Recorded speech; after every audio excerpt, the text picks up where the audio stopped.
So now officially, hello everyone. We are about to begin with introduction. We are very happy to meet you, at least on Zoom, and to discuss the literary politics and geopolitics together today and tomorrow. My name is Ivana Perica. I am Aurore Perol. Yes, and we are, as you know, both researchers in the project The Cartography of the Political Novel in Europe. Aurore will continue with the introduction, and after that we will begin with our first panel. Exactly. So I'll start with some practical informations. Just so you know, but I think you do, we are recording this workshop. We have to.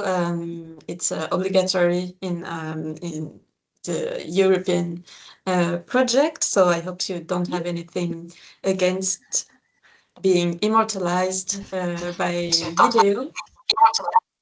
So the presentations will last approximately 20 to 25 minutes, followed by a discussion after each pair of presentations in each session. So, and afterwards we will take a break after each pair of presentations, and we hope that the breaks we scheduled will be long enough so that we can also informally chat online to spend some time together to make it like a real meeting and workshop, and that we have the possibility to exchange and talk a bit. And we will remind you after the workshop in the last session, but in the meantime you can consult on our website. We have this column collections, and we gathered there the working papers from the last workshops we were organized in Berlin, so you can get a look, an impression how your texts will be published afterwards. I think that was it for the practical side of things. So both our colleagues, Patrick Eider-Offen and Christoph Schaub, they couldn't join us today. Christoph will be there tomorrow because they had great meetings they couldn't say no to. We hope it will bring the best for both of them. We can't discuss it more in the present, but they're sorry they couldn't be there today. Yes, and they were both preparing the workshop with us together. Exactly. From the beginning, but unfortunately there came two collisions at the same time. Yeah.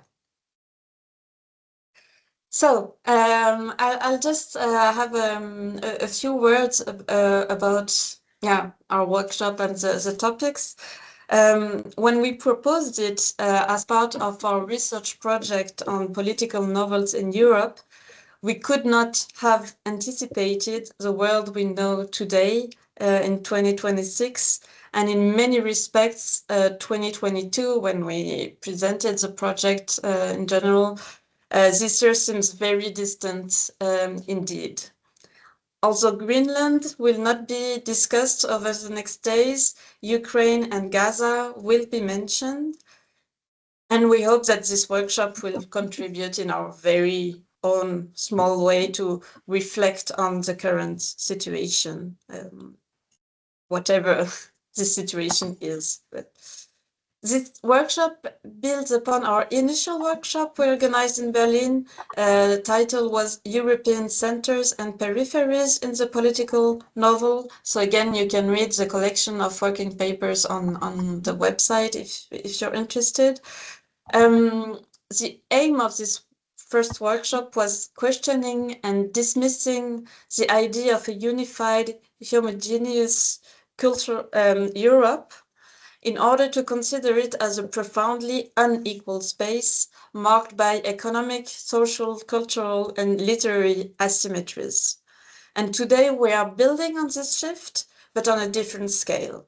So we are moving beyond the European framework to adopt a global perspective based on a term that is both central and problematic, geopolitics. And as we prepared this workshop, we decided really deliberately to use this term, being aware of its history, ideological uses, and links to nationalism, imperialism, and the naturalization of power relations between states. However, and this is not an accident, we thought, we are currently seeing a resurgence of this term in public and academic discourse, probably because it appears to describe something about our own present. A world characterized by wars and apparently also kidnapping, the resurgence of imperial ambitions, hegemonic rivalries, the reinstatement of colonial dependencies, and the erosion of international legal frameworks intended to ensure a world order based on law and cooperation. So rather than accepting geopolitics as an obvious explanatory framework, we suggest approaching it as a symptom of a problem. It suggests that traditional forms of politics centered on the nation state are insufficient for understanding the present day. And when faced with this diagnosis, a question arises to us. I mean, it probably seems naive, but also necessary for us as literary researchers. And the question we asked ourselves by preparing this workshop was, what can literature, and more specifically the novel, achieve in such a context? Can it record and narrate this globalized, conflict-ridden world? Can it offer more than simple reflections, providing forms of resistance, displacement, and critical reconfiguration? As it has done by helping to redefine what we mean by the political, literature may be able to reopen the space that geopolitics tends to freeze today. It may offer alternative narratives and perspectives on borders, power relations, circulations, and conflicts on a global scale.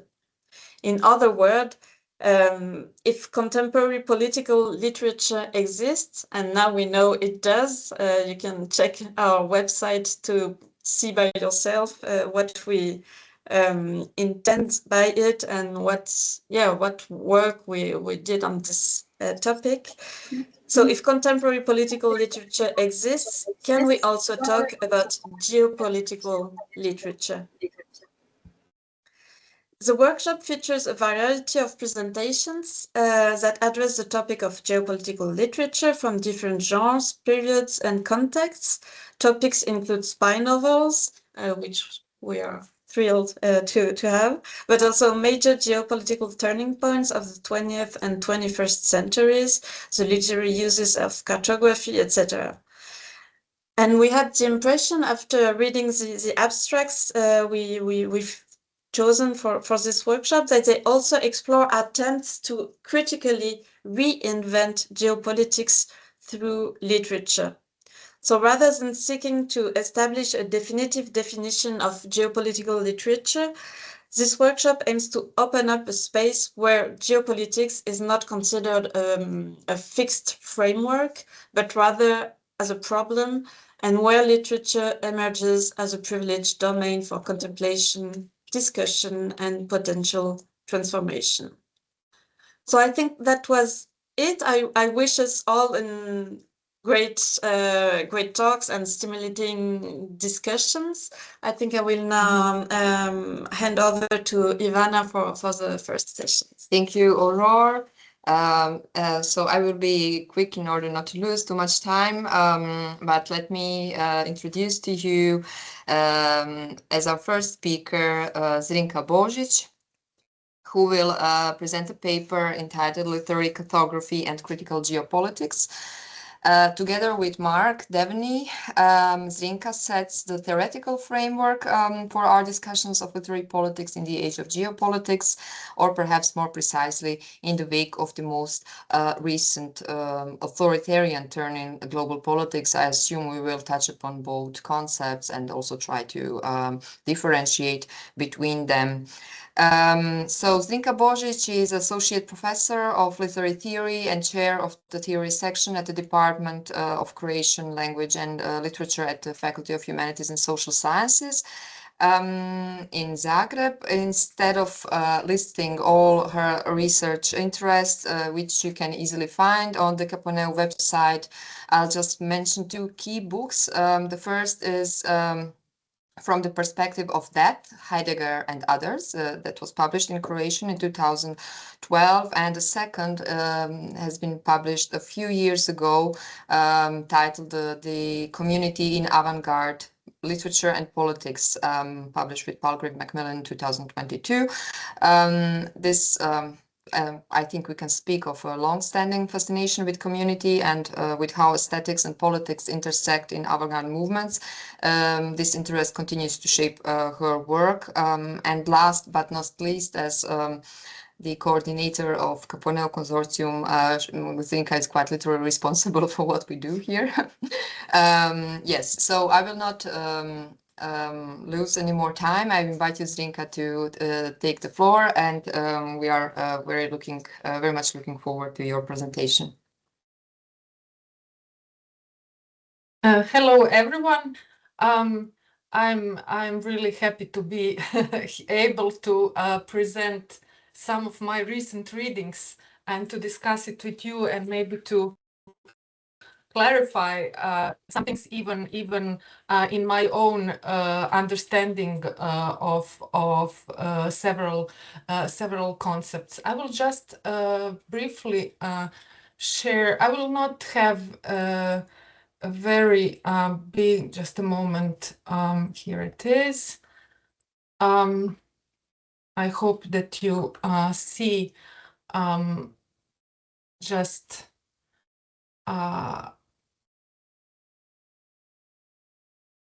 okay. I will start with my presentations. My PowerPoint is merely a visual aid. I will not put any not so many information and text. It is just a way to illustrate what I will try to present in my paper. The title of my presentation, while encapsulating the complex dynamics of the contemporary condition across three disciplinary fields, literary studies, cartography, and geopolitics, ultimately signals an exploration of the intersections between geography, literature, and politics. As is well known, throughout history, the humanities have contributed to the development and articulation of geographical knowledge, finding in maps and cartographic imaginations useful and intimate companions to reflect with, to challenge and advance new spatial paradigms, methods, and metaphors. Following the so-called spatial turn, so the first part of my presentation is around the concept of cartography.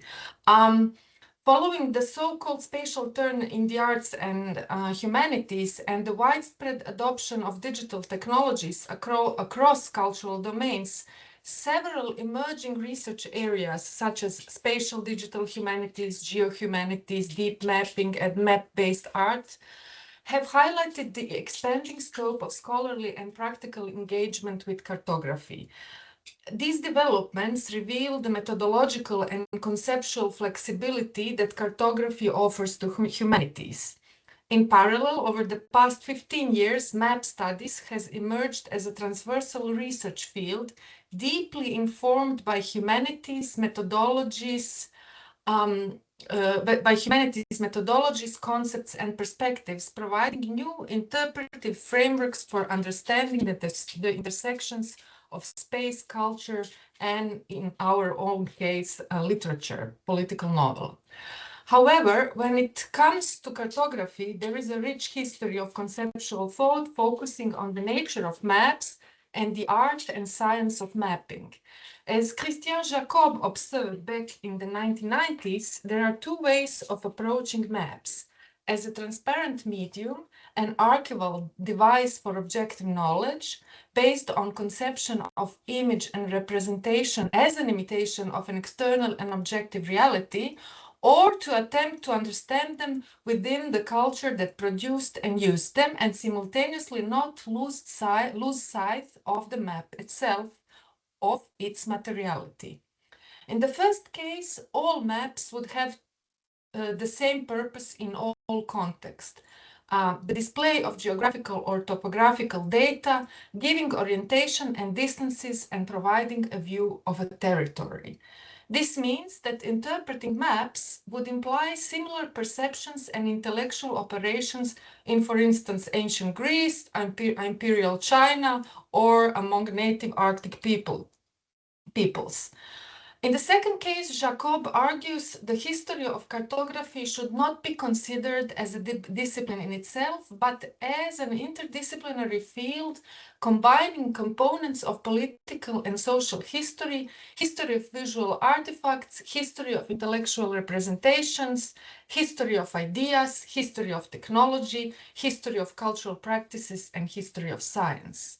One of the main purposes of a map, in Jacob's words, is, I quote, to provide its users with a view or a model of geographical, cosmographical, metaphorical, conceptual, physical, or metaphysical space. A map may display a view, but it also provides the viewer with the point of view, a place in space. End of quotation. For this reason, the history of cartography must examine maps as cultural artifacts, interpreting them in relation to the specific social and cultural context, as well as the historical coordinates within which they were produced, circulated, and used.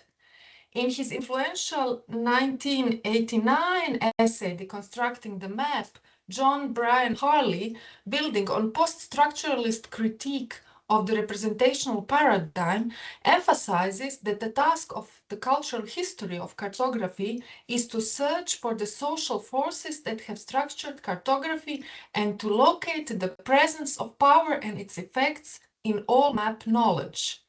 Harley's essay, of course, marked the beginning of an epistemological shift within the broader understanding of the nature of cartography. However, in her 2019 book, Object-Oriented Cartography, Maps as Things, Tania Rossetto rightly points out that the key limitation of critical cartographic theory in the 1990s was its tendency to universalize the very concept of the map. As she observes, I quote, treating cartography as a unified single practice mainly linked to power, institutions and social political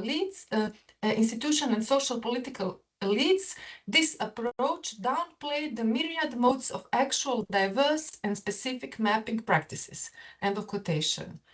Behind the critique, clearly articulated by Rossetto, a more recent theoretical tendency can be identified, one that has influenced certain areas of humanities and social sciences. This approach draws on the current thought known as object-oriented ontology, a philosophical perspective within the broader movement of speculative realism, emphasizing the autonomy and agency of objects and their relations within complex systems. Rossetto suggests that object-oriented research can be understood in two complementary ways: as reflecting a broader fatigue with social constructivism and postmodern anti-realism, and as a realist orientation responding to pressing challenges posed by the material and social world, including phenomena such as climate change, viral media, and terrorism. Rather than advancing a new cartographic paradigm grounded in strict adherence to object-oriented ontology, Rossetto proposes an object-oriented perspective as an additional analytical lens with contemporary map studies. This perspective complements rather than replaces existing approaches, foregrounding recent developments in cartographic theory and fostering dialogue between map studies and object-oriented thought. The metaphorical use of mapping within object-oriented philosophy parallels the broader circulation of cartographic metaphors across the humanities and cultural studies, particularly since the spatial turn.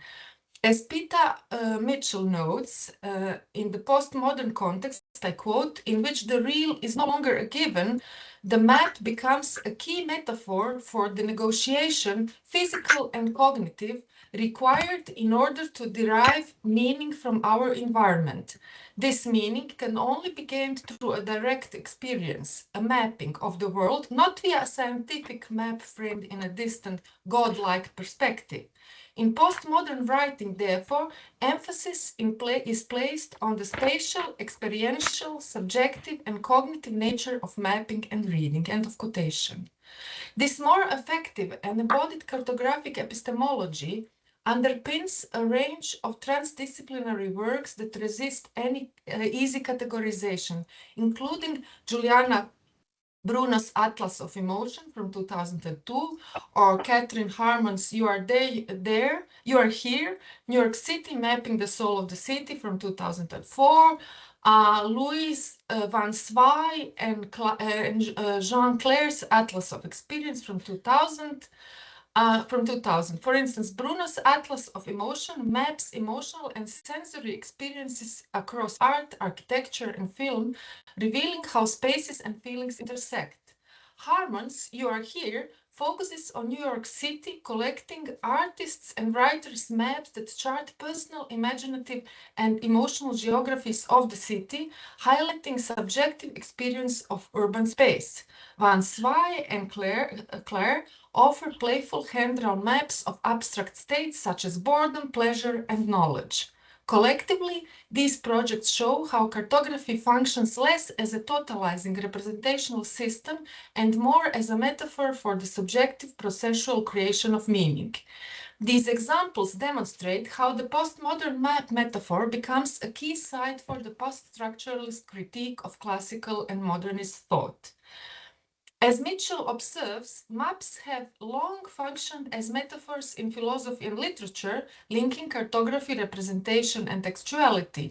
In postmodern writing, however, their particular strength lies in their self-reflexive capacity to articulate the epistemological shifts that concepts such as metaphor, text, and map underwent during the 20th century. It is this reflexivity that renders the map a powerful tool for examining how knowledge and meaning are produced and negotiated. When it comes to the materiality of maps, scholarly research has long treated them as material objects, exploring their physical properties through diverse methodological lenses. This focus on the materiality of cartographic artifacts has been central to historical cartography, archival research, and cartographic theory informed by historical approaches.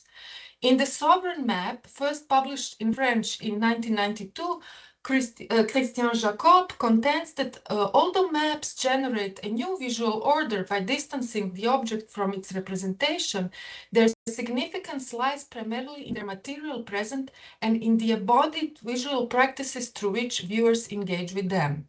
Additionally, maps redescribe the world in terms of relation of power and cultural practices, preferences, and priorities. Maps thus reconfigure the object of representation and in doing so make visible a range of relationships, hierarchies, and dynamics. As Jacob has explained back in the 90s, I quote, the power of map lies in the way they can communicate knowledge and implicitly reinforce the social and political order through their efficiency as symbols. Maps are didactic devices for the socialization of individuals, for the indoctrination of soldiers, officials, settlers, or school children. If the notion of the power of map is to be accepted, and if maps are to be used as power, the rules of the game have to be accepted, namely realities such as the division and allotment of fields, the administrative, fiscal, economic, religious and linguistic organization of space, and the general power of science created by the particular society. End of quotation. Taking all these factors into account, it becomes evident that the totalizing vision of cartography functioned as a profoundly power-laden entity par excellence. It served as a master narrative of modernity and colonialism, shaping how knowledge and authority were exercised, and operated as a central instrument of a discipline intimately connected to both military objectives and broader hegemonic ambitions. Now let's turn to geopolitics.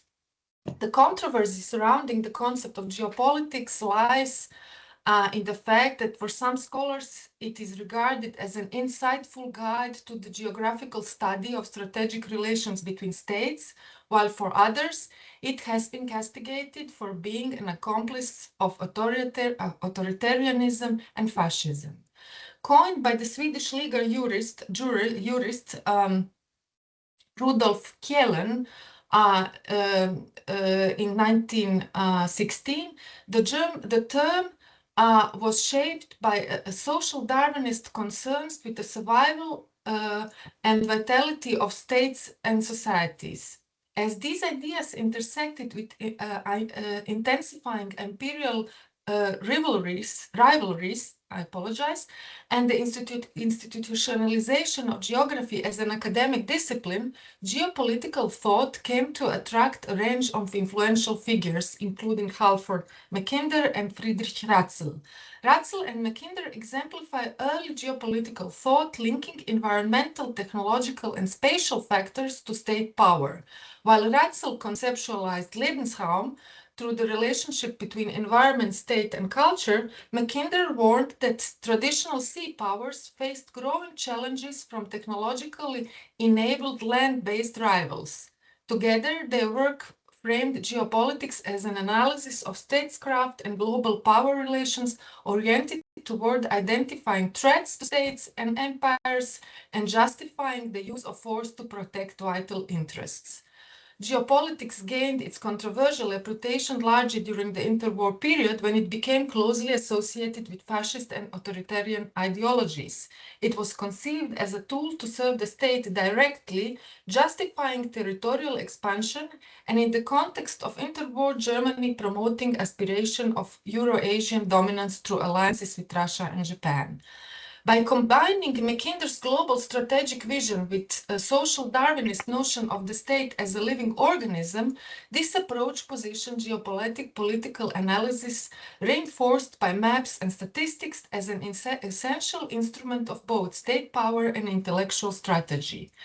In the aftermath of its association with fascist and authoritarian ideologies, geopolitics was met with deep skepticism by American geographers, including refugees from Nazi Germany, who dismissed it as a pseudoscience, at best a Nazi science, at worst condemning it as an instrument of territorial domination and expansionism.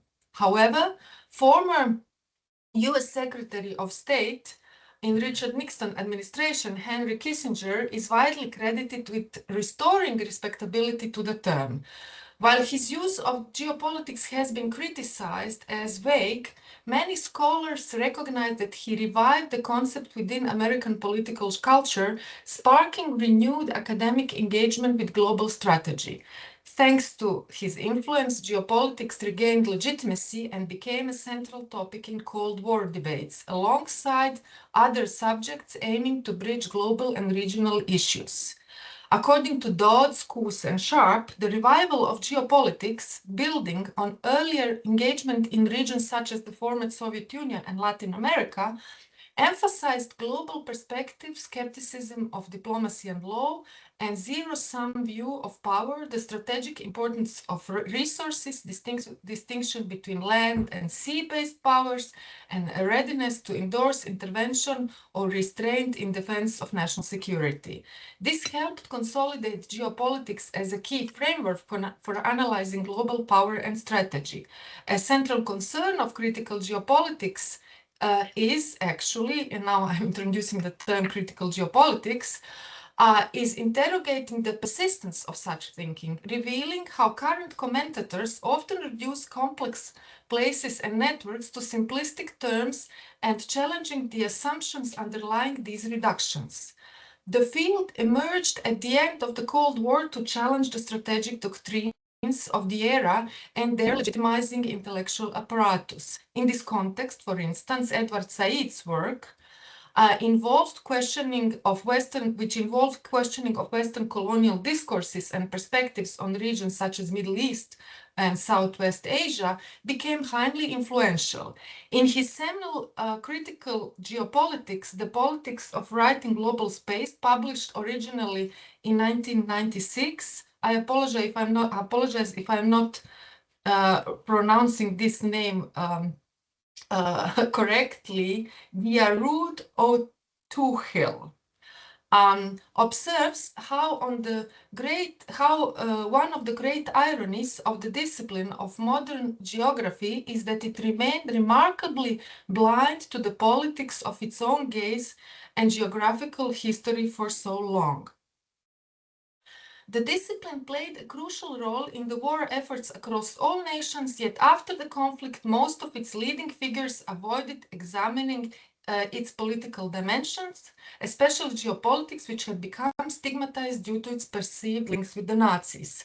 Many of those who influenced the field in the post-war era had served in wartime intelligence and generally refrained from questioning or challenging the prevailing political culture of the Cold War. It was only with the formal decolonization of European empires in the late 50s and the rise of small but influential dissident intellectual movement in the 60s that the imperial legacy of modern geography began to be acknowledged and critically examined. A major turning point came with the 1976 publication of Yves Lacoste, La géographie, ça sert d'abord à faire la guerre, which means geography is first and foremost about making war, which marked a new phase in the historiography of the discipline. Lacoste's work offered a polemical critique, arguing that geography functioned to sustain both imperial domination abroad and capitalist structures at home. Building on this critical momentum, the establishment of Antipod in 1969, which is a radical geography journal, further helped to politicize geographical knowledge. In the late 80s, O'Tuchel and John Anew sought to develop a more comprehensive understanding of geopolitics. In their 1992 paper, Geopolitics and Discourse, Practical Geopolitical Reasoning in American Foreign Policy, they approached geography as a Foucaultian discourse and a form of power knowledge. They argued that geopolitics should be critically reconceptualized as a discursive practice by which intellectuals of statecraft spatialize international politics in such a way as to represent a world characterized by particular types of places, peoples, and dramas. They structured their intervention around four central theses. First, they contended that geopolitics is not a discrete or self-contained practice limited to a small group of elite, wise men, operating within the language of classical geopolitics. Second, they distinguished between two forms of geopolitical thinking: practical geopolitics shaped by the everyday decisions of political and military leaders, and formal geopolitics produced by analysts who systematically interpret and represent global political space. Third, they argued that understanding the construction of geopolitical space requires attention to the broader processes through which geographical knowledge is produced, both within individual states and across the global system. And finally, the fourth thesis located the geopolitical reasoning with a Gramscian non-state non-state-centered conception of hegemony. Since its inception, the term geopolitics has carried fluid and often contested meanings. Rudolf Kehlen, who coined the term, lamented its misuse, particularly among the Germans. Hale observes that hyphenating the term can place as geo-politics, that hyphenating the term can place the putative stability and unity of geopolitics in question, problematizing it and revealing the logocentric structures that sustain it. By disrupting the apparent unity of the term, this approach invites critical reflection on the relationship between geo and politics. Critical geopolitics should not be understood as a comprehensive theory or authoritative critique. Rather, it operates within the conceptual infrastructures that make the geopolitical tradition possible and borrows from it the resources necessary for its deconstruction. In practice, it expands the study of geopolitics beyond formal state institutions, such as government, ministries, universities, and think tanks, to include non-state actors and everyday life. By decentering the state, critical geopolitics challenges the idea that statesmen are the principal practitioners, opening space to examine who shapes geopolitical practices and how these practices construct spatial relations.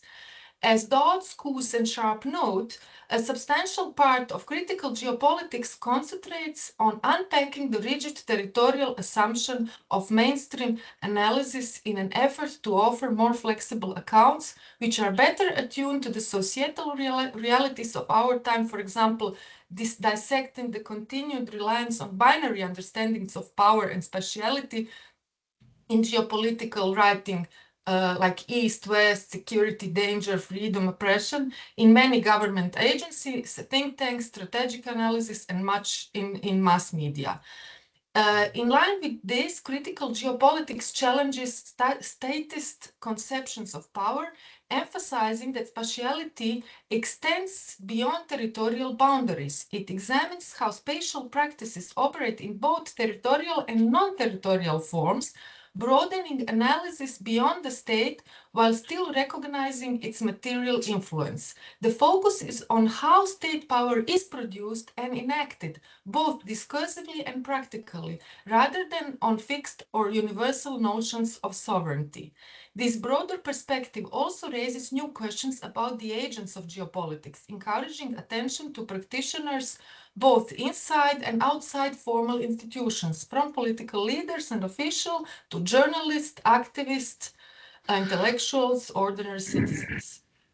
Dodds, Coase, and Sharp note that a growing body of work, often referred to as popular geopolitics, explores cultural products, their creators, and their audiences. This research illuminates a wide range of sites and actors beyond the state, including magazines, journalists, cartoonists, filmmakers, and social activists. As they observe, this trend of work contributes to a more nuanced understanding of informal political practices beyond the formal politics of state institutions. It illuminates the many ways in which popular culture both subverts and reifies mainstream geopolitical narratives. So now literature, and I'm going to conclude. When the discussion of literary politics is considered in relation to the specificities of disciplinary traditions and the current dynamics of cartography and geopolitics, three interrelated points of concern come to focus. First is the problem of reductionism, evident in the simplification inherent in maps and classical geopolitical frameworks. Second is the issue of totalization alongside the strategies developed to resist such overarching and homogenizing accounts. Third is the complexity of different politics of representation, which shapes how culture and literary phenomena are depicted and interpreted. Together, these concerns reveal how disciplinary framework can oversimplify intricate realities, impose dominant structures that obscure diversity, and influence the ways in which literary and cultural practices are produced, circulated, and understood. All 3 points of concern are also reflected in the 5 main objectives of the Caponeu project, especially the two research, which are the first two objectives, and the two innovation objectives. I will not read them. You have them here on the slide. First, and this is what we defined at the beginning when we started with the project. The fifth objective addresses the policy-making dimension of the project and builds on the previously discussed concept of the power of cartography. As Jacob notes, maps derive their power from their ability to convey knowledge while subtly reinforcing social and political structures. They function as instruments for shaping understanding and behavior, socializing individuals and guiding the actions of soldiers, officials, settlers. I'm just repeating what I already, in other words, what I already referred to. Effectively, harnessing this power requires engagement with established rules of the game, including societal divisions of land, administrative and economic organization, linguistic and religious frameworks, and broader symbolic system. In this context, literary cartography should therefore incorporate the premises of critical cartographic theory, the methods of objective-oriented cartography, and the insights of critical geopolitics, providing a framework for understanding how maps and spatial narratives shape both cultural practices and policy-making processes. This is our map, and behind these dots are presentations of novels. Finally, a confession. All these subtle distinctions and methodological challenges became vividly apparent through our collective work on the project, writing articles, debating at conferences, workshops, roundtables, book clubs, podcasts, compiling list of representative novels, you know, from the first objective, and justifying in each text portrait, and these are text portraits on our platform. Here is one example. Why a particular novel counts as political novel, and culminating in the joint development of a digital platform mapping political novels. Each step repeatedly confronted us with questions of reductionism, totalization, and representation, whether in terms of content, technical execution, or organization. It should also be noted that despite the heterogeneity of the Caponeu team, which includes literary scholars, philosophers, political theorists, sociologists, experts in policy writing,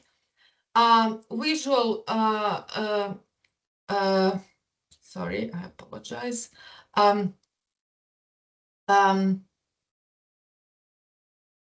Experts in visual design and digital technologies, none of us is a geographer, making our engagement with cartographic models and geopolitical issues both challenging and revealing.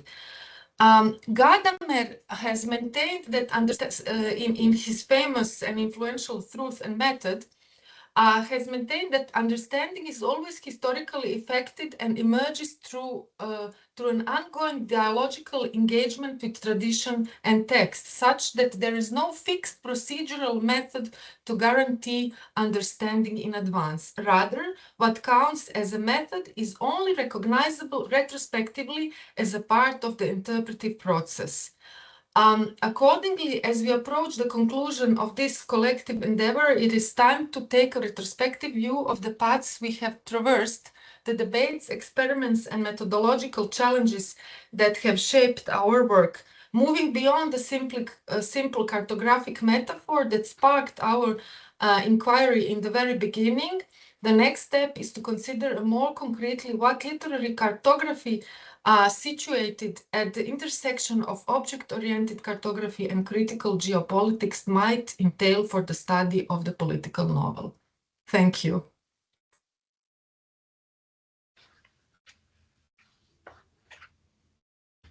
Thank you, Zrinka. Thank you very much for the presentation. We said we will have always two lectures, one after another. So let me now introduce Mark, and then we can come back to both presentations in a joint discussion.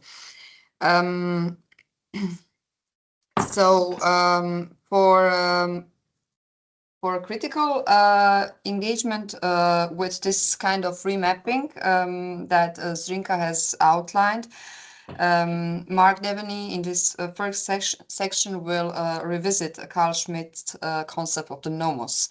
That is Schmitt's idea of the foundational spatial order through which land is appropriated, divided, and governed. And I think Zrinka mentioned this distinction between land-based, or the orientation on land-based politics, or land-based appropriation, land-focused appropriation, which is for which Schmitt's concept of the nomos was essential. So, and also through which political authority is, of course, grounded in a territorial organization. Before handing over to Mark, let me say a few words about his previous research. He is head of the Center for Applied Philosophy, Politics and Ethics, called CAPE, at the University of Brighton, which is a center for post-foundational political thought and critical reflection on contemporary politics. Over many years, his work has been committed to rethinking democratic politics through the lens of the improper, culminating in his 2021 monograph, Towards an Improper Politics, a study grounded in rhetoric and post-Marxist theory. He also has a forthcoming manuscript, Fictions of the Political, which reads novels in order to show how fundamental political ideas such as sovereignty, citizenship, and subject are rhetorically constructed. In this sense, and this is also relevant for our meeting today, for our discussions today and tomorrow, fiction does not merely register how these ideals, let's call them ideals, are being reconstructed in a shift from politics towards geopolitics. It also actively participates in dissenting negotiations and alternative constructions of the political. Thank you, Mark, for joining us today, and the floor is yours. Thank you. How long do I have to speak? About 20 minutes to half an hour? Exactly, yes. So we should close the session at 1:30 Central European time. So it would be great if it would not last more than half an hour, so that we have some more time for the discussion. Thank you. Okay, thank you. Thanks, everybody. So first of all, this is not as complete as I wanted to, partly because of other work I've been doing. But the starting point is Schmitt, but I will try and show the two key reference points in the theoretical work are Schmitt and Leclau and Muff.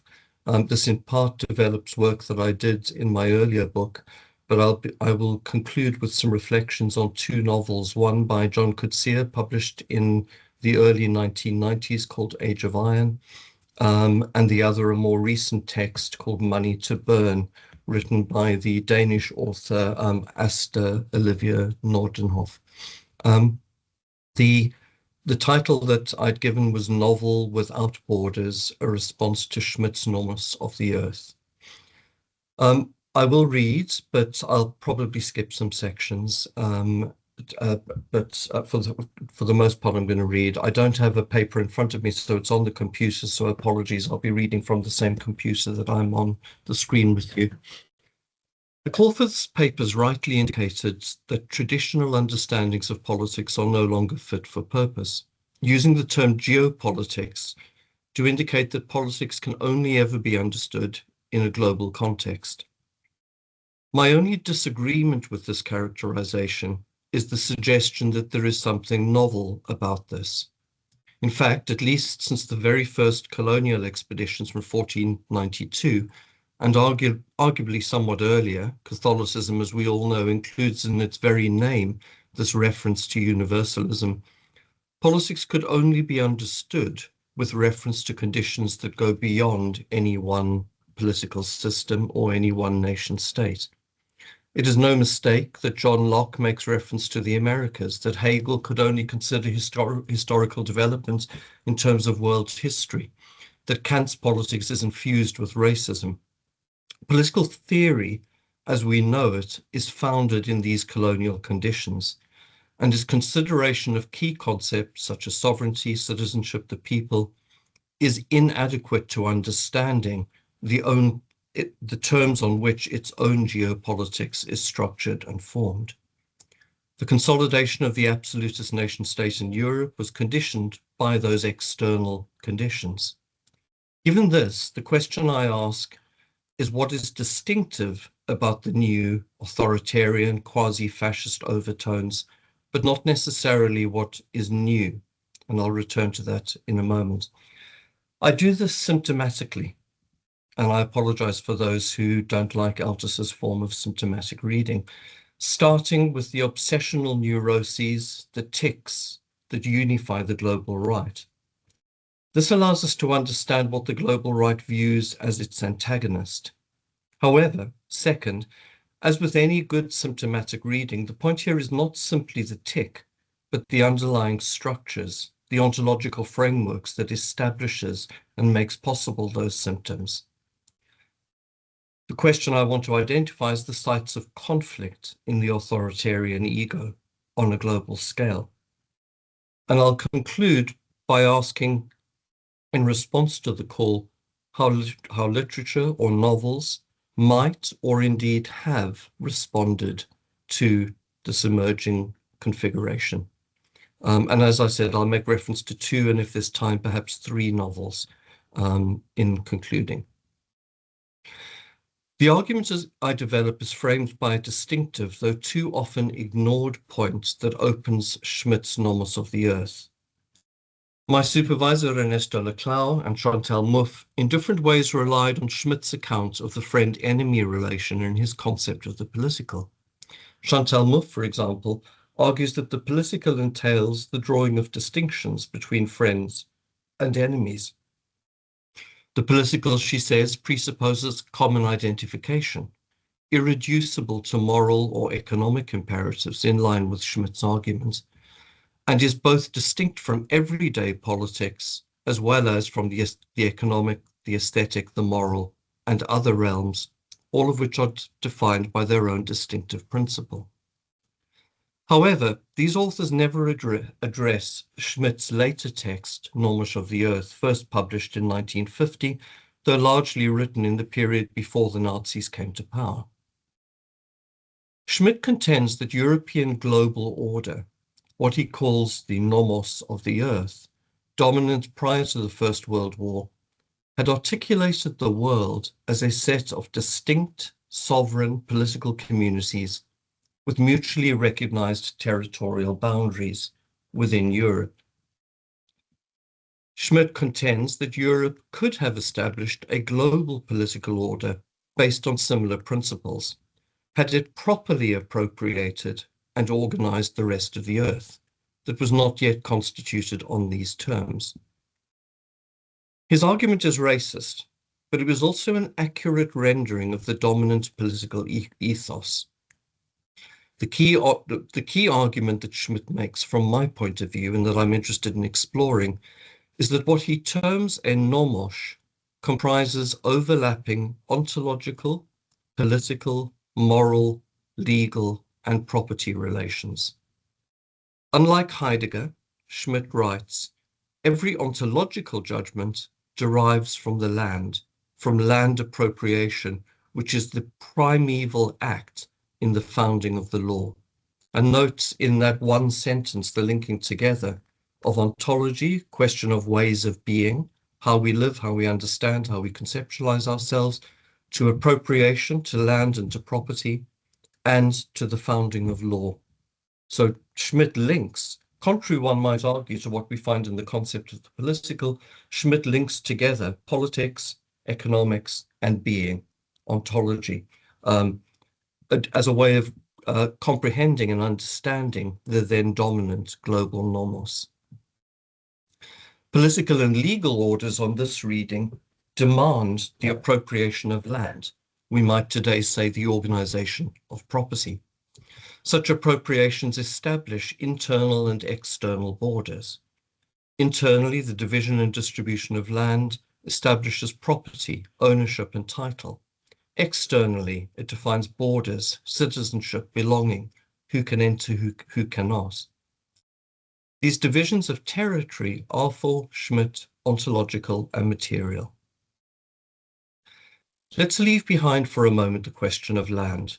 There is a larger question about the transformation of property that I deal with in my book.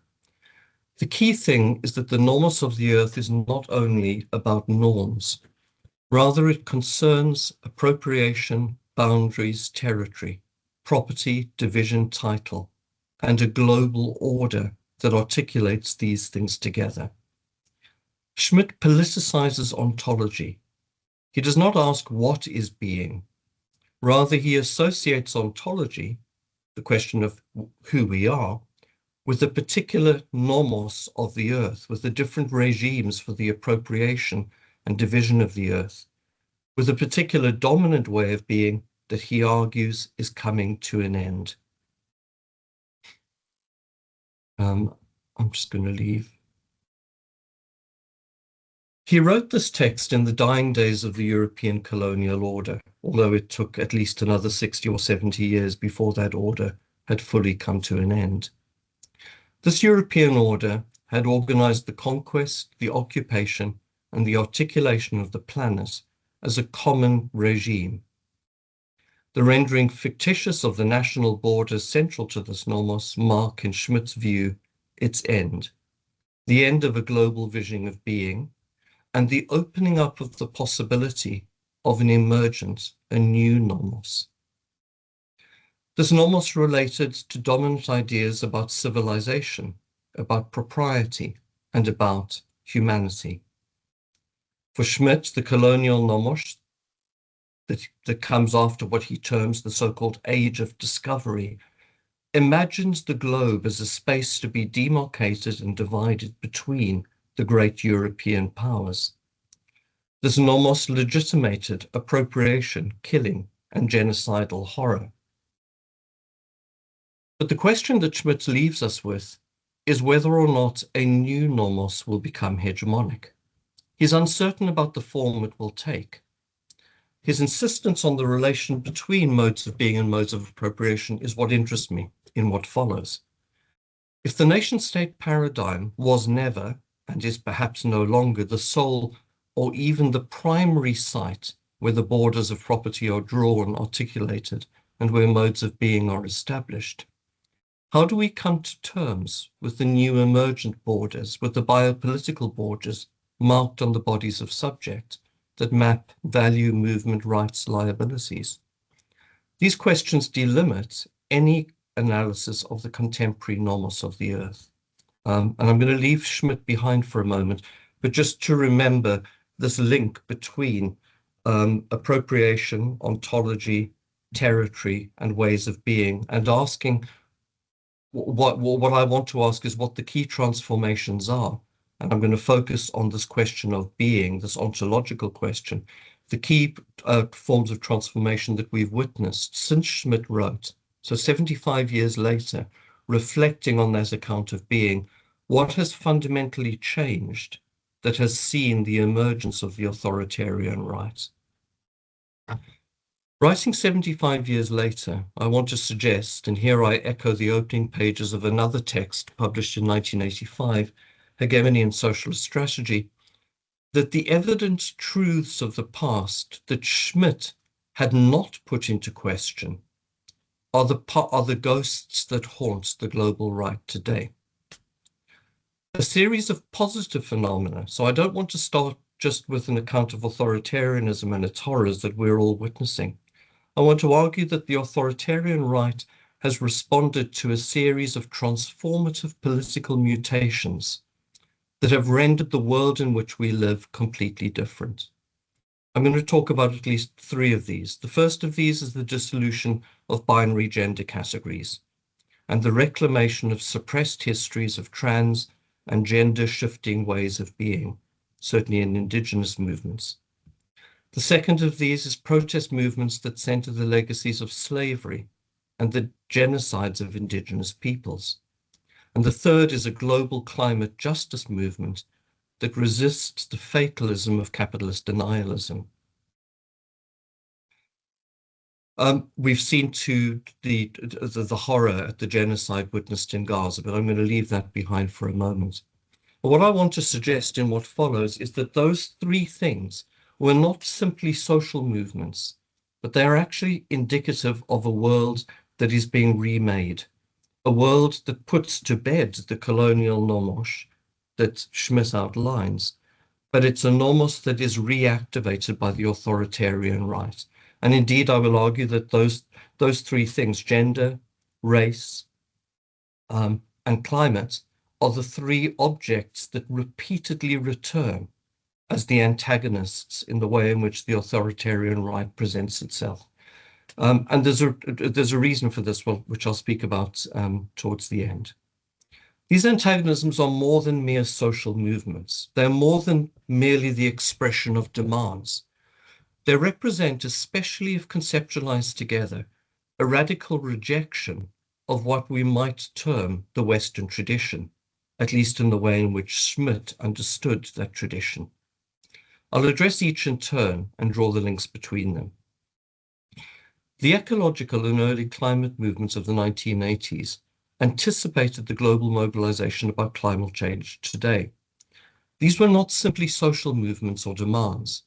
Rather, they rejected the developmental models of both socialism and capitalism. They demanded a wholly different understanding of how we live in the world, and they rejected the ontological separation between humans and animals, between nature and culture, between subject and object, and between persons and things that underline the order that Schmitt outlines, that Schmitt identifies.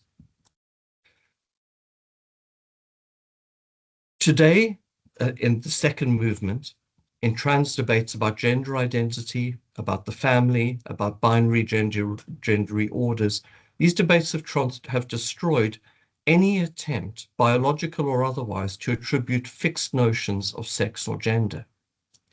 They've not only done that, though, they've also revitalized traditions in many indigenous civilizations where binary gender roles simply did not exist, and existing gender roles were neither rigidly defined nor fixed over time.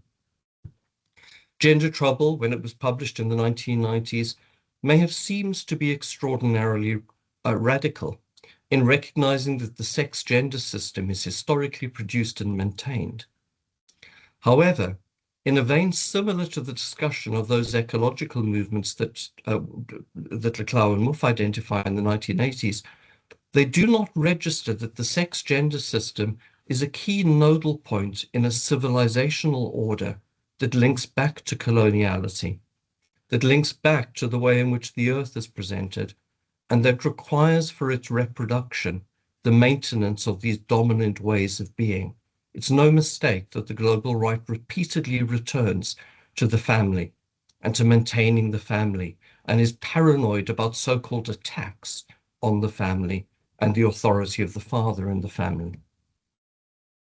Those early forms, Gender Trouble, failed to register that, as with climate movements, the remaking of sex-gender is in fact a remaking of a sexual proprietorial order with a sediment that is deep, a sediment now reacting in the most violent of ways. Third, what the authors term ethnic and national minorities have today what Leclau and Mouffe in their text in 1985 termed sexual and ethnic minorities, today compel a theoretical revolution in political thought.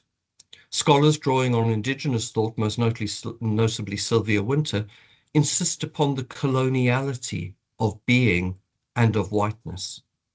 The Western humanistic project was, they argue, from the beginning, a project that in effect was an ontology of whiteness, one that propagated a particular worldview about what is authentic to being, and that links directly, for example, back to Heidegger's account of being, which in my view can't be detached from this longer history. Similarly, scholars working in Black studies have argued that logics of identification replicate a blindness to the simple fact that blackness is the original lack, the identity without identity, the being that could not be recognized as being, that those who are deemed black, those who have had slave histories, could never identify with this dominant symbolic order. If Laclau and Mouffe and other authors in that tradition demand identification, these authors historicize the very notion of man, of humanity, that they simultaneously argue for its complete rejection, for a remaking of global orders that begins in the hell of those genocidal logics.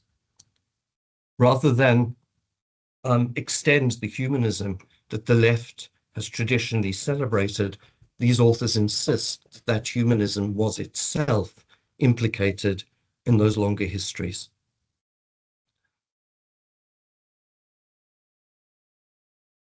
These three movements of resistance, radical climate activists, the critique of fixed notions, sorry, I've just lost my page, the critique of fixed notions of gender, and the reactivation of a politics that begins in the abyss of extermination, of genocide, that was formed in Europe.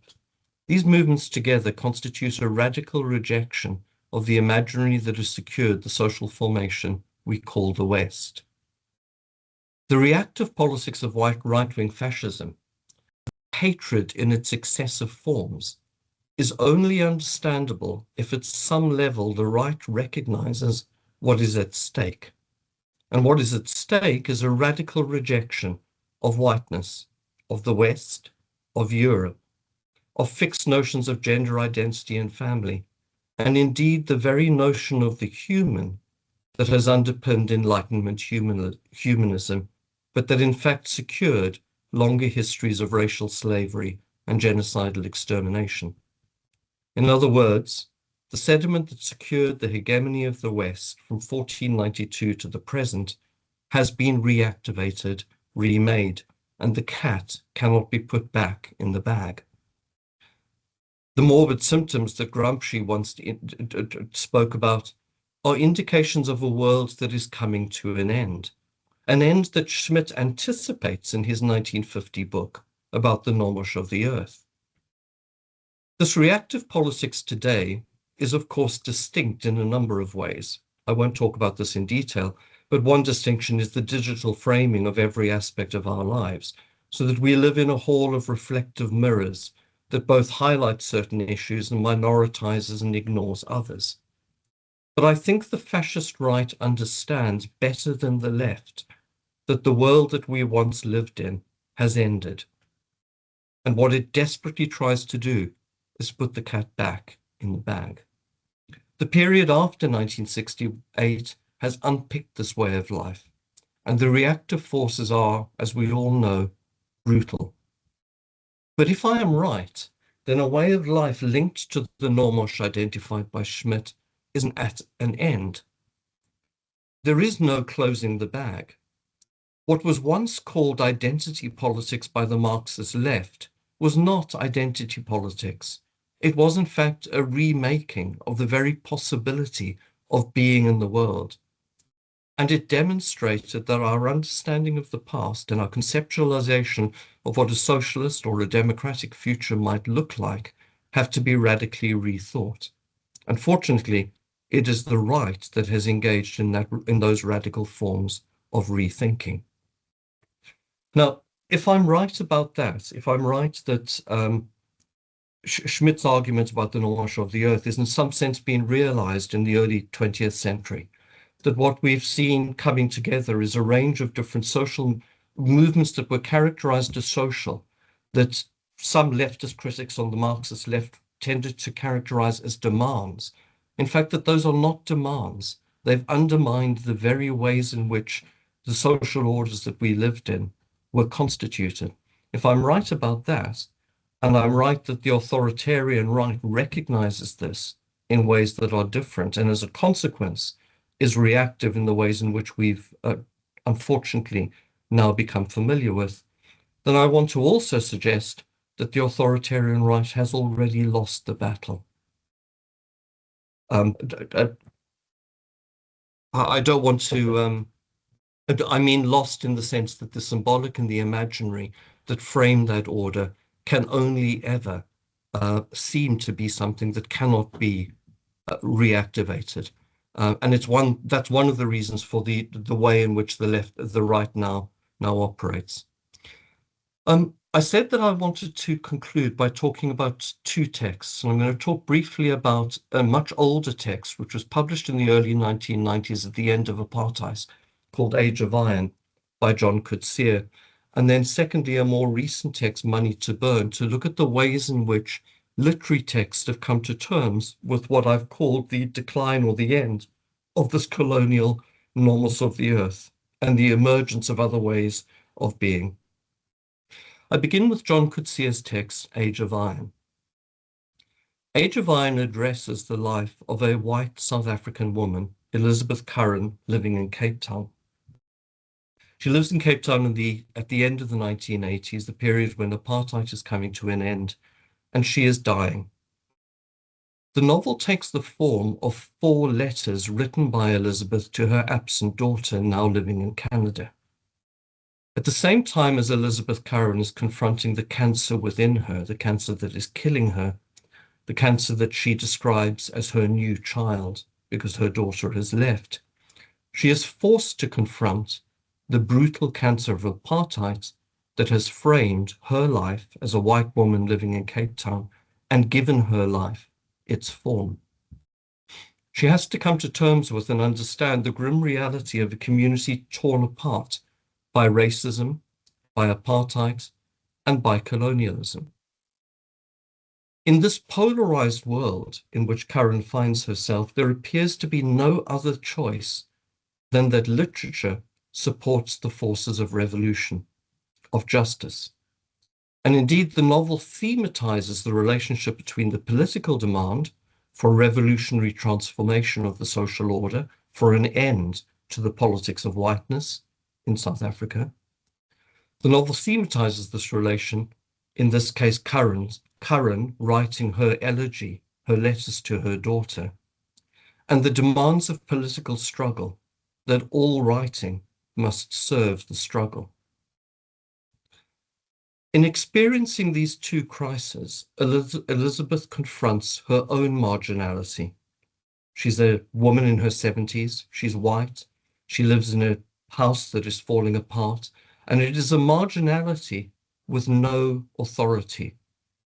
Her crisis in this case alludes to that of the crisis of literature, a literature which appears to have no authority in a society rent by conflict, a literature that she wants to preserve. She was a professor of literature, a literature that she wants to preserve, but which the voice of justice demands must be sacrificed for the liberation that is more important than the aesthetic text.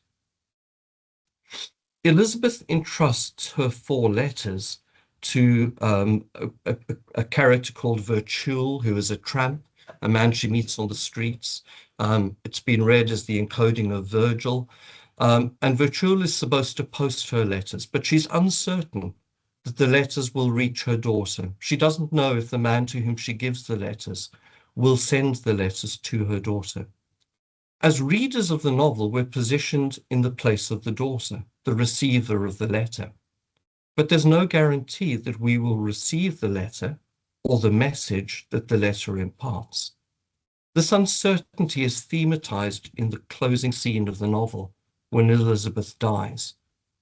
For the first time, she writes, I smelled nothing. He, the tramp, took me in his arms and held me with mighty force. The breath went out of me in a rush. From that embrace, there was no warmth to be had. The ending of the novel was read at the time as redemptive. Elizabeth dies, supposedly, having realized a possible recuperation of community. Yet this recuperation is both her death and an embrace with death, an embrace with a man who has no obligation, a man who himself is completely on the margins of all society, and we do not know if the letters that she has entrusted to him will be sent. What Coetzee posits in this text is a literary practice which thematizes the loss of authority, a loss which begets the marginality of the text and which takes this marginality seriously. Coetzee acknowledges that working within the literary, the aesthetic, incurs a certain price, yet he tries to account for this price. Coetzee interrogates the very notion of authority, of writerly authority, and of political authority, but he gives us no simple choices. Moreover, in the colonial context, at the end of the colonial nomos, identified by Schmidt, Coetzee questions the very code of the aesthetic of the novel in which he writes. He recognizes that the novel is not a neutral medium, that the tradition of novel writing, which he both extends and inherits, is itself political. He questions the conventions upon which the novel itself is established and asks about the power that is inscribed within the novel as a form. Coetzee is aware that the post-colonial context poses serious questions for any consideration of what the literature is. Indeed, the word literature is problematized, and we see this in Coetzee's later works. But the novel is returned to its essential uncertainty. But what Coetzee refuses is the sacrifice of the novel in the name of a politics of certain, a politics of the ego. In fact, what Coetzee suggests is that agreeing to sacrifice the novel in the aims of political struggle is to restore the political ego of the Western imaginary. The decolonization of the novel in Coetzee's account, in other words, requires precisely a withdrawal from that direct form of commitment in order that the colonial history, the colonial underpinnings of the aesthetic and of the novel can be fully come to terms with. And if we don't engage in that, Coetzee suggests, the novel itself simply reinstates the forms of authority that went with the colonial nomos. What Coetzee leaves us with then is a question about the very possibility of the novel at the end of a particular way of being. I was going to speak in some detail about a second novel called Money to Burn. I'm aware it's quarter past 12 now, but I'll briefly note that Money to Burn is published more recently as part of a septet. And then in this novel, what we see is an attempt to come to terms with this emerging, with the current global nomos, characterized by the author as global capital. The novel is the septet, the 7 novels are unified by the burning of a ship called the Scandinavian Star that saw 159 people die in 1990, which turned out to be an insurance scam.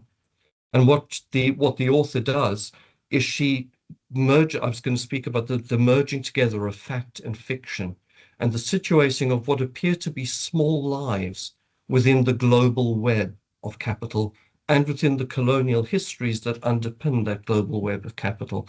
In this book, we deal with a couple, Maggie and Kurt, who live just outside Nederland, a rural area in Denmark. They invest at some point in the late 1980s all of their money in the Scandinavian Star. They invest in stocks and shares that are linked to the company that owns the Scandinavian Star.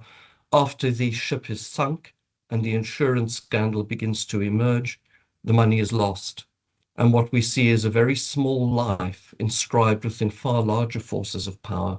And what the novel allows is for the description of the intimacy of this tiny life, small lives in some sense, that are touched by these global forces over which they have little control, but which delimit the very possibility of living the life they want to live. I'll end there, though.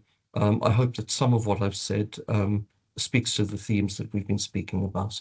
I was going to mention one last novel, just to say that the novels can effect massive change. The Ethiopian writer Balu Garma's novel, Orome, which was very quickly banned and led to the killing of the author because of what it did to the politics of Ethiopia in the early 1980s. But that's a different story. Thank you. Thank you, Mark, for this wonderful presentation. I think there are several points that you both brought up in your papers that communicate to each other, but also contradict each other, I guess, which is like a great starting point for the discussion. Please, if there are any questions, Aurore and I, because we are a bit behind the time, we thought we can have a 15 minutes discussion and then a 15 minutes break, if you agree with that. Yeah. Nenad, I think you were the first one. Yeah. I have, do you hear me? I have two questions, one for Zrinka and one for Mark. First one, it's really a general question. Can this all work on cartography be seen as development or variation of the first chapter of Mille Plateaux of Deleuze? It's a simple question. The second, to Mark, concerning the Age of Iron. Can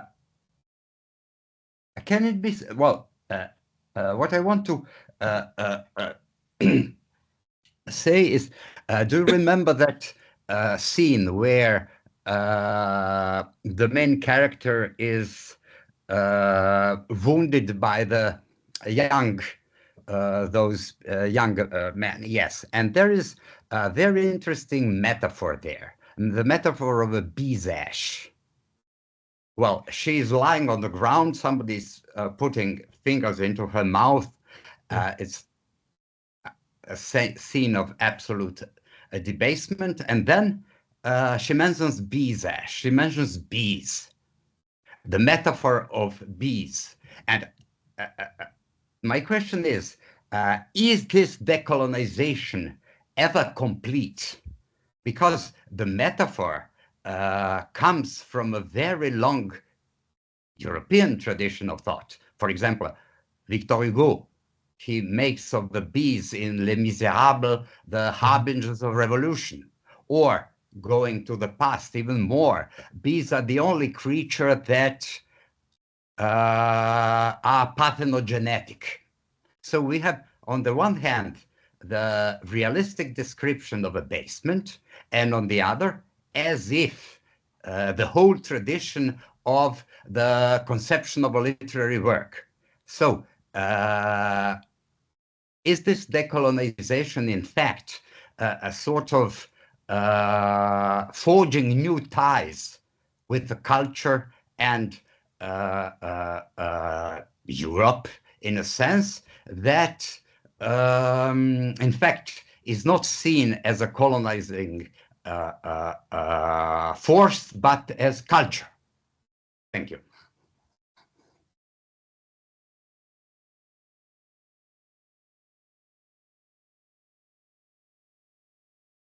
Should we take all questions or?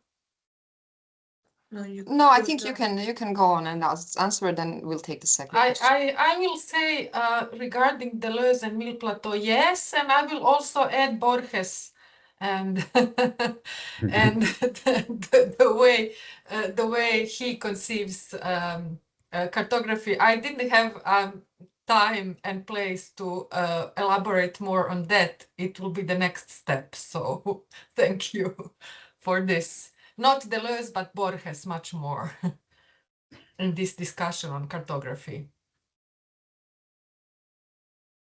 Thank you. That's the so my response to the question, which I think is implied in the presentation, but I perhaps didn't make this as clearly as I should have.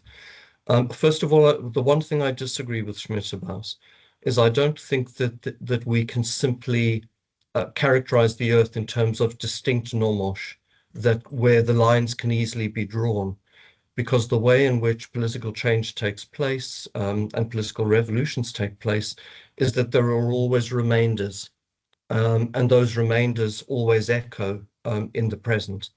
So when you ask about this question of decolonizing, is it always taking place? There is a sense in which, of course, decolonization is always taking place. But there is something about the scene that you describe which echoes with the whole novel, which in my view is actually the best novel Coetzee wrote. I prefer this novel to Disgrace, for many reasons. Me But too. it is the abjection of both of these characters, the absolute abjection of both of these characters, who nonetheless can find in themselves the possibility of some form of promise, no matter how minimal, that almost in the terms that Beckett would have recognized, a form of promise that doesn't require these larger narratives, so there's something there that Coetzee holds on to, no matter how marginal and terrible it may be. But and in terms of the novel, I think one of the other points that Coetzee wants to make is that the novel is never European and never was European. That first of all, as we all know, there's a much longer history of the novel that takes us back to China, and to texts produced in the different forms of empire in China, but also in India and other parts of the world. But secondly, even if we want to characterize the so-called European novel as emerging at a particular point in time, let's take Don Quixote, for example. Don Quixote's novel makes direct reference to the colonial context within which this novel is produced. So the notion of the European novel is, from the very beginning, to use that contested term, is geopolitical a priori.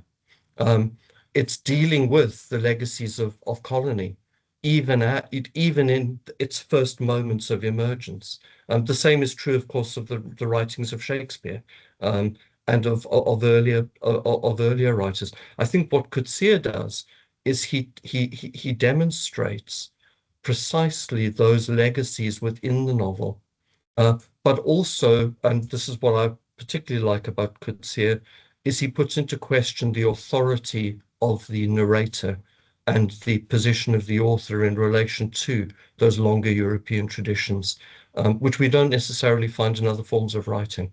The prominence of both the narrator and the author, and what Foucault calls the author function, that has a peculiar history in European property regimes, which I didn't speak about here, but that would be part of the nomos of the earth, so to speak, the establishment of the author as the owner, as proper to themselves, as the creator, as the reference point for the text that becomes a form of property. But that's a different argument. Thank you. Thank you very much, Katarina. Thank you. I hope you can hear me. So I'll try to be brief, and I would like to pick up on the point made by Mark in his talk about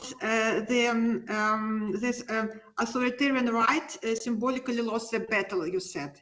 Yes, because it's no way back, and the identity politics made its work by rethinking the global order, so it's no way back.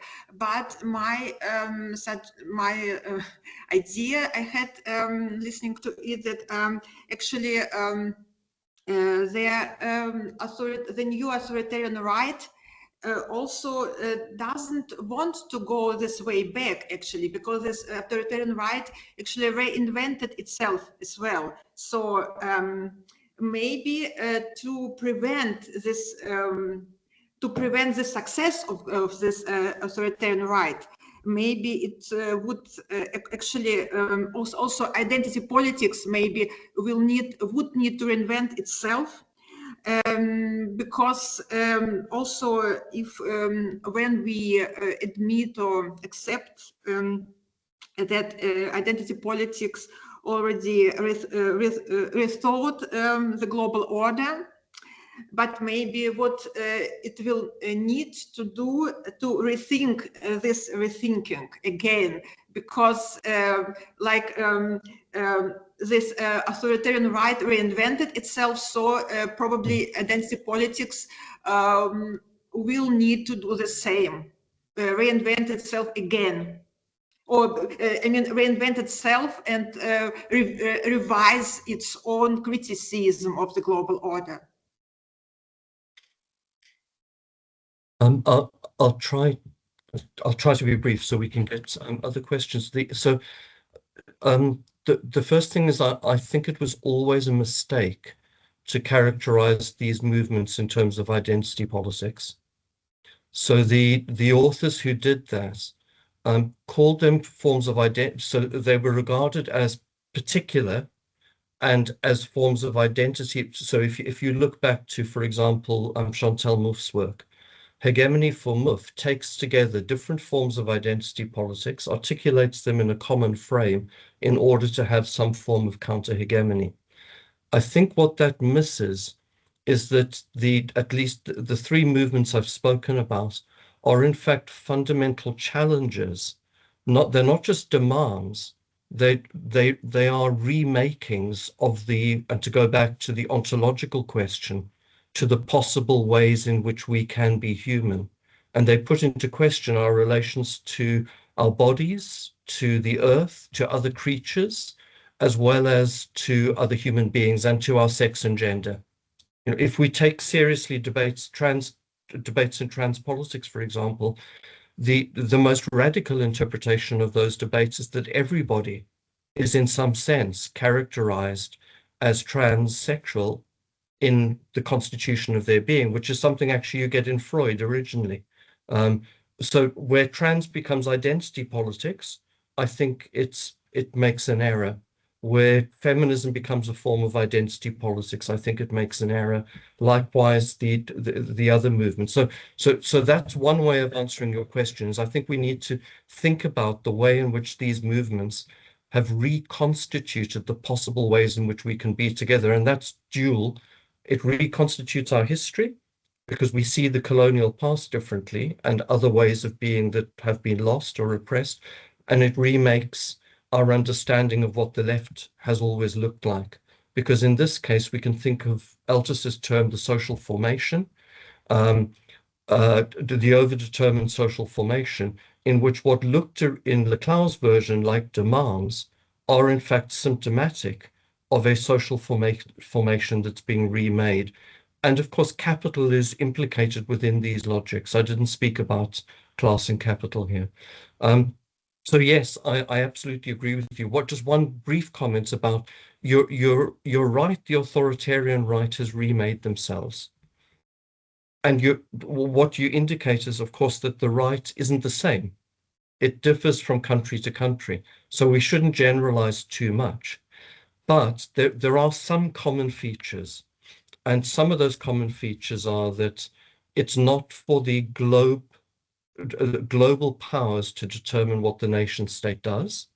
So even where the right supports or accepts climate change, they say only our nation can decide what we do with our objects.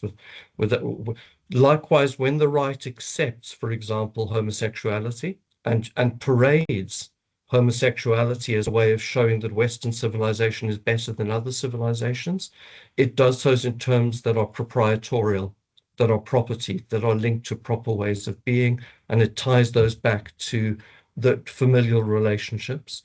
And likewise, when it addresses questions of race, the way in which race is addressed is in order precisely to repress the longer histories constitutive of the very notion of race. So I think that the authoritarian right does want to maintain the histories of this order, whether it be oil or whiteness or gender, but it does so on terms that are more nuanced perhaps than we get, for example, during Hitler's time. So I think there are echoes and changes, but I think the ghosts in the head of Trump are these ghosts of the male authorial white figure that dominates the political agenda, the home, and the earth. I'm not sure if I've answered the question, but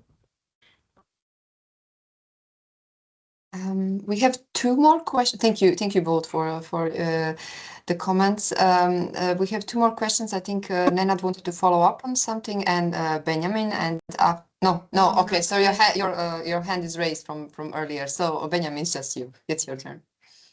Great, thanks so much, Drinka and Mark, for these sort of really sort of wonderfully capacious the papers. I have a quick question for Zrinka and one for Mark. So the one for Zrinka is that sort of as you were talking, I sort of kept thinking about Frederick Jameson's comments on cognitive mapping and sort of his more recent sort of remark that cognitive mapping in that essay was really a code word for class consciousness. So I was wondering if there's space in your sort of broadly post-structuralist account of map making for maps as something that might mobilize action, something that might consolidate forms of political consciousness, and so on.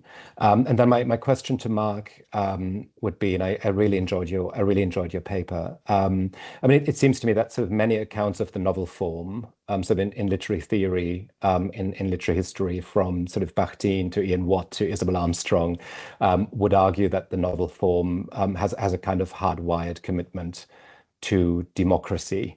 And it seems to me that part of the Schmittian provocation to contemporary novel theory might be to lead us to think about the ways in which the novel resists democracy, the way that it breaks with the democratic order, the way that it might be illiberal rather than liberal.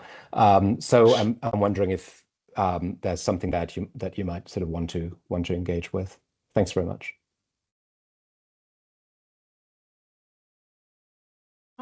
Oh, thank you for this question. I didn't have the time to address cognitive mapping, not only with reference to Frederick Jameson, but the historian of cartography, Christian Jacob. He is writing. He is in a systematic way dealing with what the maps and how the maps can be used, and what the maps can do, and how the maps have been used in different social, political, cultural contexts, etc. And he also has a part of his work dedicated to map as a cognitive tool. So where maps can spark some kind of change or action, etc., and how they have been used in particular context. So within the discipline of history of cartography, there is a special attention paid also to that part of mapping. And also recently, how the concept of mapping, charting, cartography, interpretation of maps, etc., has been used in other disciplines of humanities, and not only in disciplines, but also in artistic practice. So now, not only we have the transfer of knowledge from geography to other areas, but also geography, especially this critical or cultural cartography, has been getting also inspiration and ideas from how the concept of mapping and its metaphorical potential is being used in other areas. And some of the experts in the field, they even speak of how, you know, everything has collapsed, and they are lamenting about the postmodern cartography losing its center, etc., just as in other other areas of thinking. So it is really interesting for me, because I realized we didn't have in our project team, and we deal with all the problems. We faced all the problems in practice. it was more like an intuitively, I was just thinking, we did that, we had this problem, why didn't we do that?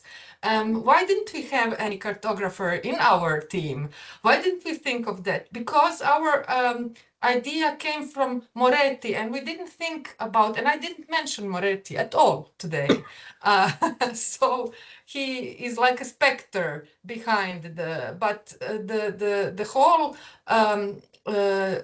feel and the whole problematic is much larger than Moretti. So this is something that after 3 years of project and everything that we have been doing has to be thought in some kind of comprehensive way. I don't want to say systematic, but at least try to, chart and see what we can do, and not only, dealing with how the space is represented in particular novel, but how novels that we are presenting in our map, how they contribute to knowledge on the political novel as a genre that is paradoxical in itself. So we are not only charting novels in space or in time, but we are charting also the inner space of what can be identified as a political novel. Every time we have to argue and explain to our colleague why a certain novel is a political novel. So we have to negotiate, and sometimes it's not easy. So this is I think what we are doing is a kind of post-Borgesian or something like that charting, which is a task that can be never finished, because this is what I wanted. I just wanted to use this opportunity at this point in the project and in this workshop, just to refer to a whole area of knowledge that we have to take into account at one point. We cannot ignore, at least. And also the political consequences of the debates within these particular fields of knowledge.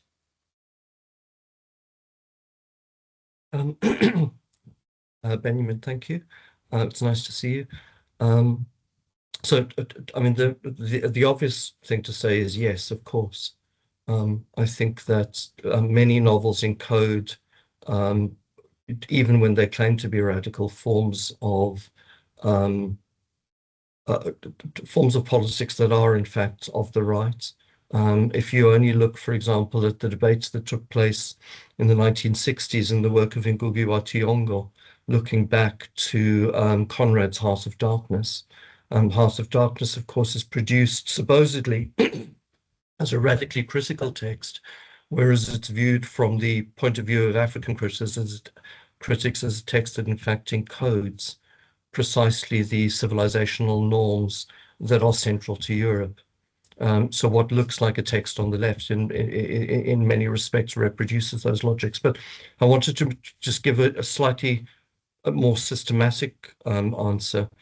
I think if we're asking about whether or not novels are not necessarily linked to democracy, so my first response would be that someone like Rentier, of course, is ambivalent about this. It goes both ways. There are two possibilities. The novel, on the one hand, opens up the space that anyone can write, anyone can read, anyone can receive. On the other hand, aesthetic discourses confer upon the novel a certain authority that preserves and maintains that distance from democratic space. So on Rantier's account, both work. I would be interested in looking at three different things. First of all, the form of the novel. In what sense is the notion of literary form itself a way of policing democratic access and democratic understandings of writing and literacy? But secondly, I think we also have to look at the distribution of the novel. What are the terms on which novels are produced within different social orders? How are they distributed? What are the financial transactions, the property transactions, the legal orders that maintain the very possibility for the publication and writing of the novel? And how are these, to use the terms Rinke described, what's the cartography of this distribution? Almost the classic Marxist question about the means of production that structure the very possibility of the novel. But then thirdly, there is, of course, the reception of the novel. And here we could look to no better a person than Edward Said, who will insist on reading Jane Eyre. He'll read Mansfield Park. He will read Conrad, precisely in order to re-encode those novels within a different discourse and to find within those novels something that is interesting. And that goes back to something that Jacobsen said a long time ago, that the novel, the poetic function, which is encoded within the novel, always leaves a space open within which that reinscription can be made, no matter how conservative or right-wing the novel itself may be. It's precisely the inverted commas around the text that open up a space of exploration. So I agree with you, but I also always think that there's possibilities of remaking and rearticulation, no matter what we find within the text. I'm not sure I've answered that properly, but that's my initial thought. Thank you to both speakers and all the guests, especially those who asked questions for this first session, which was a bit more extensive than we planned. Thanks also to our introduction. So given that we are behind the time and we need a break, let us meet again in 15 minutes, meaning at 2 p.m. Central European time. And so actually the whole schedule will be half an hour after the plan we had originally, but we hope you can cope with that. And then we continue in 15 minutes. Thank you one more time for both great presentations, which I think have set the framework in the best possible way. Hello again. Thank you for joining us. I see that some new faces, some new colleagues have joined us in the meantime. We will continue now with the second panel, to which I now want to, now want to introduce our two speakers, Corbinian Lindel and Lisa Katharina Schmitz. We have to be strict about the time, which we haven't been in the first session. So given that we are now half an hour late, let us be, I hope we can manage to have both presentations for 25 minutes. And after that, 20 minutes discussion. So we close this session at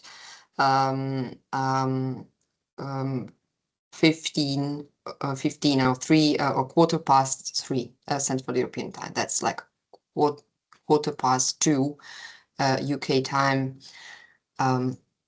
Okay, so Corbinian Lindel is a PhD candidate at the universities of Magdeburg and Koblenz.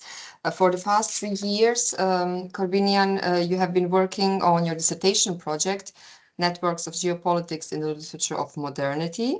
And in this context, you published several articles on the concept of Lebensraum in colonial and ecological discourse before and after 1945. You also published on German and Austrian geopolitics with a particular focus on literature, the arts, and literary modernity. What we found especially interesting about your abstract is that you already employed the term geopolitical as a genre classification. For example, in your reading of Stefan Zweig's geopolitical novella, Die Eroberung von Byzanz. Thank you, Corbinian, for joining us today, for preparing your presentation. We look forward to hearing your thesis. Okay, thank you very much for this kind introduction. I hope I can share my screen so you can see the few slides I have prepared. I tried by Teilen, right? Should exactly. work. Yeah, it should work. We tested it now with Benjamin, and it worked, and Zrika's presentation worked as well. So let us give it a try.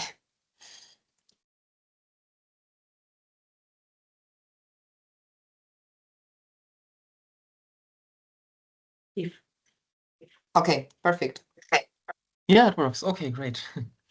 So, I mean, I was happy and also somehow a little bit surprised last autumn when I came across the announcement for an event on literary geopolitics on Germanistic, because, well, it was unexpected to see that other persons in literary studies, especially, are also engaging with the term and that concept, geopolitics. I actually wrote at the same evening a few lines for the call for papers. And yeah, I'm happy to be here. However, I have to begin probably with this. In what follows, I will focus primarily on the first part of my title, so on geopolitical aesthetics due to time reasons. When speaking, I hope the slide can change. Yeah, when speaking about geopolitics, one has to acknowledge a kind of, yeah, you can say German Sonderweg. While the discourse originated largely in Germany, as you can see around and after 1900, you can see a rapid decline in Germany after a period of very intense prominence during the Third Reich. After 1945, the use of the term dropped sharply in Germany, as you can see. And since then, yeah, geopolitics has not formally been taboo or something in Germany, but the concept itself has been treated as fundamentally problematic. The term carries a heavy historical burden and is therefore approached with a considerable caution. But by contrast to this, you see that the career of geopolitics in the English-speaking world begins really only after 1945, and it has continued largely uninterrupted up to the present day, as you see here in the Ngram viewer of Google Books. When I refer to geopolitics now, I'm speaking about classical geopolitics, so in the tradition of Friedrich Ratzel, Karl Haushofer, and Carl Schmitt. I'm not referring to approaches associated with the so-called critical geopolitics. So, for example, the already mentioned Yves Lacoste and others, which adopt the term but share little with the assumptions underlying geopolitics in the first half of the 20th century. What distinguishes these approaches most clearly is their understanding of space. In classical geopolitics, space is always seen as an actor. It has agency in history and in politics. I follow Niels Werber and the Bundeszentrale für politische Bildung when I say this is quasi the assumption that is the shared foundation across all classical geopolitical approaches. So in sharp contrast to constructivist, so-called geopolitics, classical German geopolitics does not view space as something that is freely shaped by discourse or planning or humans at all. It's rather the other way around, that in this, maybe you can say odd discourse of the early 20th century, space in the geopolitical discourse is and was always a force in history itself. In the Weimar Republic, geopolitics was the most popular discourse about space, and it is probably up until today, the most important counter discourse to international law or Völkerrecht. But its very substantialist foundation was probably one of the main reasons why it attracted so little attention within this cultural study-driven paradigm of spatial turn, which had its high phase around 2010, and which had predominantly constructivist premises. In what follows, I like to propose a shift in perspective on German geopolitics of the early 20th century. I don't want to treat geopolitics primarily as a body of analytical concepts or strategic doctrines. I will rather argue that geopolitics can and should fundamentally be understood as an aesthetic and literary discourse, which it always was. My central claim is, in other words, that aesthetic strategies are no later addition that were introduced by the popular reception of geopolitics in literature, for example, but geopolitical thing itself. includes literary forms from its very beginnings. And this is why German geopolitics, I should suggest, invites or indeed demands a literary critical approach. Convenient. Sorry. Yeah. Sorry for interrupting you. I'm not sure if your slide is if your presentation is moving. Did you want to switch slides to move forward with the presentation? Because we see the second page only.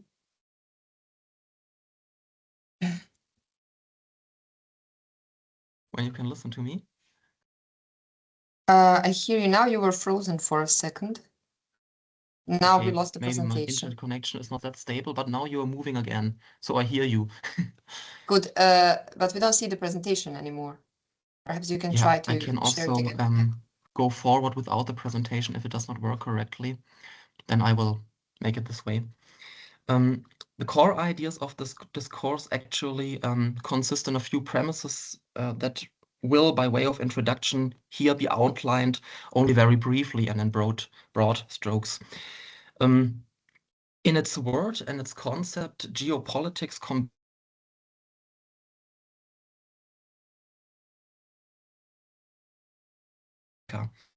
Karl Haushofer, the main editor of the Zeitschrift für Geopolitik and the most popular German geopolitician in the interwar period, defined the discipline in 1925 as die Wissenschaft von der politischen Lebensform im natürlichen Lebensraum, Living Space, die sie in ihrer Erdgebundenheit und ihrer Bedingtheit durch geschichtliche Bewegung zu erfassen sucht. So you have two key concepts here, so to say, the living space and the rootedness in the earth that is fundamental to this geopolitical discourse.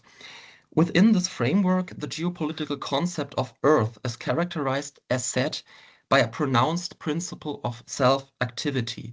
The earth appears not as a passive surface, it is an assemblage, you can say, of actively operating natural elements. It is attributed its own agency, as Niels Werbe and the Bundeszentrale für politische Bildung state very correctly. Friedrich Ratzel formulated this idea as early as around 1900. So it is not only something you can find in Niels Werbe, but also already in Friedrich Ratzel, and I quote Ratzel now. Völker breiten sich aus und werden zurückgedrängt. Und bei all diesen Bewegungen ist nun die Erde nicht bloß der leidende Boden. Sie weist ihnen mit ihren 1000 Verschiedenheiten der Lage, des Raumes, der Bodengestalt, die Wege hemmt, fördert, verlangsamt, beschleunigt, zerteilt die sich bewegenden Massen. So, as you see, the earth is also the grammatical subject here in this quotation. Within the Darwinian paradigm of geopolitics, as already said before by Mr. Devaney, in this Darwinian paradigm, all forms of life are engaged in an ongoing struggle for limited living space and scarce resources. And the same logic of individual concurrence and struggle applies in geopolitical thinking to the struggle for existence between states. So there's not only a struggle for existence on the individual level, but also on the big picture between states, with one crucial difference here that in geopolitics, the struggle for existence becomes a struggle for space. Geopoliticians therefore often depict states as living organisms which are competing with one another for sufficient Lebensraum. I have some great slides I could show here, but probably you know all these propagandistic maps where for example, Russia and Germany are strangling each other, and they are depicted as monsters there on this European map. It should be clear that geopolitics is not identical with geodeterminism. Its worldview is far more dynamic, with borders understood as continually shifting within an ongoing struggle for space. Yeah, but now let's come to literature. Contemporary readers were very well aware of the aesthetic ambitions of geopolitical texts. Karl Haushofer, as said, one of the central figures of German geopolitics, was frequently criticized by his academic peers for what they perceived as an excessive tendency toward fabulation and fantasy. Already his first major work on Japan from 1913, according to a critic, failed, I quote, Wahrheit und Dichtung erst im eigenen Kopf, dann im Werk klar und scharf zu sondern. So what is criticized here was was used very systematically among geopoliticians. Rudolf Kjellén Haushofer's major intellectual role model, was admired for the vividness of his language. I quote now Walter Vogel, a very important person in the Berlin geopolitics of the 1920s, who was also one of the very few geopolitics who was a professor at the university. Die unleugbar starke Wirkung, die von Kielens Schriften ausgeht, beruht auf seiner ungemein lebendigen, eindrucksvollen und bilderreichen Sprache. Wenn er etwa von dem kaltem Atemhauch Russlands spricht, den Schweden im Gesicht spürt, fast auf jeder Seite seiner Schriften lassen sich ähnliche Beispiele finden. So ist es nicht der strenge, mit sauberen, aber farblosen Begriffen arbeitende Gelehrte, sondern der mit intuitiver Schaukraft begabte Künstler, den wir reden hören. So Kielen is a kind of artist. He's a poet. That is what I want to address as aesthetics in the original sense of aesthesis, as a sensory perception. That's an important point because geopolitical texts were designed to be felt, not merely understood. They aimed at producing an embodied experience in the reader, and that embodiment should translate spatial configurations like the central position of Germany in Europe and this kind of claustrophobia resulting out of it into real sensations and finally into political actions. Again, Haushofer. Denken wir an die raumenge Berlin-Bagdad-Politik der Vorkriegszeit, deren räumliche Angreifbarkeit atembeklemmend wirkt, wenn man sie sich nur in einer Weltkarte betrachtet. So looking at the map, you really cannot breathe by just looking at it. I continue in the quotation of Haushofer. Die Karte muss den Schmerz darüber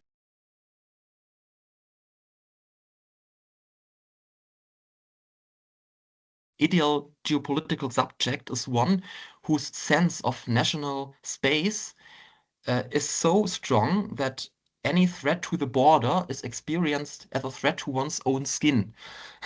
The political will and also the, as already said by Schrinka, the military readiness are meant to converge through sensory intensity. Let's come to the second point after this aesthesis aspect of geopolitical text, to the imagination. For Haushofer, the geopolitical map is, I quote, ein Tummelplatz geografischer Einbildungskraft. So you can translate with a playground of geographical imagination. Geopolitics, according to Haushofer, trains the spatial imagination. And by doing so, it also trains the capacity to anticipate future movements of people, of armies, and of empires who are expanding like organisms. This very speculative foresight into the future is a defining feature of the geopolitical discourse since the early 20th century, but not only in the early 20th century. I mean, I also can quote Huntington here, which I will do in a few minutes. Geopolitical authors sketch bold scenarios of future world orders long before these world orders exist or could be empirically verified.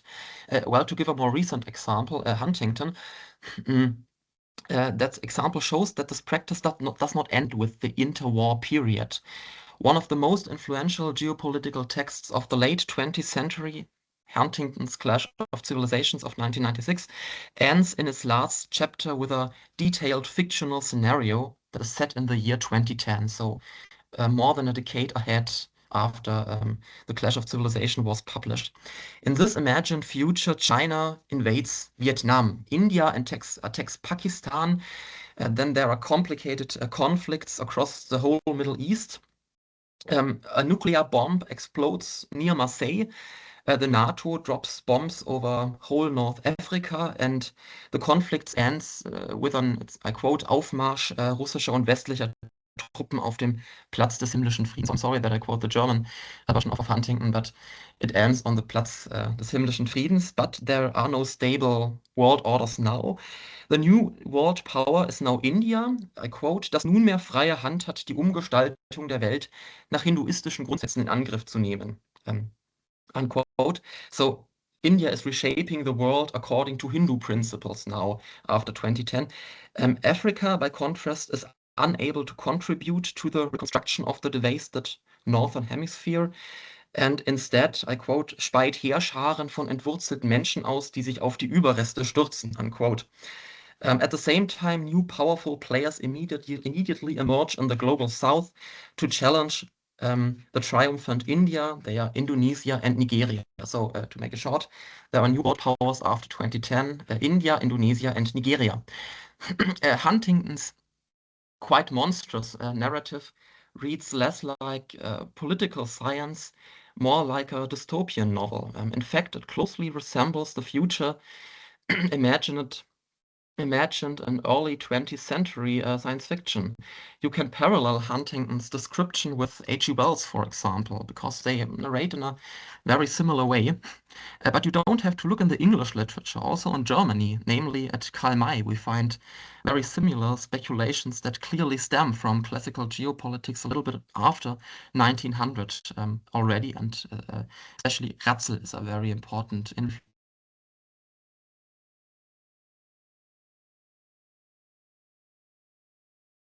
Die Gelenke, a novel from 1910, first published.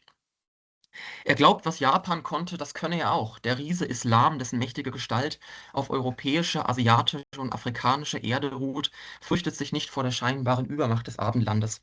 Die gelbe Rasse wird sich dann mit der germanisch-indianischen in die Herrschaft über die Erde teilen. So, to end here, what these examples, I have brought a few else, but I think it's enough. What these examples should demonstrate is not simply that geopolitics borrows from literature.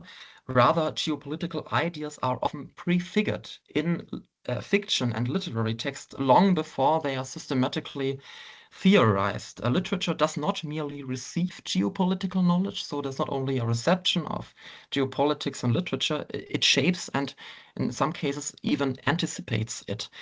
And thus, literary elements have accompanied geopolitical theory formation from the very outset. So,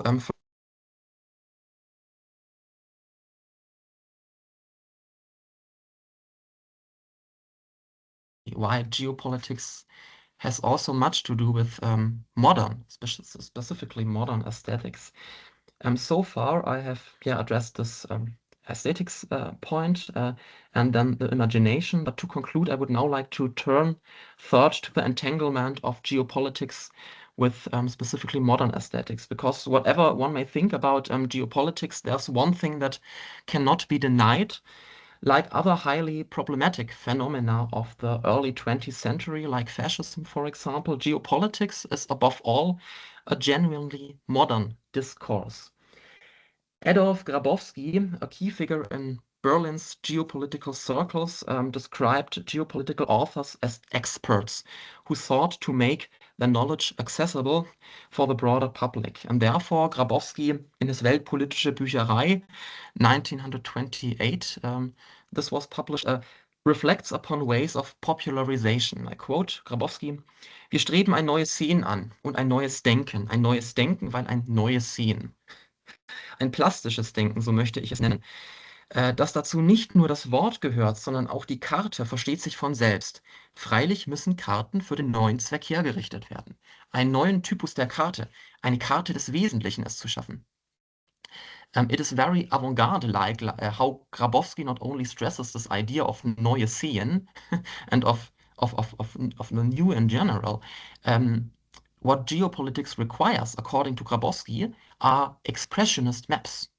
So Grabowski is talking about expressionistische Karten. I quote: Genau wie die expressionistische Karte nicht abzielt auf realistische Vollständigkeit, sondern auf Erfassung des Wesentlichen.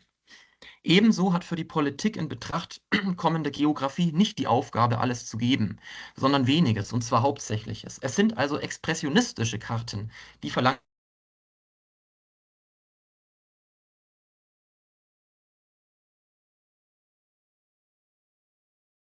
a bit like modern art in this kind of contrast of black and white. And for example, there's also a picture of Salvador Dali, the birth of the geopolitical child of 1943. So there were modern artists who were influenced by this geopolitical imaginations. The expressionist map here at Grabowski is a visual abstraction. It captures the essential dynamics of the world. It does not aim at empirical completeness. This notion explicitly aligns geopolitics with, modern aesthetics. and more important than the actual parallels between expressionist maps in the sense of Grabowski and pictures of Kirchner or of Dali, is the fact that leading expressionists themselves drew on geopolitical concepts, and not only painters like Dali. I could also quote the Austrian writer Robert Müller, who linked geopolitical theories of dynamic states as a living form to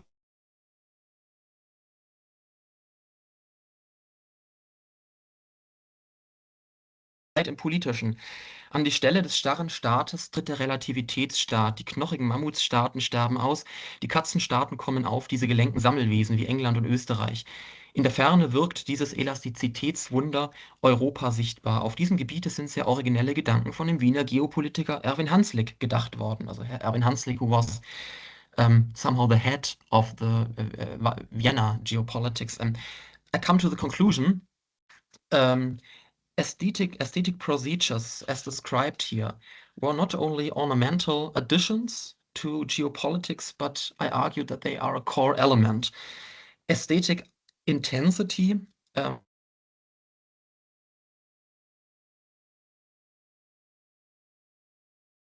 tragedies were fundamental for the classical geopolitical discourse. And yeah, still classical authors in the sense like Huntington and this clash of civilizations of the 1990s.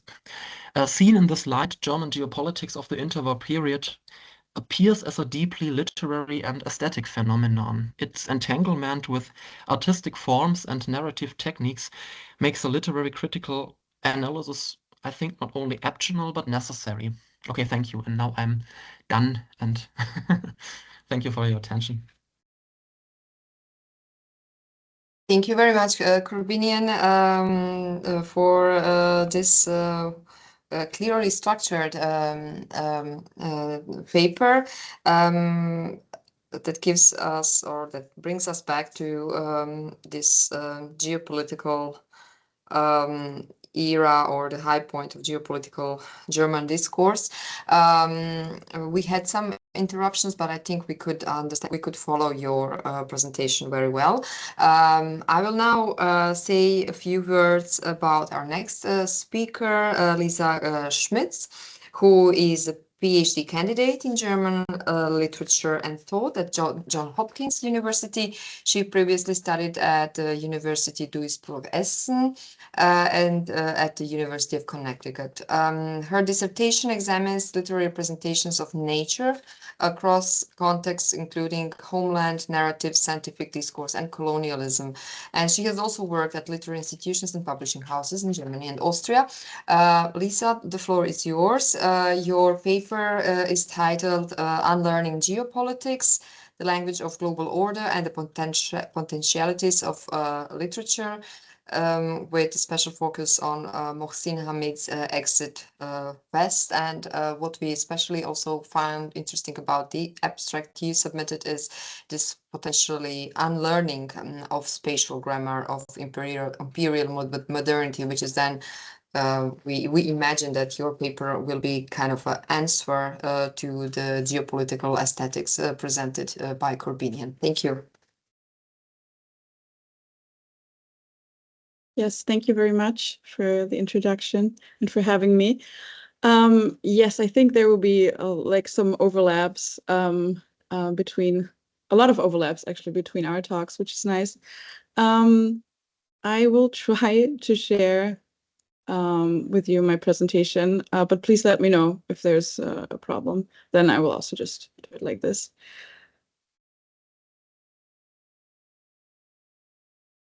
Mm-hmm.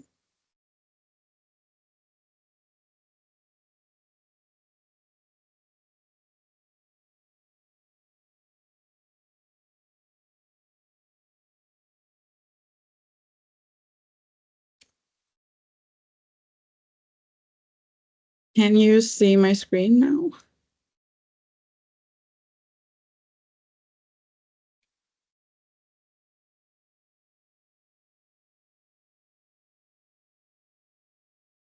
Okay. My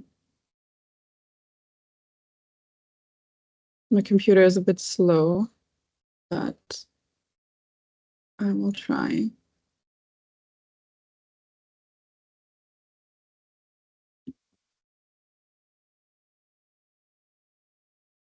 Okay. So I changed the name a bit, but it's still about the same things. So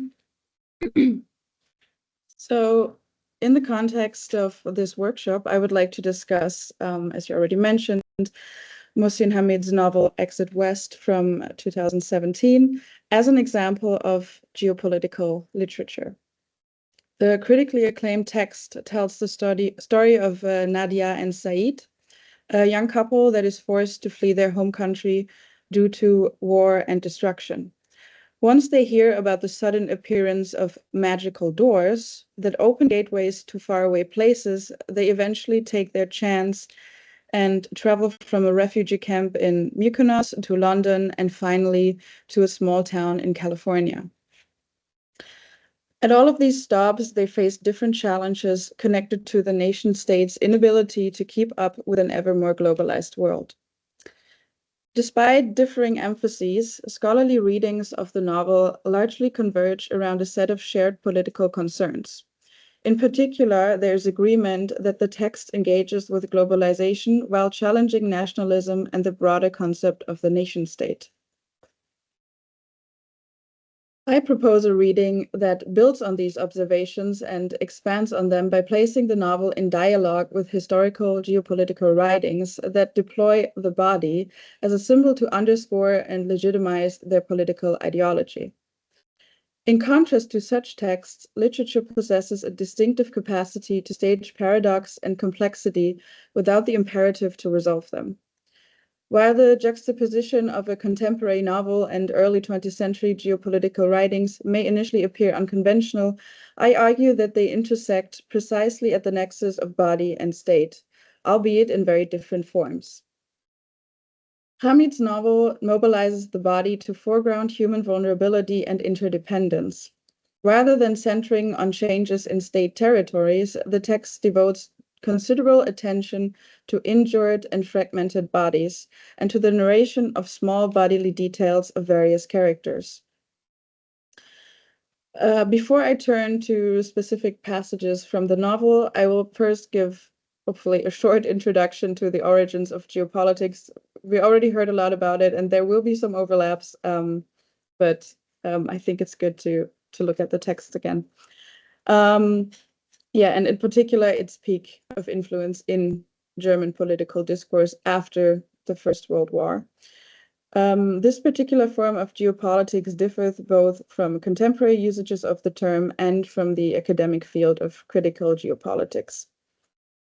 So the term was first introduced by Rudolf Kjellén, a Swedish statesman and geographer whose work, The State as a Living Organism, drew heavily on the ideas of Friedrich Ratzel, a name we've heard before.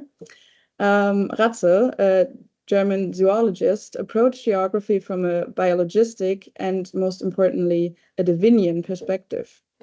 He applied the notions of natural selection and the struggle for survival as dynamics operating not only in ecosystems, but also among states. According to Ratzel, a state constitutes a living organism through the intimate connection between its people and its land. I hope you can see the second slide now with the quote. So to quote Ratzel, the state is not merely an organism because it is a connection between the living people and the rigid ground, but because this connection is so strengthened by interaction that the two become one and can no longer be thought of separately without life escaping. Lisa, sorry for interrupting you. Perhaps we do not see the second slide. Perhaps you can just click on this presentation on the left. You don't have to play the presentation. Okay. Just I will click try yourself to do through. Yeah, now we see it. Now you see it. Okay, perfect. Thank you. So it is important to note that the image of unity is used to describe the relationship between the land and the people. Although both Ratzel and Kjellén emphasize how a state's geography shapes its population and political life, their work should not be understood as strictly geodeterministic. Rather, they advocate for strategic geopolitics, arguing that states must consciously comprehend and use their location, climate, and spatial conditions in order to survive and grow. Kjellén takes up the image of the state as a living organism and further emphasizes that the state constitutes a real individual with its own biography. To quote, each state acts as an individual entity with its own particular character, special interests, way of acting, and emotional world. The literary scholar Niels Werber identifies three central problems emerging from this mode of thinking. First, the devaluation of the individual. Second, Balacism. And third, the implied normative consequences. The resulting semantic field is shaped by biological and medical vocabulary. States may be described as healthy or sick, and borders as either natural or artificial. Within this framework, the health of the state becomes the paramount concern of geopolitics, implying that a state is better off losing part of its population than surrendering territory. The fatal consequences of such narratives became clearly visible during the Second World War. It was in the aftermath of the First World War that geopolitical language gained significant traction, particularly through figures such as Karl Haushofer, a Bavarian officer and geographer who popularized the term in Germany during the 1920s and 1930s. For Haushofer, geopolitics was concerned with, and I quote, the assembly of blood and soil in space to form a state. This terminology is fundamental to National Socialism and, in part, laid the ground for the expansionist project to acquire additional living space, or Lebensraum, for the German people in the East. Unlike Ratzel, these later texts articulate concrete political imperatives. Moreover, as Werber compellingly demonstrates, they are grounded in a pronounced revanchism that emerged from the consequences of the First World War. The German narrative was shaped by a strong condemnation of the British naval blockade, Germany's geographical fate as being located in the middle, and the conceptualization of the East as a potential space for territorial expansion. What is most relevant to my analysis is how figures such as Haushofer described and visualized Germany's geographical fate after the Treaty of Versailles, which forced the nation to surrender parts of its territory. Continuing the topos of the living organism, leading geopolitics like Haushofer, Erich Obst, and Otto Maul employed terms such as mutilation, crippledness, and spatial pressure, as well as metaphors of breathing and suffocation. And here are just like a few of the maps that are part of Haushofer's, I think the English name is Space Transcending Powers. And like here you see like some images that describe like a form of suffocation or the use of the word crippled, like that the traffic is crippled, and they have also described the traffic as veins, which also brings in the problematic image of blood. And there have also been a few films that are on this slide that also visualize, or we're supposed to visualize this kind of violence that assumedly has been done to the state. So that's the kind of imagery they use. And let me continue. So based on his analysis of Swedish-German geopolitics, Werber furthermore identifies two general characteristics of post-First World War geopolitical discourse. First, it is marked by a reduction of complexity, as it excludes factors other than geographical ones. Second, it operates through a deferral of guilt. If a state merely acts in accordance with its nature, responsibility can no longer be attributed to political actors. Political actions are thus fully naturalized. Space, or nature itself, acquires agency and is transformed into a political actor, while the geopolitician becomes the authoritative interpreter of this nature and consequently the key figure in shaping state policy. Otto Maul, one of the co-founders of Haushofer's Zeitschrift für Geopolitik, compares this role to that of a doctor.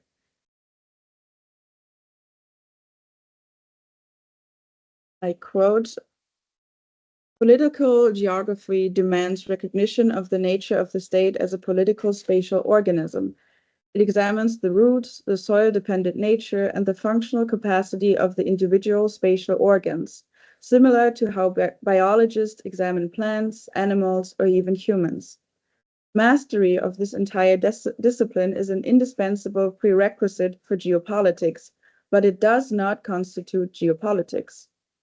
For the geopolitician does not have the task of a biologist with regard to the state, but rather that of a physician, whose job it is to declare its organism healthy and capable of meeting the spatial requirements of life, or to recommend behavioral measures in the event of symptoms or illness." This quote once more underlines the normative character that geopolitical discourse had assumed by this point in history. Furthermore, it is worth noting that this narrative relies heavily on Western binaries that continue to shape our thinking today.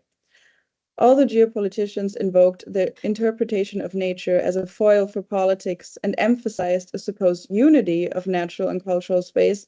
They nonetheless maintained rigid distinctions between nature and culture, the natural and the artificial, as well as body and soul. However, the limitations of such structural organizations are persistently exposed and challenged in literature.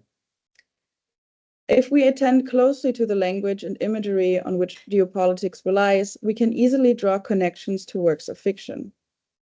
In Geopolitik der Literatur, Werber traces geopolitical thinking from Heinrich Kleist and Herman Melville to The Lord of the Rings and Star Wars, demonstrating that literature can be not only part of a solution, but also part of the problem by reproducing the same old narratives. At the same time, literature may offer ways to unsettle geopolitical narratives or, at the very least, to expose their dangerous semantics.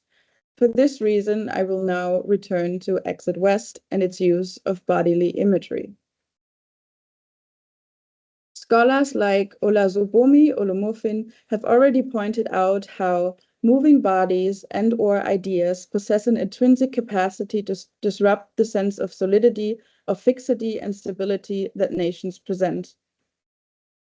In line with Foucault's panoptic model, they go on to show how the state's means of control, for example, through surveillance cameras in the novel, fragment the spaces and bodies that it seeks to discipline. While I agree with this reading, I will also demonstrate how the fragmentation of bodies can itself counter geopolitical narratives, functioning symbolically to dismantle notions of statehood. My approach follows in part Penny Vlagapoulou's observation. I quote, "We are," the text suggests, "fundamentally limited by our bodies and the places in which we dwell, a reality that is sedimented as others enter into our orbit or as we cross into theirs. Several bodies of various shapes, forms, genders, ages, and colors are part of Exit West's narrative tapestry. Due to the war in Nadia's and Said's hometown, the characters often encounter dead bodies or isolated body parts resulting from targeted bombings. I quote, "Said and Nadia had to be careful when making turns not to run over an outstretched arm or leg. Especially during the first third of the novel, death is a constant companion. One day, Nadia's cousin dies with 85 others, blown by a truck bomb to bits, literally to bits, the largest of which, in Nadia's cousin's case, were a head and 2/3 of an arm. Later, Said's mother is killed by a stray heavy caliber round passing through the windshield of her family's car and taking with it a quarter of her head. Most shockingly, perhaps, the narrator describes a scene in which Said's father witnesses a few young men seemingly playing football. When looking closely, he is shocked to see that they are playing with a head. First, he believes it to be the head of a goat, but eventually it dawns upon him that it is the head of a human being with hair and a beard. Read alongside the novel, metaphors of mutilation applied to state territory appear profoundly grim, precisely because they efface the suffering and deaths of the human beings involved in wars that effect territorial change. A state cannot bleed or die like a body. An actual human being can. The raging war is further described at the microscopic level. The focus lies less on states or groups of power that fight against each other. We actually never learn much about specific political motivations. Instead, the novel focuses on embodied human interaction, even on the battlefield, where war revealed itself to be an intimate experience, combatants pressed close together. It is a violence that can be sensed. For example, when Said and Nadia pass a body hanging in the air, which they can hardly smell until they were downwind, when odor became almost unbearable. As the situation worsens, there are fewer and fewer ways to escape the brutality in everyday life. Eventually, it infiltrates their home after their upstairs neighbor had been shot in his apartment. He had bled through a crack in the floor, his blood appearing as a stain in the high corner of Said's sitting room. The text clearly narrates human bodies as fragmented, vulnerable, and porous. This does not only hold true for dead bodies, but also for the living. The narrator often focuses on body parts, such as a leg halfway covered by a blanket, or knuckles that scarcely touch as they pass. In the beginning, Said notices a bugly mark on Nadia's neck, a tawny oval that times, rarely but not never, moved with her pulse. All these remarks clearly emphasize their embodied existence and their vulnerability in a way that reminds one of Merleau-Ponty's phenomenology, which renders body and world, observer and observed, as two sides of one coin through his notion of flesh. Unlike geopolitics, this kind of unity is, however, described on the level of the individual and pertains to our perception. It rejects a clear distinction between subject and object because it understands our being in the world as immersed. Without referring to Merleau-Ponty, Olomofin also highlights the novel's blurring of positionality, noting how, within the motive of movement, there's a fluidity in subject positions, which permits characters to move from one spectrum of identity to another. For example, who is categorized as migrant and who as native switches throughout the text. Recent posthumanist scholars, such as Stacey Alaimo, have taken up on this intertwinement with an environmental focus. While some posthumanist claims remain questionable, especially in light of geopolitical discourse, Alaimo's notion of transcorporality proves useful to undermine the metaphor of the state as a living organism with a natural and a cultural side. Understanding our existence as transcorporal highlights the constant movement between us and our environment, the entangled territories of material and discursive, natural and cultural, biological and textual. The smell of a hanged body, blood soaking through the floor, or even a kiss. The borders of the body, as well as those between culture and nature, thus appear less rigid than geopoliticians have imagined them. Hamid's novel, in contrast, shows an eco-critical awareness that destabilizes the traditional divide between country and city, past and present, but also East and West, man and woman, human and non-human, local and global, and so on. All these different bodies are real bodies, but also symbols, because they are part of the bigger motive of mobility and movement that the novel entertains. On a global scale, the moving bodies are what undermine the borders of different nations. Combined, the novel thus manages to uphold a complexity that encompasses different scopes. We have individual lives and stories, but we also constantly learn about how these lives are interconnected.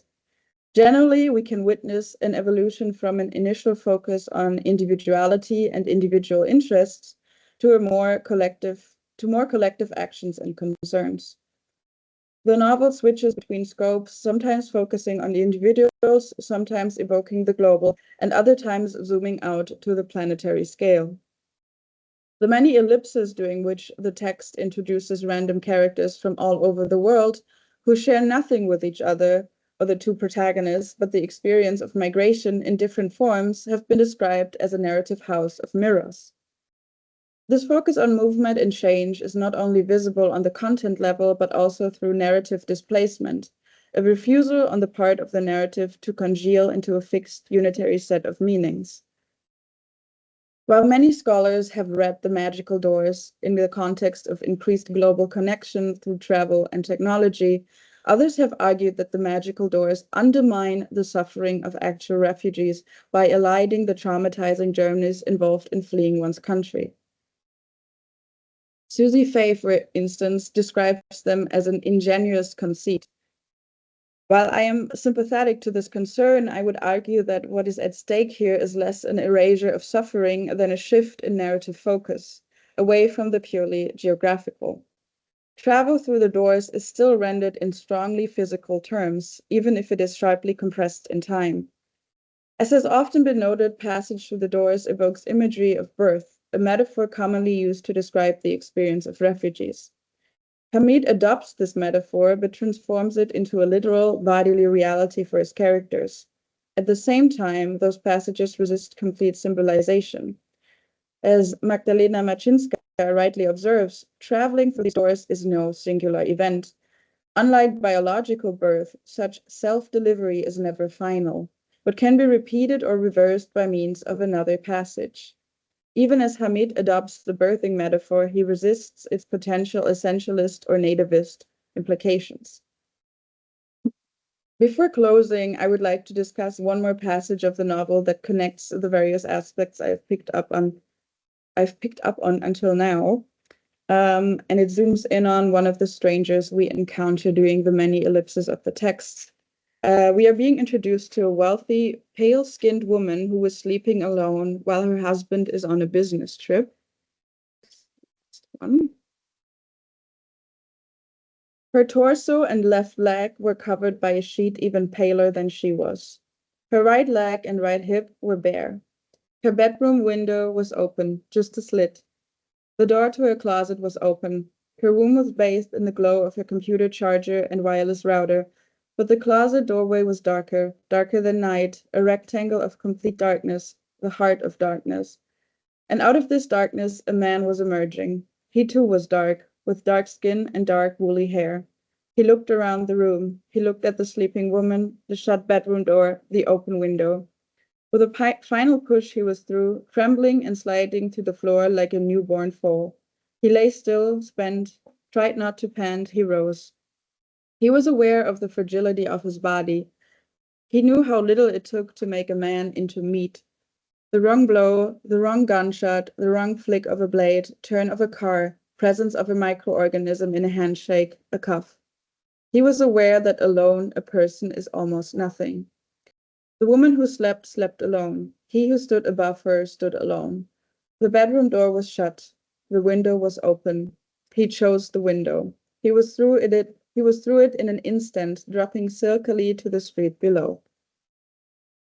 The narrator's description of the woman, reduced to a torso, a right leg, and a hip, continues the motive of the fragmented body. As she is also asleep, her body appears especially vulnerable. Hamid initially evokes the familiar narrative of the helpless white woman approached by a man of color. However, several crucial elements are reversed. It is the woman who seems to be occupying someone else's home, and the potential danger does not enter the space from outside, through the open window, but instead exits through it. The window does not threaten the woman, rather it offers the man a means of escape. Unlike the sleeping woman at this moment, the man is acutely aware of the vulnerability of his own body. He senses the danger of the situation precisely because he knows that, if discovered, he would be perceived as an intruder, one who must be violently removed. The threat then does not arise from his presence, but from the geopolitical and racialized narratives that already frame his body. At the end of the scene, the narrator stages the two characters side by side, emphasizing that they are alone, and as the text states earlier, alone a person is almost nothing. This formulation does not negate their value as individuals. Rather, it underscores a shared condition of exposure. Their vulnerability is intensified by isolation, physically but also ideologically, when their bodies become legible only through the geopolitical narratives that predefine them as citizens or intruders, inhabitants or trespassers. In this way, the passage makes visible how the abstractions of borders, sovereignty, and territorial integrity are ultimately enacted upon individual bodies. Read next to historical geopolitical discourse, Exit West offers an alternative that redirects the language of geopolitics away from mutilated states and violated territories toward fragile human bodies that actually absorb the violence of political order. Thank you. Thank you very much, Lisa, for another intriguing lecture, another intriguing paper. We now open the discussion. We are perfectly in time, which is great. Thank you very much for that as well. So we have about 15 minutes for the discussion.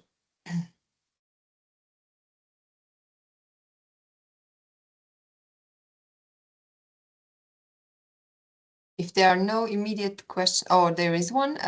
Max, hi, Max, and Marina, after you, I think, or is it? Yeah, Max, did you want to ask a question? Because I had a raised hand. Yes, okay. I don't see you at the moment, that's why I was confused. Huh? Can you hear me? Yes, we can hear you. Okay, great. So, hi, Corbinia, nice to see you again. I was wondering if I'm not mistaken, the realistic school, the current realistic school of political science is particularly referring to geopolitics as a concept. And that's really interesting regarding your talk, because both of you have pointed out the metaphorical, expressionistic, and aesthetical aspects of geopolitics. So I'm wondering if literature and fiction can paradoxically confront these aspects of geopolitics with reality, and is therefore something like a reality check. So even if it's fiction, it can confront the logic of real life, if you will, with this kind of construct, metaphoric and aesthetic construct of geopolitics. So it is something I will be speaking about tomorrow a little bit, but I'm interested in your perspective on that. Thank you. So the question goes also out to Lisa. So I don't want to take so much time. Thanks.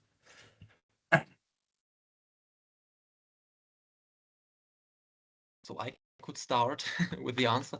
Maybe I, at least in my talk, used the term metaphor a little bit too often, because geopolitical texts themselves and geopoliticians like Walter Vogel, for example, did not think of this idea of the state as an organism as a metaphor. I just want to quote again, because it makes it very clear that this is not only meant as a metaphor. This is a paper from Walter Vogel from 1926, which I use in my dissertation. It was published in the Zeitschrift für die gesamte Staatswissenschaft, and maybe that it becomes clear that it is meant literally when they are talking of living forms and state organisms. Falsch ist die Auffassung, als ob es sich um eine bloße Analogie, eine Redefigur handle. So ist es aber nicht. Dass Staaten ganz eigentümlicher Natur sind, die in vielen, soweit wir sie zu erkennen vermögen, eine Strukturverwandtschaft mit sehr niedrigen, primitiven Organismen zeigen, ist nicht zu bezweifeln. Zitat Ende, also unquote. So he really not only parallels organisms and states, but he says states really work as primitive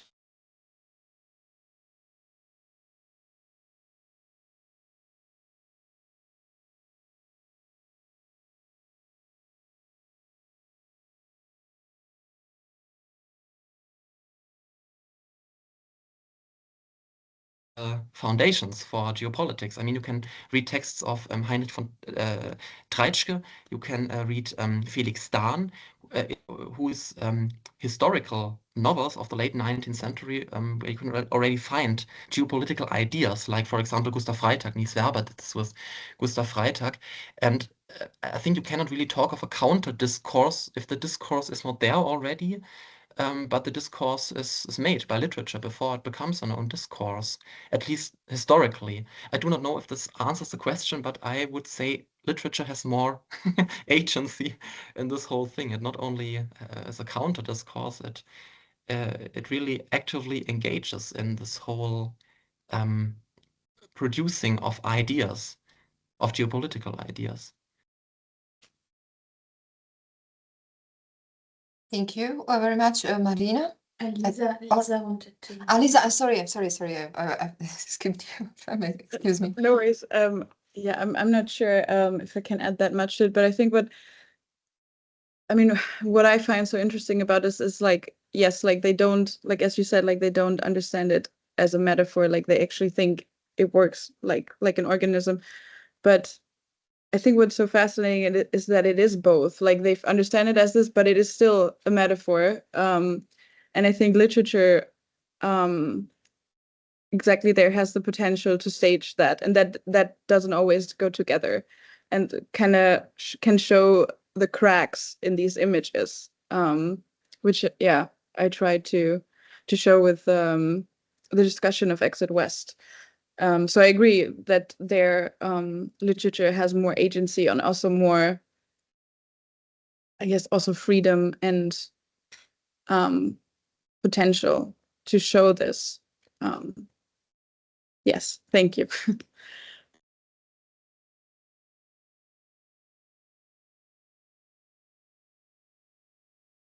Marina, it's your turn now. Yeah, thank you very much for the both presentation. They were very interesting.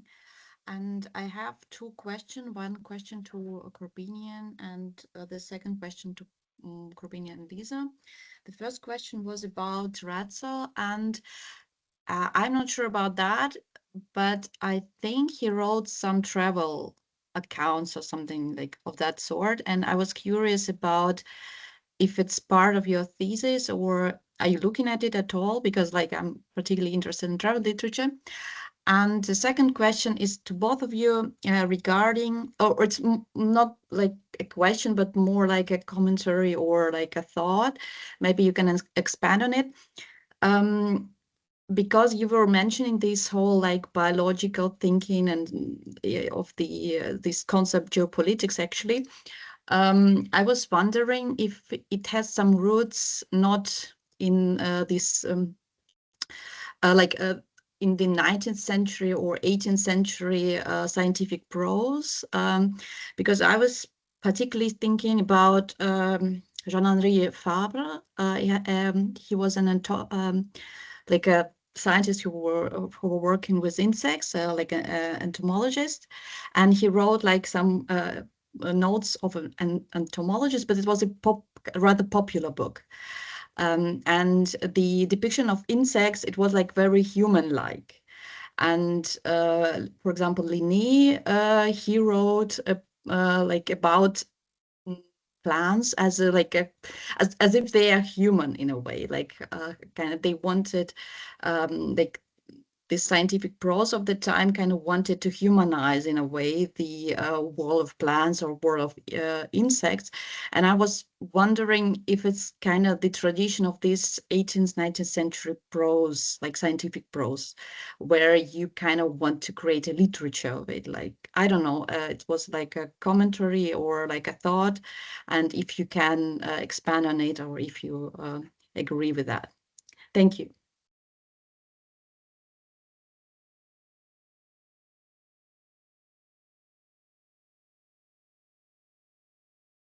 Okay, I can probably say more to the first point than the second, concerning travelogues. This is a very interesting aspect because Ratzel himself had a big travelogue about America. And this discourse in German literature about America as an empty space, where we have more space than people, so more Raum than Volk, plays an important part in my dissertation, at least, because it is a very interesting early discourse that lays the basis for later ideas coming after this. And travelogues are a good way to look at this. I mean, there's Ratzel and his America travelogue, for example, also Ernst Haeckel, Darwin popularizer who did an Algerische Erinnerungen, also travelogue, where you can also find in Darwinian discourse proto-geopolitical ideas. But it is especially interesting for the time of the interwar period because there are many women writing. And that is something that has been pretty much overlooked completely, also on literary studies, that there were women writing in the same way men did on the field of geopolitics. And there were also not only right-wing authors, there were authors like Lily Brown, for example, Lebenssucher and other novels, from a socialist standpoint, already during the First World War, which were influenced by geopolitical ideas, and you really see this in their novels. So on the one hand side, geopolitical discourse is gendered very much. If you read Ratze, he describes this kind of Landnahme as a sexual act. So war is something manly, peace is feminine, and the expansion of a country is always, as Ratzel points it out very clearly. I mean, I could quote it now, but it's a little bit brutal. It is depiction as a sexual act, as a violent sexual act in Ratzel. But at the same time, you have female geopoliticians, especially in travelogues, and this is a very interesting genre for this. Concerning the second point, maybe Lisa could say more about this, because I really trace this whole discourse to the late 19th century. I know Werber sees it in Kleist and this whole right-wing tradition, but in fact, geopolitical ideas were not only a right-wing phenomenon in the Weimar Republic. You have also left-wing authors, left-wing authors who quoted Zeitschrift für Geopolitik, for example. And in the Sozialistische Monatshefte, they use the term Geopolitik in the Haushofer sense in a very unproblematic manner. So yeah. Sorry. Yeah. I also don't feel confident to speak too much about it, but I know that they definitely also were influenced by Uexküll. So I think there's definitely more to look at also with Linne. But I don't know enough to talk about this, but I'm quite sure that he was, or they were influenced by Uexküll and like looking at plants and animals differently. Maybe a short point again, because I also use the term nation in this whole geopolitical field. It's problematic to talk of the interests of a nation because geopolitical thinking is very cross-boundary. I mean, you say it's a right-wing, or I said it's a right-wing national discourse in the 1920s, or a predominantly right-wing discourse, but in fact they rather think in Großräume. So there is Pan-Germanien, Pan-Afrika, Pan-Amerika, and this is a really cross-border thinking, transnational thinking, in fact. So we maybe should also be careful with the term nation and nationalist, because it means something between nationalism and universalism, so to say. Just a short remark.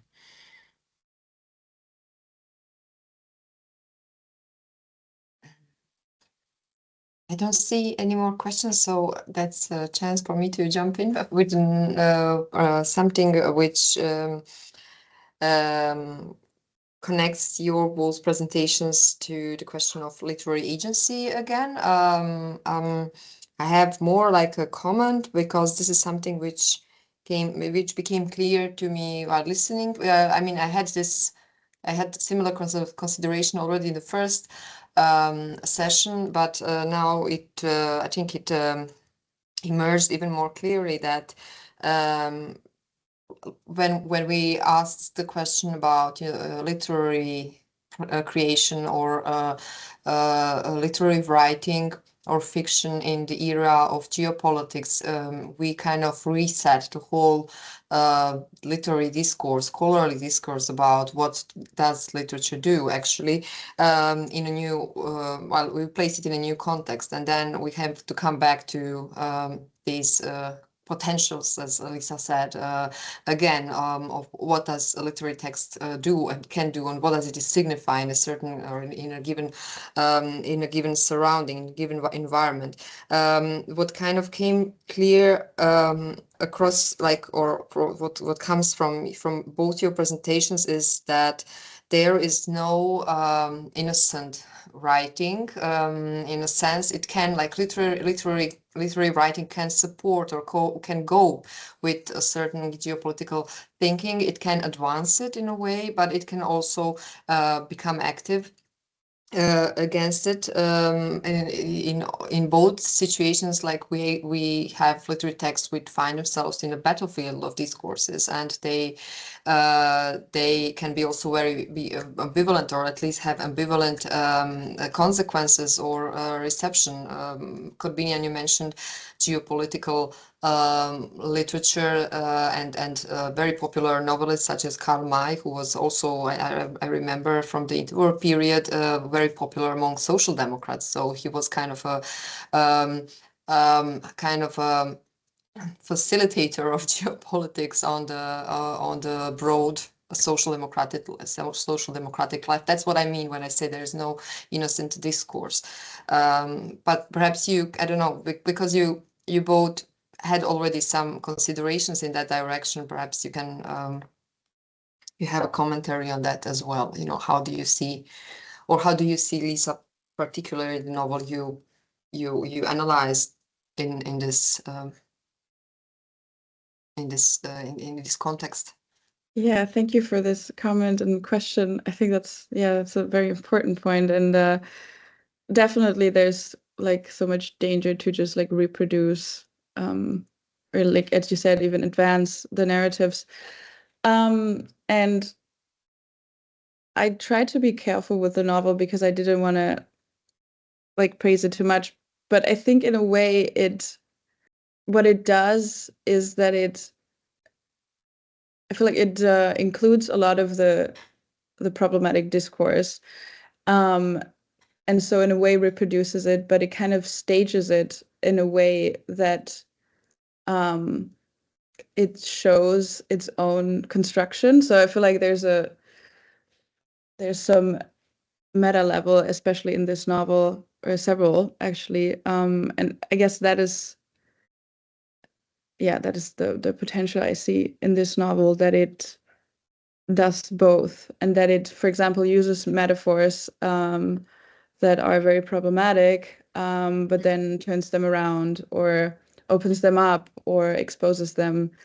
And I guess there's always the risk that then you might end up with another problematic narrative or another problematic narrative metaphor, but like at least you open it up or like change your perspective. And so I think what is so great about this novel is that it really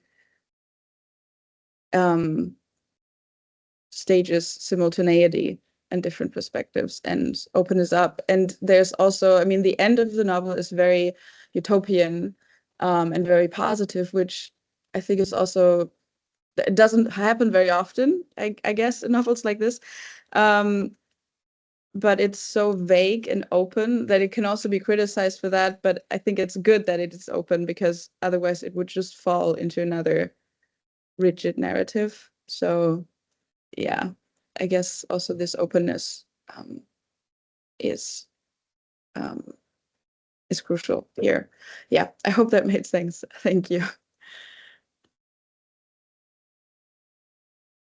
Thank you. I guess, like, because we can celebrate this time, we are in time, and so let us allow us a 15-minute break, and then we see us again at 3:30. There are two more sessions. The next session, the next panel, we will hear presentations by Charlotte Woodward and Benjamin Coleman. See you soon, and if anything occurs in the meantime, Aurora and me, we are online, so you can reach us through Teams anyway. So hello everybody again.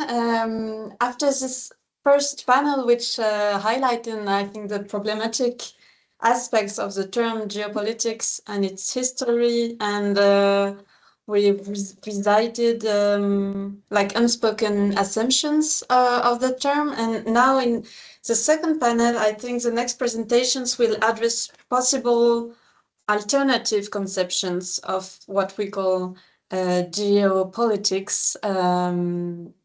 I guess that's what is expecting us. And as the first speaker, I would like to introduce Charlotte Woodford to you. She's a fellow in German and director of studies in modern languages at the University of Cambridge. And she's part of the Caponeu team, co-investigator on the Cambridge team led by Sarah Colvin, who couldn't join us as planned today.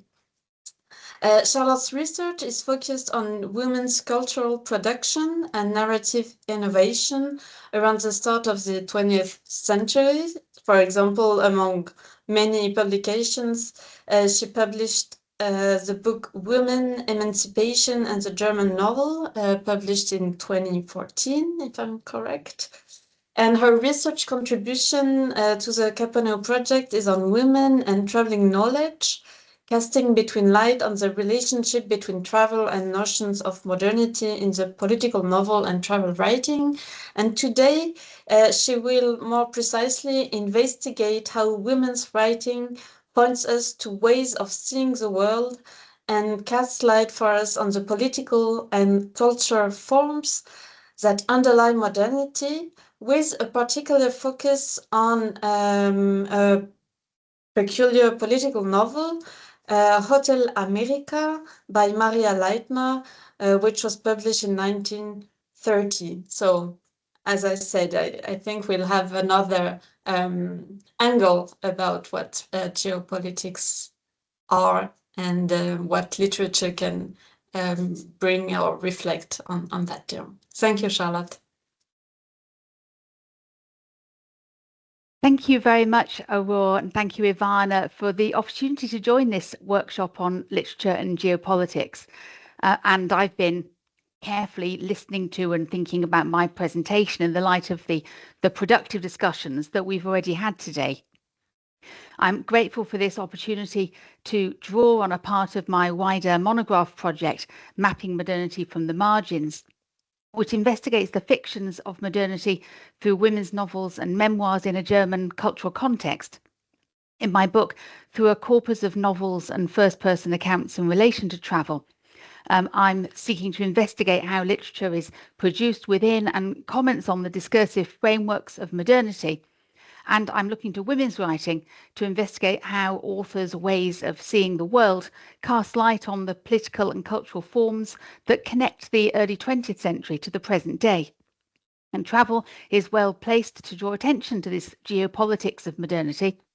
And women travellers sometimes occupy a position in which they have a chance to see the world from a vantage point which does not form part of the mainstream discourse. So I'm looking in this respect to texts that may afford us a view from elsewhere.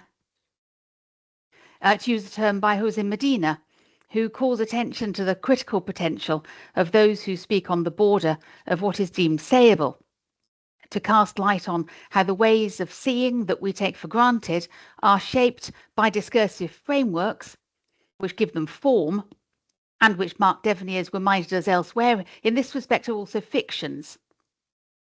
And as Zrinka has argued today in her paper, maps need to be seen within the social and cultural context in which they emerged and in relation to power and its effects. And I'm concerned as a whole with the role, as I'm thinking about how literary and autobiographical writing gives form to these kinds of knowledge, My own work has been informed by the feminist philosopher Maria Lugones and the idea that lives are spatially mapped by power. And I've referred earlier to the quotation here on the slide that Lugones invites her readers to visualize, remember, and sense a map that has been drawn by power in its many guises and directions, and where there is a spot for you.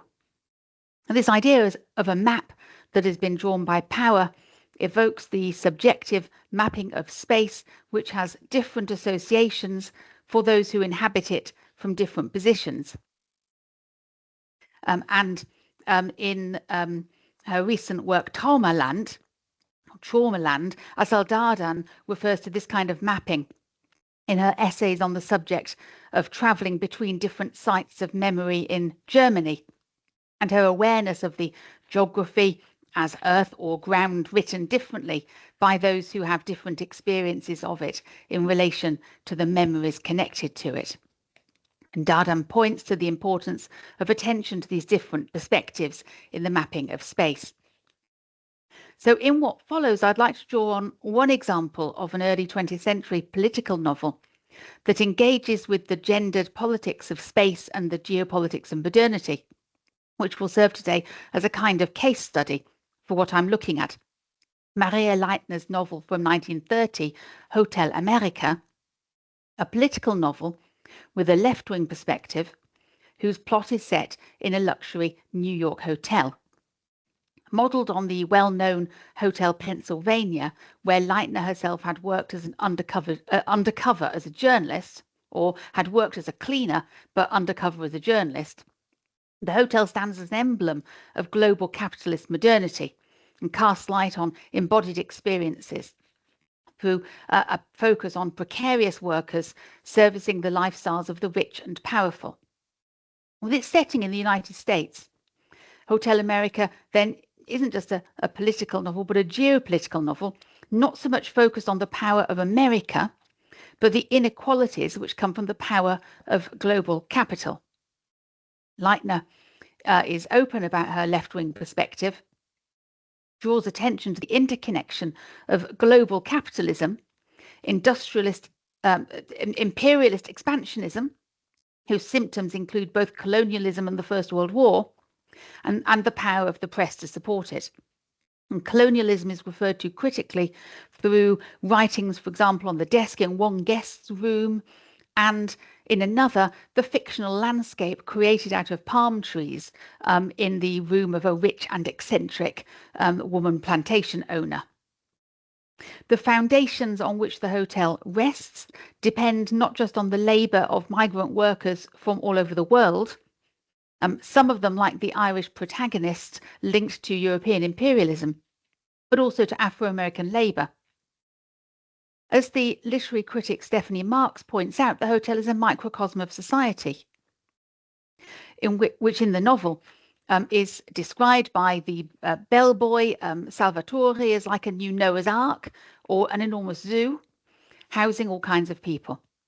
Leitner offers a complex mapping of modernity by evoking different intersectional positions on the margins, all of which are contained within a wider structure of global capitalism.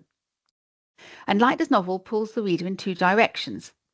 As a political novel, it points to the interpretative framework of Marxism to engage with the global structure of capitalism. As a novel of society, however, a novel of reportage, Leitner pays attention to the different experiences of modernity of differently oppressed workers. And critics have paid too little attention, I'd like to argue, to Leitner's representation of black workers in the novel, which point us to blind spots in relation to the left-wing thought Leitner draws on. Now, Maria Leitner was a German-speaking Jewish woman born in the Kingdom of Hungary, in a city located in present-day Croatia. She fled Berlin for France under Nazism and died in 1942. In Marseille, having been unable to escape France. As a writer of socially critical journalism, much of it circulating in left-wing newspapers, her career included war reporting in the First World War and essays during Weimar Germany for the popular publishing house Ullstein. And she travelled extensively, including 3 years as an Ullstein reporter in the United States from 1925 to 1928, during which she undertook a variety of jobs. And her essays from this period draw attention to social inequality in the United States. In 1925, for example, writing about her personal experience of working in Hotel Pennsylvania in an essay entitled Als Steuerfrau im größten Hotel der Welt, as a scrub woman in the largest hotel in the world. Leitner carried out investigative journalism to try to think herself into other women's point of view. Of course, like other investigative journalists, she may have been reduced to tears by the backbreaking work, but she was also free to leave it. Now, written in German and translated into Polish and Spanish, though not to my knowledge into English, Leitner's novel hasn't been widely written about, but it was recently republished in 2024 in the Reklam edition, seen here in Reklam's new series of Klassikerinnen, so-called classics by women writers, and is therefore once again available to a mainstream readership. The novel fell victim to Nazi censorship of books as a result of the author's communist sympathies, and Leitner herself had to go into exile to France. Now, much of the some of the attention Leitner's novel receives is in relation to the author's politics, which formed part of a highly politicized public sphere in the Weimar era in Germany. And the didactic role of much of her fiction has been emphasized. However, Leitner's novel's formal qualities and literary innovation has been the focus of less attention and is left out of many studies. Julian Priest, quoted on this slide, in analysis of Leitner's literary writing, points us in a different direction, engaging with her writing as literature rather than as propaganda. And he points out that writers driven by ideology or motivated solely to get a message across are not usually given to irony or experimentation with narrative form, genre and tradition, as Leitner invariably is. And Stephanie Marks points out in an analysis of precarious work in Leitner's novel that Leitner deals inevitably with contemporary literary conventions such as new objectivity. And she reminds us that novels as fictions cannot be reduced to the political convictions of their authors. She points out that while Leitner's own political agenda is clearly an important component of the text, it shouldn't force our interpretation in a particular direction. And Marx is right to point out that in Leitner's novel of reportage, there is a contradiction between what is shown and what is claimed. Leitner's reporting, with its thoughtful attention to the diverse experiences of figures she observed, creates a tension with the socialist politics of solidarity, which Leitner tells us is the solution to the problems faced by workers in the hotel. Stephanie Marks points, for example, helpfully to Leitner's attentive recognition of the way in which the authorities in the hotel systematically divide the workers to secure their own power. Now, the plot of Leitner's novel can be summarized very briefly. The single day in which the novel is set is the final day working at the hotel for a young Irish immigrant housemaid, Shirley O'Brien, who longs to escape it. But it's the first day at the hotel for the former German trade unionist, Fritz Globy, who has been unable to find work and gains his position through the persistence of a friend. Shirley has been hoping to leave the hotel with the unscrupulous guest, Mr. Fish, setting her sights on a romantic attachment. But Mr. Fish, the guest, is set that very day to blackmail the newspaper mogul W.H. Strong in order to make his fortune by extortion. And at the dizzy heights of high society, Strong's daughter is getting married on the top floor of the hotel, while in the basement a workers' uprising takes place as a result of the inedible food that the lowest of the workers are being forced to eat. In that uprising, the Irish chambermaid Shirley stands up for her rights, but the uprising fails and Shirley is fired. And as the novel closes, Shirley, befriended by the trades unionist Fritz and others, finds solace in solidarity and determines to read books about the workers' movement. As Sigrid Krakauer comments in a review, the plot of the novel might be thin, but the success of the novel lies in its rich description of individual episodes as we see the life of a hotel from this unusual vantage point from below through the workers. And these are juxtaposed in successive chapters, and we see the guests through their eyes. And these chapters are near synchronous fragments of an action that takes place in a single day, drawing on Leitner's experiences. And the novel's first publication gave it then the subtitle Novel of Reportage. Now, Leitner's topographic metaphor of the high-rise hotel draws in attention to social inequality and shows the use of space to divide and control. And her engagement with the power structures in the hotel resonate with Wendy Brown's theoretical writing on neoliberalism that I was thinking at in the light of the event that Mark Devaney had organised last year with Brown.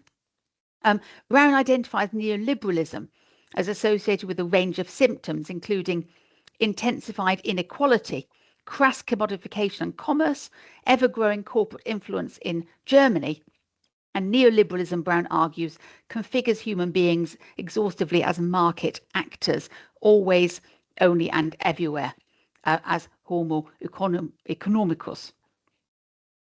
And an example of the totalizing effect of power identified by Brown is the organization in the hotel of various dining rooms for the workers, separating the workers into hierarchically organized groups. And the separation occurs not merely according to position, we're told in the novel, but to gender and race. Men and women eat in separate rooms, and workers of color are not mixed with whites. Unrest caused by the serving of rotten potatoes to the workers gives rise to a temporary uprising, which delays a return to work by half an hour, and it's put down by the soft and total power of the director, who tries to gaslight the workers into compliance. Now, Leitner's work seems intended to suggest that these conditions of work might produce, through dialectical opposition, new active subjects, new collectivities. However, her own attention to gendered and racialized subjectivities and their different positions in the necropolitical structure of the hotel is in tension with the novel's optimistic ending. And so I'd like to address now quickly how the novel points beyond its own political agenda in its engagement with the politics of modernity.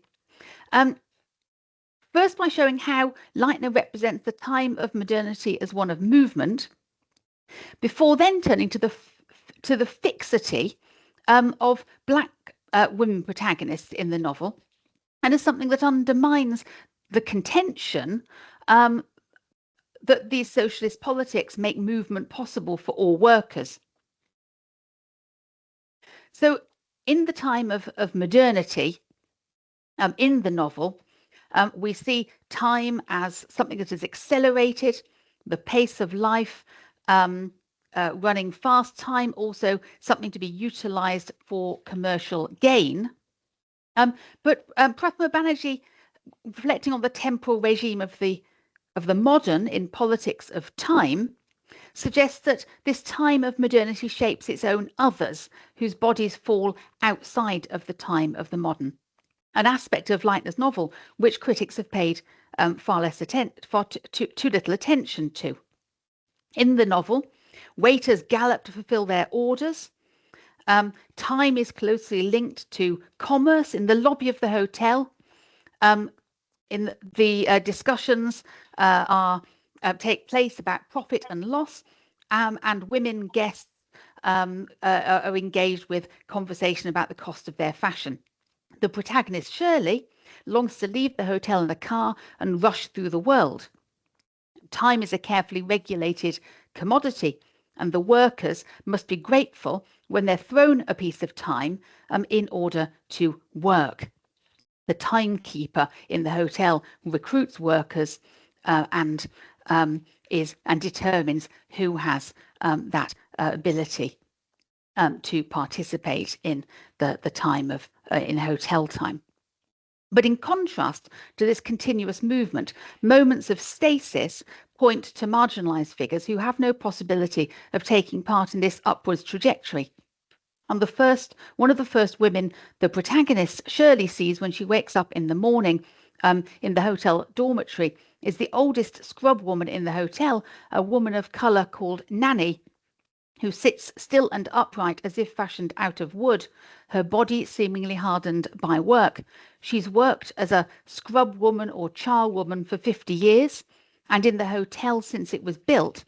Her habits of work are ingrained and written on her body, and whenever Shirley wakes, she sees Nanny sitting with a stiff back as if formed of wood. Nanny is fixed in time and space, rising at 4 in the morning to wait for the bell to work, and she's been forced to work like a machine. Like a machine, she scrubs and mops and wrings and brushes. Then she sits motionless and stares at the skyscrapers. She's sitting stiffly on her chair at the end of the novel when Shirley comes to pack her things and leave. And Nanny gives Shirley an old yellowed picture as a parting gift, a picture of the street as it was when Nanny was younger, before the hotel was built, asking Shirley if the transformation of the street from low-rise dwellings and horse-drawn carriages is not down to the workers' achievements. It's she who plays a key role. The uprising at the centre of the novel, when the director addresses the workers, asking them to speak one at a time, and no one has the courage to speak up for themselves until Nanny makes her way to the director and gives them a potato, complaining it is rotten. Now, we might notice, however, an inequality in relation to the power of the voice of Nanny, who courageously speaks up first, when compared to the voice of Shirley, the young, inexperienced woman, who is the protagonist, who in the same rebellion is allocated much greater space to speak at great length about the workers' precarity, airing a variety of grievances, and is fired for her outspoken behaviour. Why is Nanny given such a key role and at the same time such a muted one? We might here identify a tension between the socially critical engagement in the novel with the stasis faced by Nanny as an oppressed worker, which in the novel links her to other scrub women, and a different kind of stasis, a kind of discursive fixity, which we see in relation to the representation of Black workers in the hotel. Even with her name, Nanny, which in an English context links the scrub woman to domestic servants and women carers, Nanny resembles the image that Patricia Hill Collins analyses as the faithful, obedient domestic servant, and which Collins argues justifies has a role of justifying the economic exploitation of Black women in domestic service. Collins calls these images controlling images that fix Black women into positions in political and cultural discourse.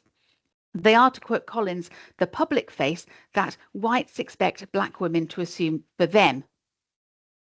So Nanny is both a figure, a sympathetic figure in the novel, and one whose representation resembles the controlling images that Collins writes about. The images these controlling images recur elsewhere. They recur in other representations of black women in the novel. The black washerwomen performing the lowliest tasks are described as cheerful, the only workers in the hotel who live up to the American slogan to go about the day with a smile. And when they take pity on a male lift operator who is having a really bad day, one of them offers to dance for him to distract him from his situation and draw his thoughts elsewhere. And she moves her narrow hips rhythmically. And laughter emanates from the black women's dining room. These images fix black protagonists in the novel in ways which reinforce readers' politics. And they're extended to black men too, who are discursively linked in the novel with entertainment spaces. Men loading dishwashers are described as like jugglers, and Afro-American men baking biscuits in the kitchen are designated entertainers through a description of the space as reminiscent not of a serious bakery, but rather of a vaudeville show. Here, Leitner's model sets up a separation between different groups of workers, and this separation between different groups of workers cuts against the politics of her novel, which ostensibly draw our attention to the potential of solidarity and new communities. And these forms of representation reproduce existing social structures and existing structures of racialization. However, to point to this vaudeville context is also to remind us as critical readers of the inherent fictionality of those discursive frames that Leitner mobilizes, which, as Patricia Hill Collins suggests, are designed to make racism, sexism, poverty, and other forms of social injustice appear to be natural, normal, and inevitable parts of everyday life. Now, Leitner's work, to conclude, is unusual for its time in paying attention to women on the margins and to different forms of precarity and precarious work. And the economic asymmetries that she diagnoses remain central to understandings of contemporary neoliberal economic contexts. In this novel, with its US setting, Leitner examines power relations on a global scale. However, to quote Zrinke from earlier, Leitner is also blind to the politics of her own gaze. How might the identities of women in her novel have the potential to shape new discursive contexts for us? Just like Medina, it could be argued, of course, that her novel is not mapping from the margins at all, but nevertheless, it casts light for us on the power of those maps and interpretative frames. Leitner's novel as a literary work opens up a space for us to think about the need for new interpretive frameworks. And I would argue that it points beyond her own discursive context to the need for more diverse maps in any account of the geopolitical. Thank you very much.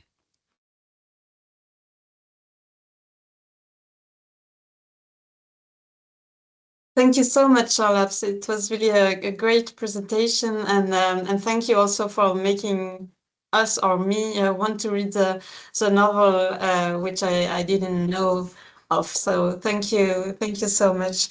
I think we'll continue the exploration of alternative mapping or conception of what geopolitics could be with Benjamin Coleman's presentation. Benjamin is a professor at the Regensburg Universität. He's a historian of British literature and culture, and works on the period from 1860 to the present. His research focuses on the relationship between literature and politics, and he published with Ivana a great collective book about the political uses of literature. I had to mention it. But yeah, your research focused also on literary and cultural histories of socialism and communism. For example, among many publications, you published British Literature and the Life of Institutions, Speculative States in 2021. And I think, if I read correctly, you're currently completing a global history of the radical Bildungsroman, which is forthcoming. Yeah, it should with versa exactly. And yes, I think your presentation will bring us another angle to geopolitics, more about internationalism, and so we are really looking forward to hearing your presentation. Thank you. Great, thanks so much, Aurore, for that very generous introduction. And I'm going to try and share my presentation, which I've never done on Teams before, so this might go disastrously wrong, and we'll see. Okay, I think could someone just give me a thumbs up? Okay, brilliant. Okay, thanks so much. Yeah, and I'd love to sort of also, of course, echo Charlotte's thanks to the organizers for sort of including me in this wonderful group. So if there's a genre that isn't committed to making it new, to imagining how alternative modes of development within or against capitalist modernity might become possible, it's surely the Bildungsroman, or so much scholarship has tried to convince us. On Franco Moretti's influential account, the Bildungsroman's master plot shows how the individual learns to accept his or her place in society. A youthful individual breaks away from the community, undergoes a formative process of Bildung, and finally returns fully formed to the bosom of the national community. The Bildungsroman, many critics note, has historically performed an important ideological function. By offering a vision of individual development as firmly rooted in the nation, the Bildungsroman helped to contain the disruptive social energies that threatened further revolution in the wake of the revolutions of 1784 and 1848. The Bildungsroman, quote Moretti, narrates how the French Revolution could have been avoided. For 19th century Bildungsroman authors, critics from Georg Lukács onward have noted, the protagonist's longed for earthly home is the nation. When it's described in this way, the Bildungsroman looks like the artistic equivalent of the nationalistic policies that were enshrined at the 1815 Congress of Vienna and that aimed to undo the geopolitical changes of the decades after 1789 by asserting the self-sufficiency of the ethnically grounded nation-state. By contrast, I'm interested in a global counter-history of the Bildungsroman that took inspiration from and actively worked to advance left political causes. Instead of imagining how revolution might be avoided by showing how the prodigal individual can be successfully reintegrated into the organic ethno-national community, this alternative genealogy of the Bildungsroman imagines the conditions under which a counter-hegemonic, socialist, internationalist dispensation might finally emerge.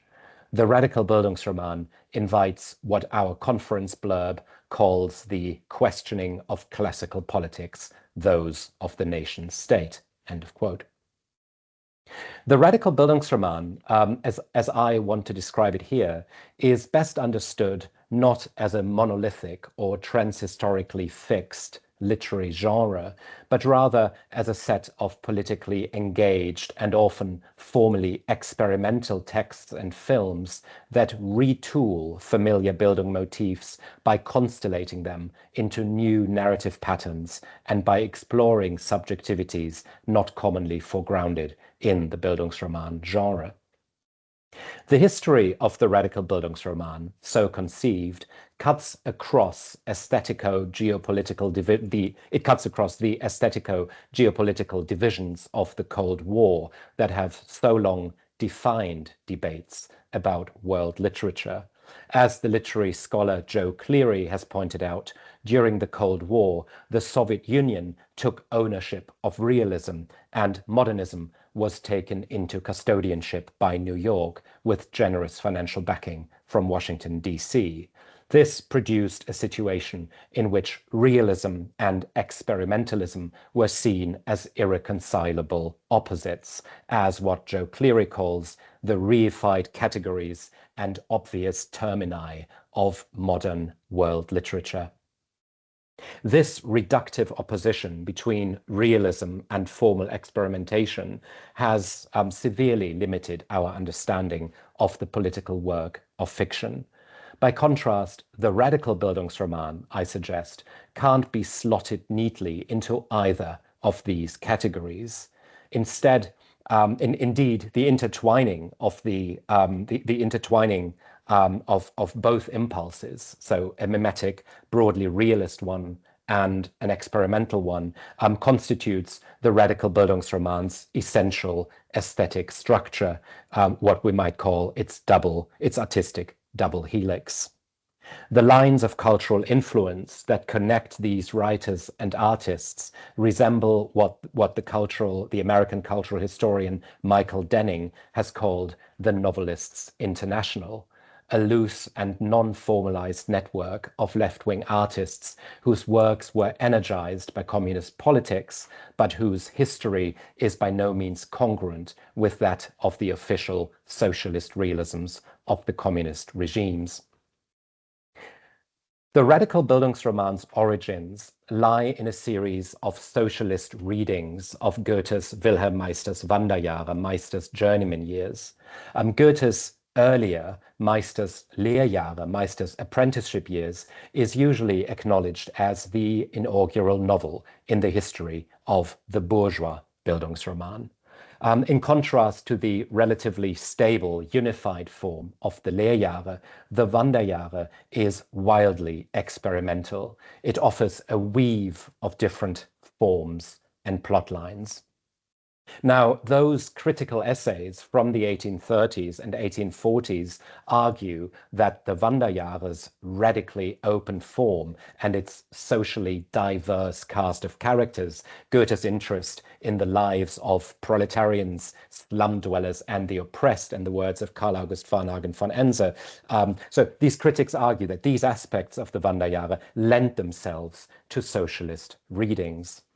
And these accounts of the novel from the 1830s and 1840s also mobilize the Goethean term Weltliteratur, world literature, to describe the left Bildungsroman's aspirational political vision, its internationalist horizon. In fact, as I argue in the sort of larger project that Aurore mentioned, these German socialist debates are the vanishing mediator that explains how Goethe's term, Weltliteratur, coined in the 1820s, was able to resurface so prominently in 1848 in the pages of the Communist Manifesto. Now, that said, my larger project is not an influence study, so I'm not asking which socialist writers had read their Goethe and which hadn't. Instead, I'm more interested in the openness of socialist Bildung narratives, in their ability to warp hegemonic Bildung trajectories and thereby reshape our sense of what it means to possess a self and to inhabit a shared social world in the first place. My larger project considers a diverse set of novels by Nikolai Chernyshevsky, Martin Anderson Nexo, and Maxim Gorky, but also by Jean-Paul Sartre, Maryse Condé, Ngugi wa Thiong'o, and the Chinese writer Ding Ling. And I also think about films such as Jean-Luc Godard's La Chinoise with its revolutionary protagonist Guillaume Meister, so a Frenchified Wilhelm Meister. In all of these works, radical change is imagined not in terms of an abrupt or singular revolutionary event, but rather as an uncertain and open-ended process of construction. And as I want to suggest, we can think of this process as akin to the procedures and temporalities of work. Work figures prominently in the story world of these texts and films, but it also crucially acts as their structuring principle or deep grammar. Hegel's theorization of Bildung in his lectures on aesthetics set the terms on which critics have long understood the Bildungsroman genre, and we can turn to Hegel again to understand the radical Bildungsroman's deep grammar of work.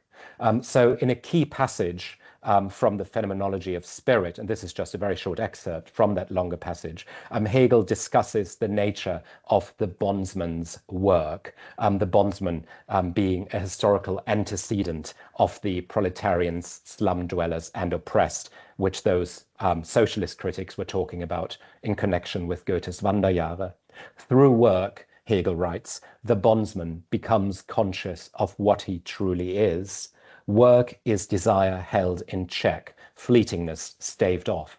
In other words, work shapes, build it, the thing, so that the word build it has the same root in German as Bildung. The negative relation to the object becomes something permanent because it is precisely for the worker that the object has independence.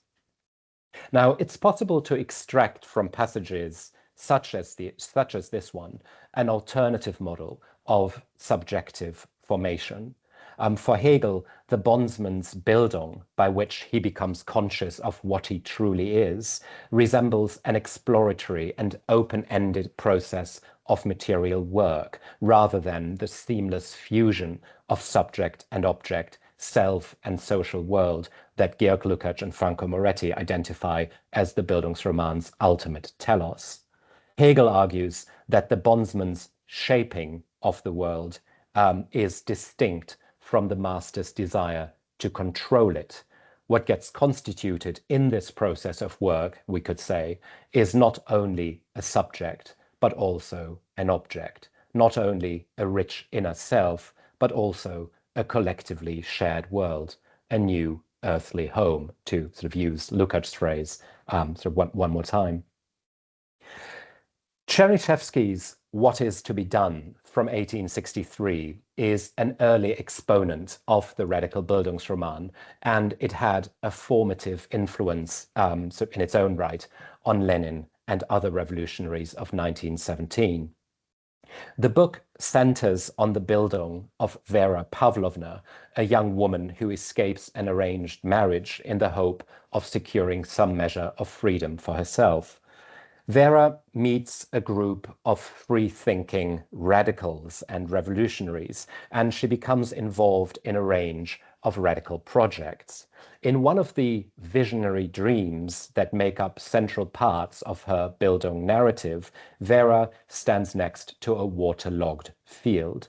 She's deep in conversation with the medical student, Alexei. They discuss what is to be done to ameliorate the rotten condition of this field. The problem, one student explains, is the stagnation of the elements. You see, he says, the water has no outlet, therefore it stagnates and putrefies. Yes, the absence of movement is the absence of work, because in an anthropological analysis, work constitutes the fundamental form of movement, and without movement, there's no life, that is, no reality. Until very recently, no one knew how to restore such fields to health, but now a method has been discovered. It's called drainage. Water is kept in motion, thus the field acquires its reality. But until this method is applied, the dirt remains phantasmic, that is, stagnant. It can't produce any healthy vegetation. Chernyshevsky was famously forced to resort to coded language to avoid censorship or worse at the hands of the Russian authorities. And in this passage, work acts as a placeholder for revolutionary action. But the representation of revolutionary practice as a type of work also aligns with the rest of the novel, which tends to depict the realization of radical political goals, not just in terms of some sublime political event, but rather as a tortuous process of deliberation, discussion, and strategizing. In Alexei's abstract philosophical language, the work of revolution has an anthropological dimension. It's the work-like imposition of teleological movement onto nature's fixed mechanical laws. Similarly, Vera's Bildung, her growth into a revolutionary, proceeds through a series of conversations with like-minded radicals. Socialist Bildung, Chernyshevsky suggests, is a participatory process that must be undertaken collectively rather than individually. A similar point is made by the great Danish novelist Martin Andersen Nexø in his turn-of-the-century Bildungsroman Pelle the Conqueror. When we first meet 10-year-old Pelle, he's just arrived in Denmark by ship, along with hundreds of other dispossessed migrant workers from Sweden. Pelle and his father are escaping from extreme poverty, even though the opening chapter of Nexø's novel makes clear that here in Denmark there will be little more than strangers and slaves. Those are Nexø's terms, strangers and slaves. This profound sense of geographical displacement is important. It makes it possible for young Pelle to imagine home as something that isn't confined to a particular nation or a particular place. His father's words about the best thing being in store for them were to him only a feeble expression of a great truth, namely that the whole world would become theirs. The earthly home to which the novel aspires is not a single nation, but, as we discover later, it's the larger construct of the Socialist International. Fast forward by some 500 pages to the moment when, after much suffering and isolation, Pelle arrives in Copenhagen, the metropolis. The center of Pelle's life in Copenhagen is a place called the Ark, a collection of dilapidated dwellings inhabited by a combination of proletarians and lumpen outcasts. The thousand-voiced song that exhilarates Pelle during the socialist demonstrations in Copenhagen is echoed in the polyphonic buzzing of the Ark. That's the novel's sort of term, the buzzing of the Ark. A collective beehive-like organism rather than just a building, the Ark provides the scene for poignant moments of solidarity among these social rejects. It dramatically foregrounds the depredations of proletarian life in this industrializing metropolis. The Ark gives Pelle an intimation of socialism's earthly home. It offers a vision of socialism not as a form of abstract political dogma, but as a fully realized form of life. This future home is imagined not as a stable geographical place, but rather as an unfinished project involving the participation of many. In other countries, matters were progressing as here, so why not summon all countries to one vast work of cooperation? Before Pelle was aware, he had included the whole world in his solidarity. He knew now that poverty is international, and he was convinced that the poor man felt alike all the world over. Nexø's remark suggests the internationalist dimension of Pelle's Bildung, as well as the Bildungsroman's portability across different national contexts. Compared to the generically hybrid What Is to Be Done, Nexø's novel is much more formally conservative, but like Chernyshevsky's novel, it retools key elements of the genre.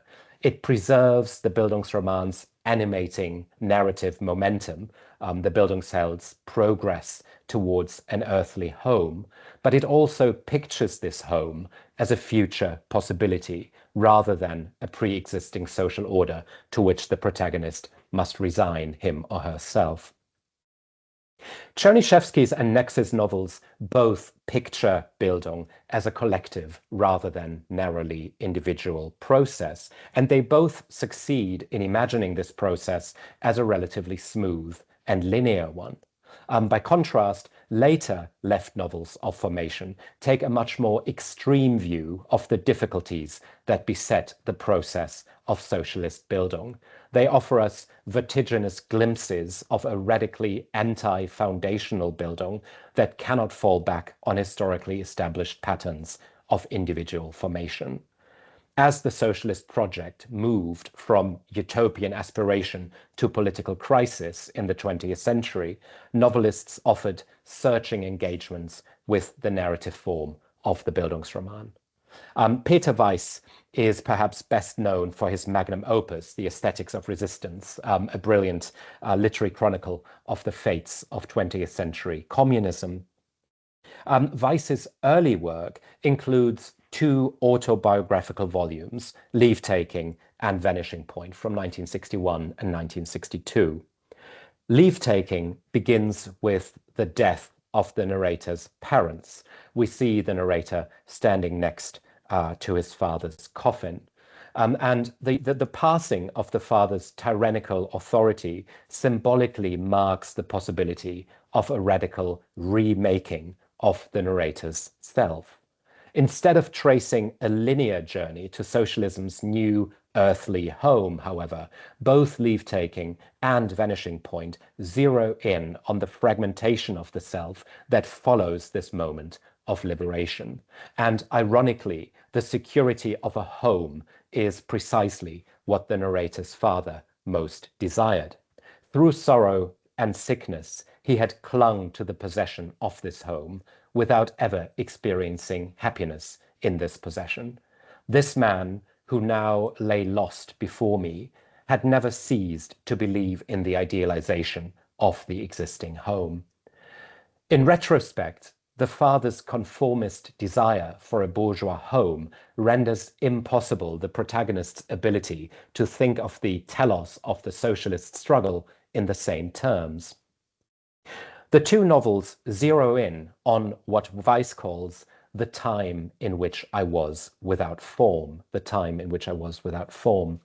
After he leaves Germany for exile in Sweden, the protagonist, an aspiring artist like Weiss, learns to accept this condition of exile rather than dream of a return to some fictitiously pure earthly home.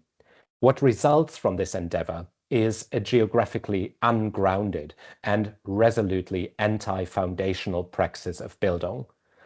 I had never possessed a native soil, Weiss's narrator notes. The socialist project has, of course, historically depended on the collective work of exiles and émigrés, of stateless refugees, and this is as true of the 19th century as it is of the 20th. Leave-Taking insists that socialist Bildung too will consist in learning to inhabit the world of a fugitive. That's Weiss's phrase, the world of a fugitive. The task of the socialist Bildungsheld is to embrace my lostness, my uprootedness, to make my not belonging the source of power for a new independence. Vanishing Point, then, presents exile not as a loss, but as a moment of disorientation that might afford a less narrowly circumscribed idea of home. Exile, so understood, is the precondition for an incipient internationalism. The same idea also infuses the radical internationalist vision of poetic language with which Vanishing Point closes. The natural language that was my tool had nothing more to do with the land where I had grown up, Weiss writes. The socialist project is radical, not in the sense of being aligned with some pre-existing radical political project. Instead, in these novels, Bildung takes the form of an open-ended work of transformational unmaking that cuts to the root of the protagonist's sense of self and their place in the world. The idea that socialist Bildung involves a process of fragmentation and unmaking finds particularly acute expression in texts published after 1956, the year of Khrushchev's denunciation of Stalinism. For example, 1956 figures as a watershed year in The Golden Notebook by the South African writer Doris Lessing, where it comes to symbolize the Soviet CP's totalitarian betrayal of socialism's revolutionary promise and the fear that history itself, instead of gravitating towards some socialist future, might lack any discernible form. The Golden Notebook comprises 4 notebooks in which the writer Anna Wolf records her life, as well as her attempt to tie them all together in a final 5th Golden Notebook. In her Red Notebook, which keeps track of Anna's political life, Anna remarks that the CP should be completely changed. What is required, she notes, in an entry that's dated the 20th of September 1956, ostensibly after Khrushchev's speech, what is required, quote, is a new socialist party without the deadly loyalty to Moscow. The main problem that animates Anna's Red Notebook is the difficulty of not letting her disillusionment with state socialism seep into her recollection of these foundational moments. As a socialist Bildungsroman, The Golden Notebook works, however haltingly, to transform Anna's acute experiences of loss into a future-oriented narrative which imagines that such self-doubt is capable of contributing to personal or political growth. As Anna notes at one point, it is through the act of writing, by recasting her life in the form of a radical Bildungsroman, that her suffering will acquire meaning. The pleasure of recognition, of a bit of rescue work, so to speak, rescuing the formless into form, another bit of chaos rescued and named. The rupture between Anna's different selves, her notebooks, is presented as a historical dilemma that needs to be answered by some new and radical praxis of living. As Anna's final Golden Notebook makes clear, the possibility of such a new praxis is signaled by Anna's psychological breakdown towards the end of the novel. At a formal level, this mental breakdown corresponds to the disintegration of the novel's linear narrative of formation. Lessing wanted Anna's collapse to be a conduit to freedom, one that signals her ultimate liberation from social constraints, including the constraints of the Communist Party form. Instead of pressing Anna's story into the unified shape of a developmental narrative, her breakdown indicates the precise moment at which her story begins to follow the open-ended and non-directional movement of her new life. The rearticulation of Bildung in Lessing's novel is in many ways extreme, but The Golden Notebook forms part of the radical Bildungsroman's 200-year-long history, with its unsparing attention to the hard work of the political struggle, the collective work of unmaking the old world in order to build a new and better one. There's also, I think, a broader insight here about the ways in which radical political fiction imagines the relationship between literary forms and the forms of our world. Such fiction insists that writing must depart from the configuration of the world that's available here and now. It must take its shape from a new political praxis, from the new styles of living, feeling, and thinking, which the post-capitalist future is expected to render available. Thanks.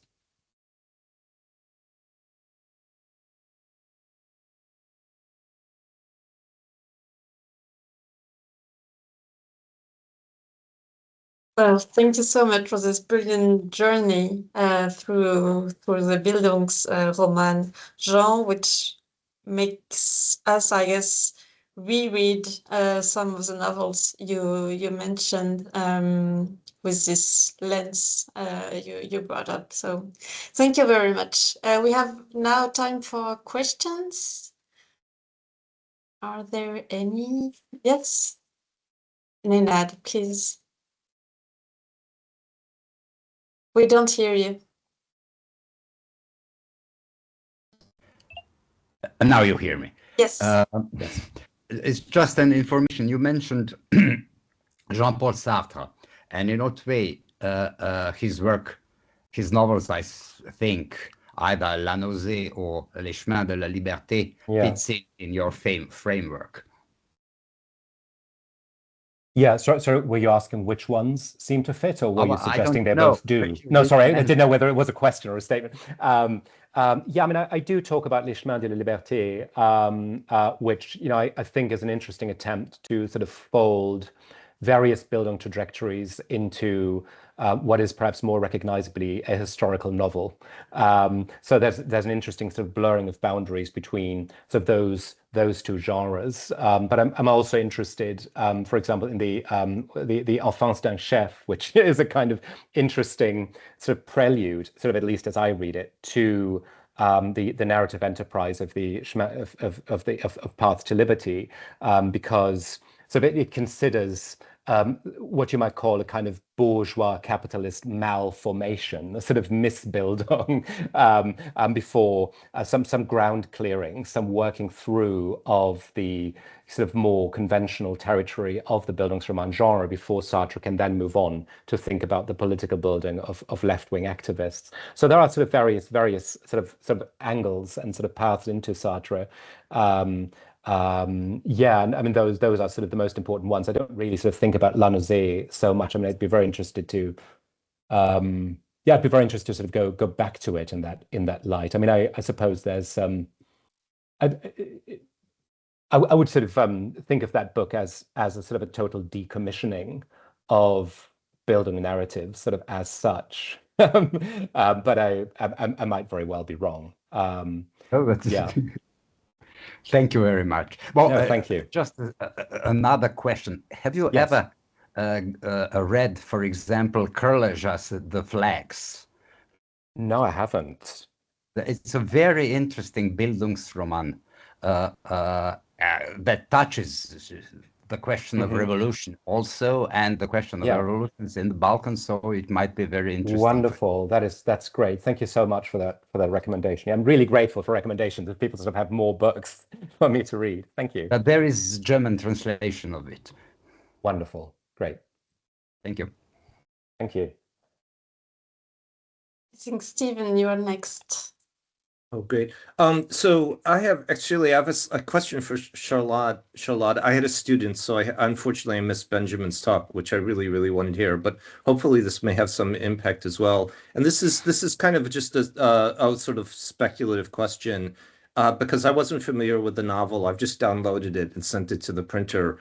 But so which sounds very exciting, but I was kind of wondering, you know, so Leitner is working at the Pennsylvania Hotel just at a time when there's a lot of anti-Nazi activity by the New York labor groups and Jewish groups, leading to the big event, which is the 1928 protest at the SS Bremen, when the German Navy docked a ship with a swastika flag, and a group of Jews and labor activists came in and ripped it down. And this caused a big controversy. I think it was Himmler lodged an official complaint. And the group said, well, it's a pirate flag because the swastika hadn't been officially designated as the official flag of Germany at that point.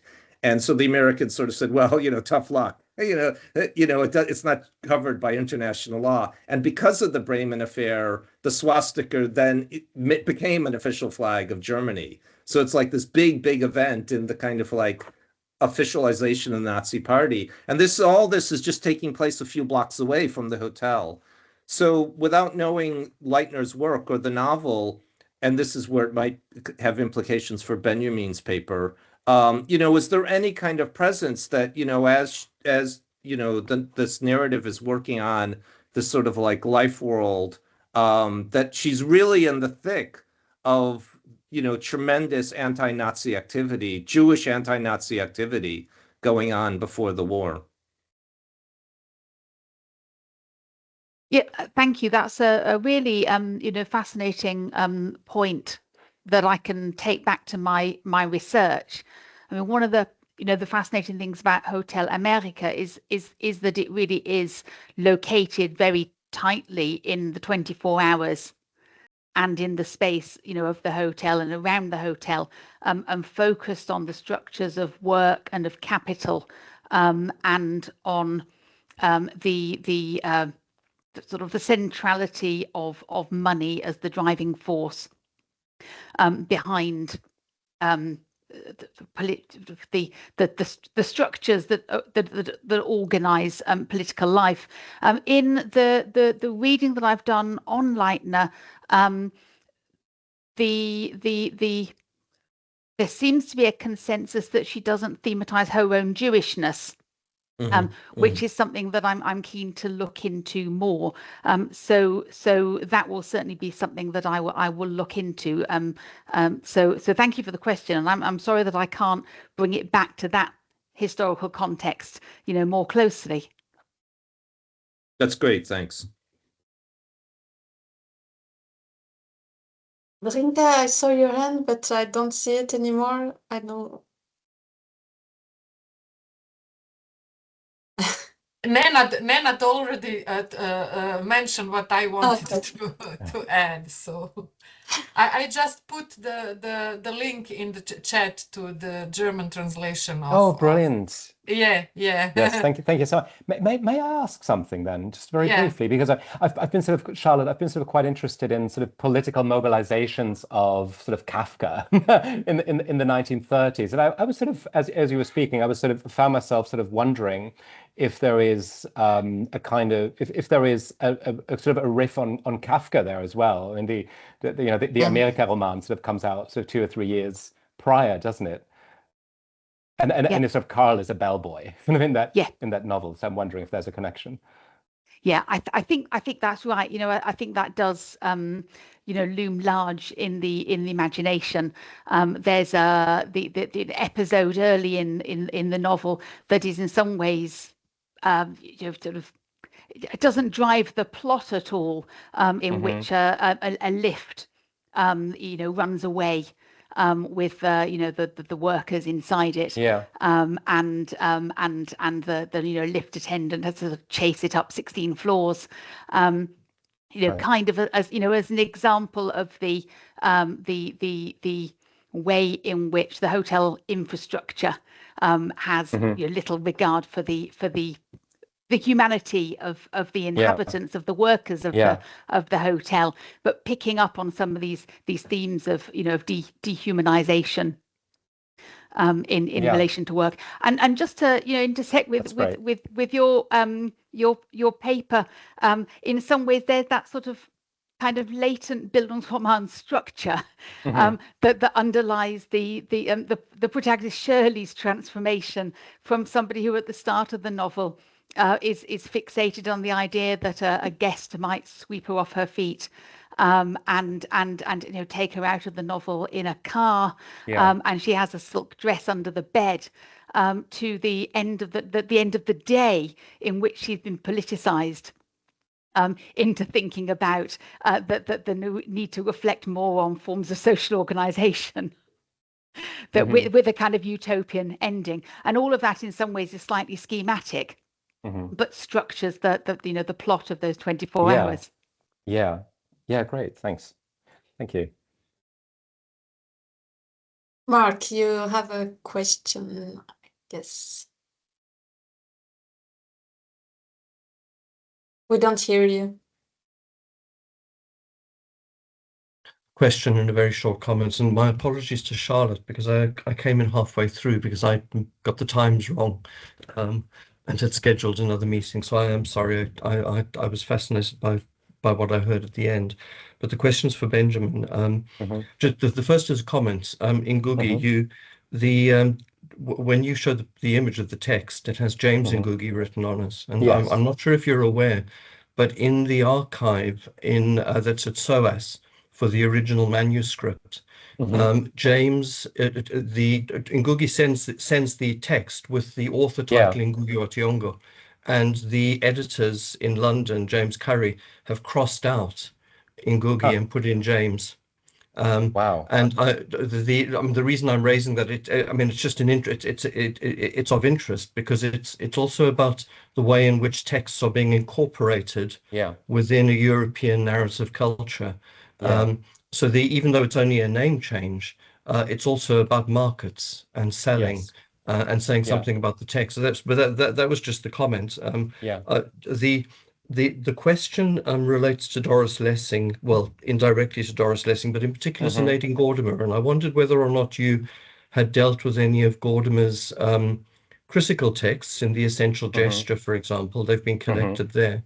But also perhaps two of her novels, A Sport of Nature and Burger's Daughter, in which I think perhaps even more so than in Lessing, who's writing in what was then Rhodesia. Gordimer's struggling really, she's struggling with the question of commitment in the text and the space between realism and modernism in the text. And she's remaking the Bildungsroman in relation to political struggle. So I wondered if you'd come across those texts or are dealing with them in what you've written. And then related to that, of course, there's a whole set of debates that emerge from literature during the end of apartheid. Writers like Ngugi wa Thiong'o, not Ngugi, sorry, James Njabulu Ndebele, and Mongani Wally Soroti, Albie Sachs, all of whom are also dealing with socialist realism and its relationship to the novel and the transformation of the novel in the African context. It's just perhaps an unfair question because it's about what you haven't done.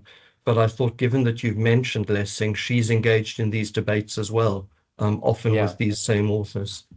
Yeah, that's incredibly helpful, and sort of, I mean, again, sort of text that I sort of should revisit. I mean, you were saying the first sort of thing was really sort of more the comment, but I mean, it is interesting. I think that very often Ngugi, in his sort of non-fiction sort of the 60s and 70s, I mean, he is very explicitly thinking about the kinds of infrastructures that ensure that certain, publishing infrastructures, but also other infrastructures that ensure that certain voices get heard and others don't. And he sort of has a brilliant essay where he talks about the process of decolonization, and he says, it's not enough to keep the structures and simply blackenize the personnel. So what needs to change is the structure itself, and I think that's it's an interesting moment where kind of the argument about political decolonization and economic decolonization gets sort of short-circuited with the thinking about the logic of aesthetic transmission and the reconstitution of the genre ontology of the Bildungsroman. It's not enough to write a black Bildungsroman, right? You have to remake. You have to sort of tear down the house, right? And sort of build a new one. I mean, in terms of the Gordimer material, I don't really write about Gordimer, which is a shame. I mean, I did sort of at one point sort of have a little bit about The Good Terrorist. Is that what it's called? Sorry, that's a Lessing text. There you go. No, I don't talk about Gordimer at all, but I feel that there's kind of clearly an archive there that speaks a lot to the issues that you were highlighting, and I think Kutsia, whom you talked about, could be a really sort of fruitful part of that archive. The only reason I mentioned Gordimer is because there's some very short texts in The Essential Gesture where she's dealing with the question of realism in Africa, in the context of political struggles in Africa. So these are critical texts, not the novels. Right. I see. Yeah, and of course, Kutsia has a different take on this, a very different take. Yes. They end up in dispute actually about the place of the novel in the context of struggle and the place of realism in the context of struggle. Yeah. No, thanks so much for that, Mark. I think it's time for another break. No, Anna we- has a, yeah, then, Anna. then we have to finish. Exactly. So we'll take one last question from Anna, and then we'll take a short break before the two next presentations. Anna, please. Well, yeah, thanks. So thank you for really great papers.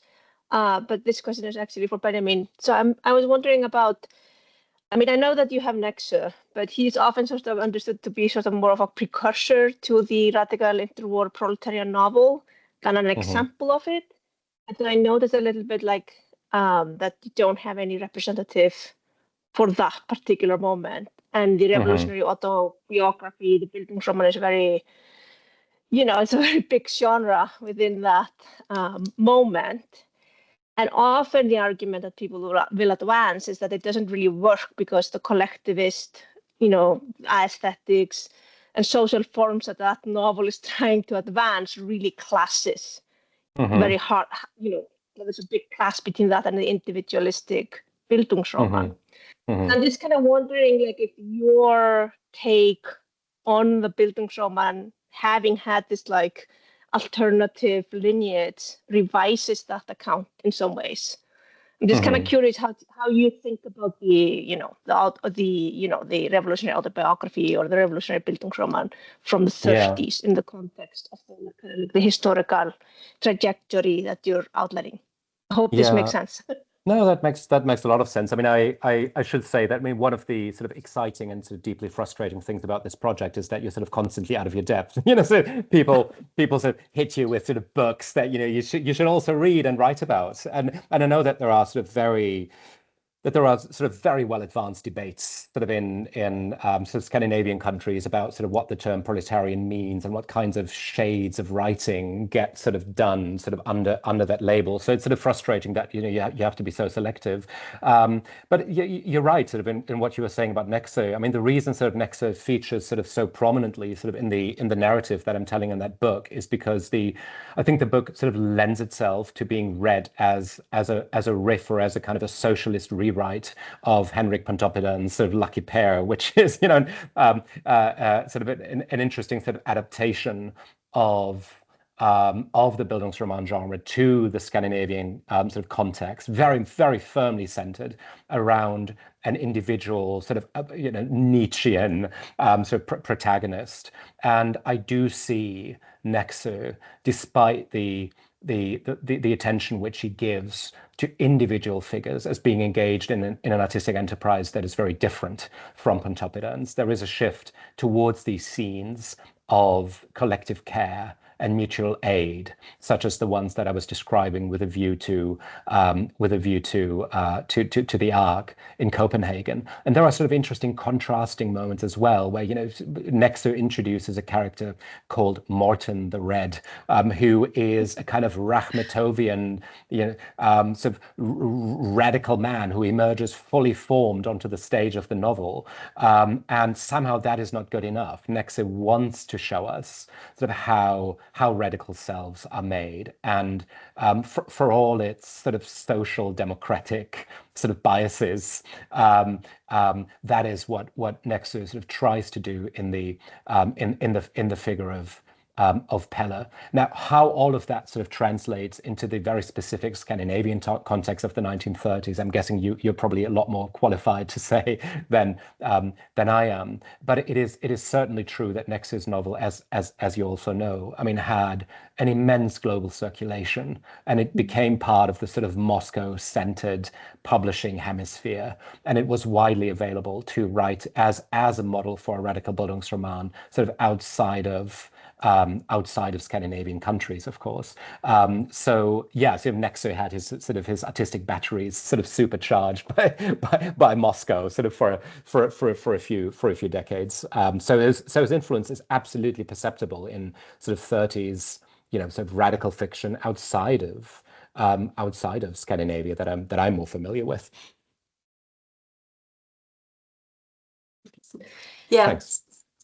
Yep. Thank you both for your presentations and comments and questions from the audience also. I think we'll take a break and meet at 5:05. It would be great so that we don't take all your evening. So have a good break and see you soon. Thanks.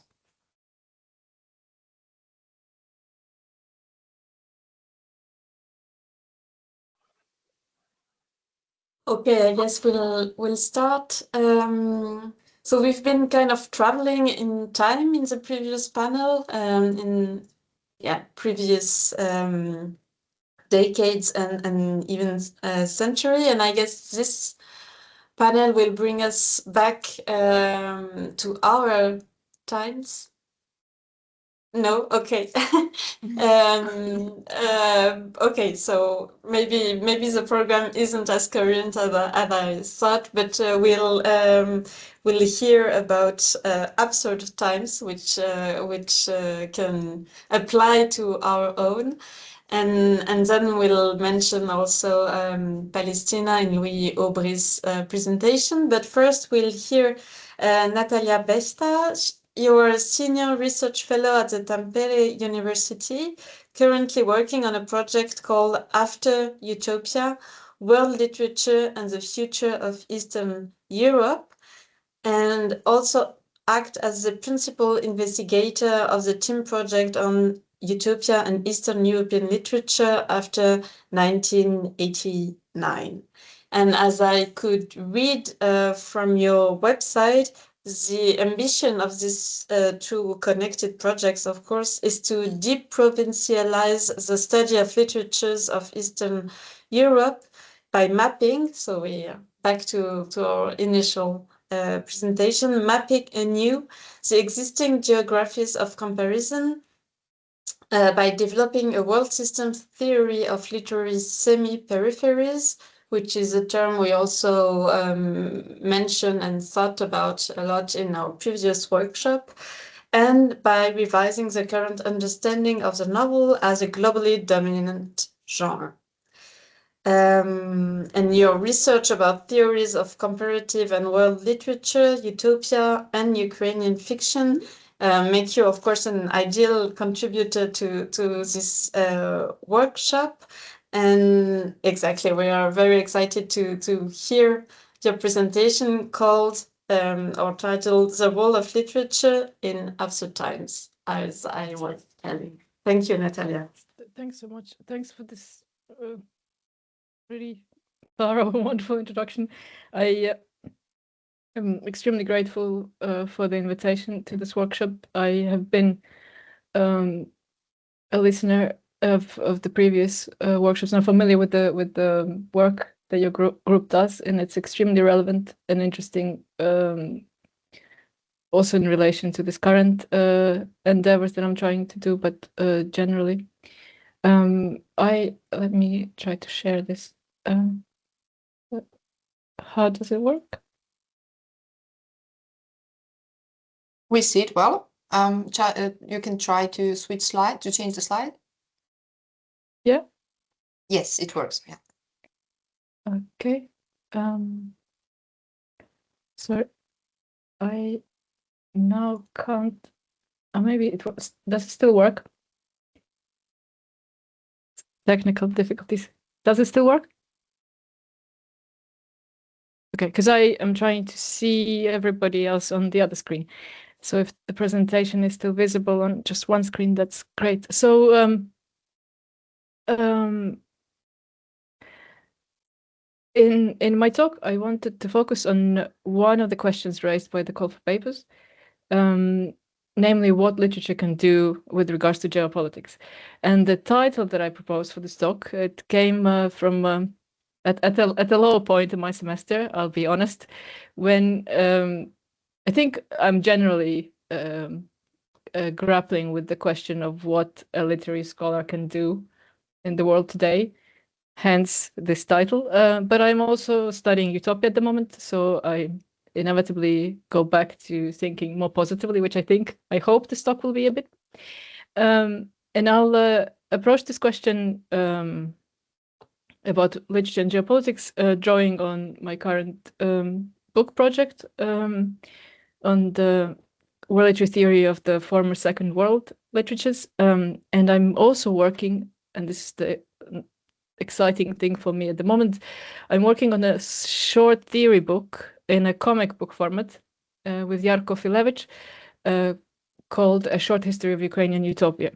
And I think there might be a chance for me to get back to this later on. So I'll draw on literary utopia because this genre has habitually straddled the line between politics and literature. And I'll draw on Ukrainian literature because it seems to me it is a very fitting resource for thinking about geopolitics at the moment. Not only because the latest Russian-Ukrainian war unsettled the fixity of the world order, but because there have been several historical junctures in Ukraine's recent history when alternative futures, both in terms of national and in terms of global politics, were possible or at least thinkable. And we see these junctures in the literary production, in its forms and trends and styles after 2022, obviously, but also in the decade or so that followed the collapse of the Soviet Union in 1990s, and in the 1900s, at the time of the kind of acute anticipation and struggle, at the time when that system of state socialism was just emerging. I was going to focus my talk entirely on the latest moment, on literature after 2022, but I quickly realized that while there's a lot to discuss about issues of geopolitics today, for geopolitical literature, we need to look elsewhere. It's almost like precisely the absurdity of geopolitics today makes it difficult to fictionalize it. Fiction about today's geopolitics, in other words, is unconvincing and unrealistic, or else it becomes a documentary. So I suggest to look at the 1990s. Following the collapse of the Soviet Union, there appeared a trend on the Ukrainian literary scene towards political speculative fiction and alternative histories. On the slides, I've highlighted the texts by Vasyl Kozhelyanko, for example, his Defilada v Moskvi, or A Military Parade in Moscow, works by Alexander Irvanets, such as Rivne Rovno. So while Kozhelyanko does alternative histories, Irvanets ties these alternative histories more closely to urban geographies. So Rivne Rovno, for example, is a book about what would have happened if, say, the Berlin Wall moved further east, right, and divided the Ukrainian city of Rivne and Rovno.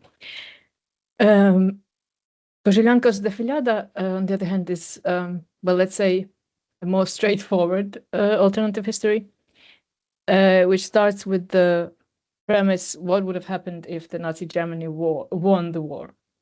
And it then kind of describes the subsequent attempts at establishing the Third Reich on the whole continent, with all the endless negotiations and backstabbing between real or pretend allies of Nazi Germany. So, well, the topic is serious, the book is very humorous and reads as a kind of sharp satire of geopolitics still today. A much more sinister and serious view of geopolitics we then find in Yuri Shcherbak's work, here with that sinister man on the cover. He has a trilogy called Time, written between 2011 and 2014, or rather published between those years. And what makes this hefty trilogy quite special is that Shcherbak himself he served as Ukraine's special diplomatic envoy to the US, to Canada, to Mexico, to Israel, as well as as advisor to the president of Ukraine in 1998 to 2000. So he draws on this professional experience extensively to construct a kind of speculative future, setting out from a new distribution of power on the world scale brought about by the third nuclear world war. So the nation states have disappeared, we read in the first part of the trilogy, and the world is governed by corporations. The second part of the trilogy sees the kind of attempt to return to the nation-state world order and an attempt to prevent the Fourth World War. And curiously, the third part of the trilogy, which is this cover on the picture, returns to the nation-states and supposedly restores the traditional world order, but it's called Time of the Tyrant. So the kind of the utopian dream in the first part of the trilogy, that nation states provide the security and stability, by the third part of the trilogy turns dystopian. So these kind of texts, I would call them, I have, I think, a better slide just for this text.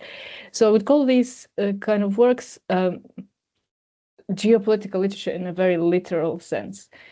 It's literature about global political actors, agents, international relations.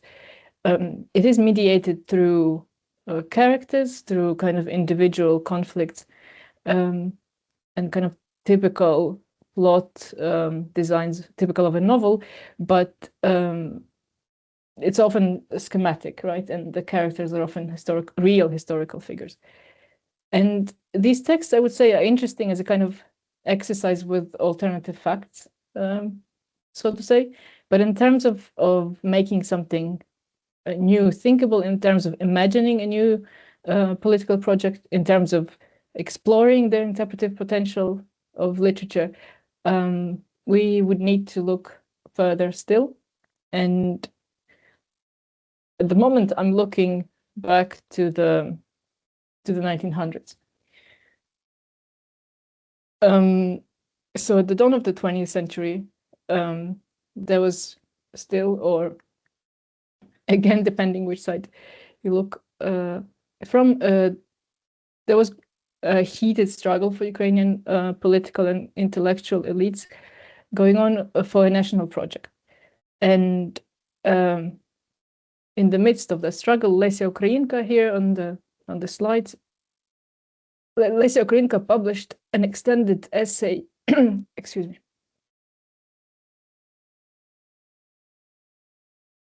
an essay on utopia in Belles Lettres in 1906.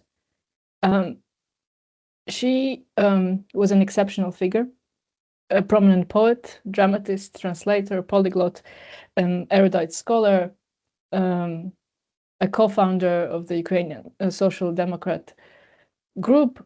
And in this essay, she reviews the entire tradition of European utopian thought, with its origins in Babylonian legends, Hebrew biblical sources, ancient Greece, to the most recent French texts available to her, through the lens of one particular question, a political as well as a poetic question, a challenge for her at the dawn of the new century. How should a writer render a socialist utopia, an emerging socialist project, so that it convinces and inspires the widest possible readership? Ukrainka concludes that this must be done in a literary form, even though she very sharply criticizes different utopian texts, including by her contemporaries such as Herbert Wells, Nikolai Chernyshevsky, or Edward Bellamy. She criticizes them because of certain formal difficulties they run into. There is a mismatch between a political agenda, a utopian text would like to foreground, and the literary craft.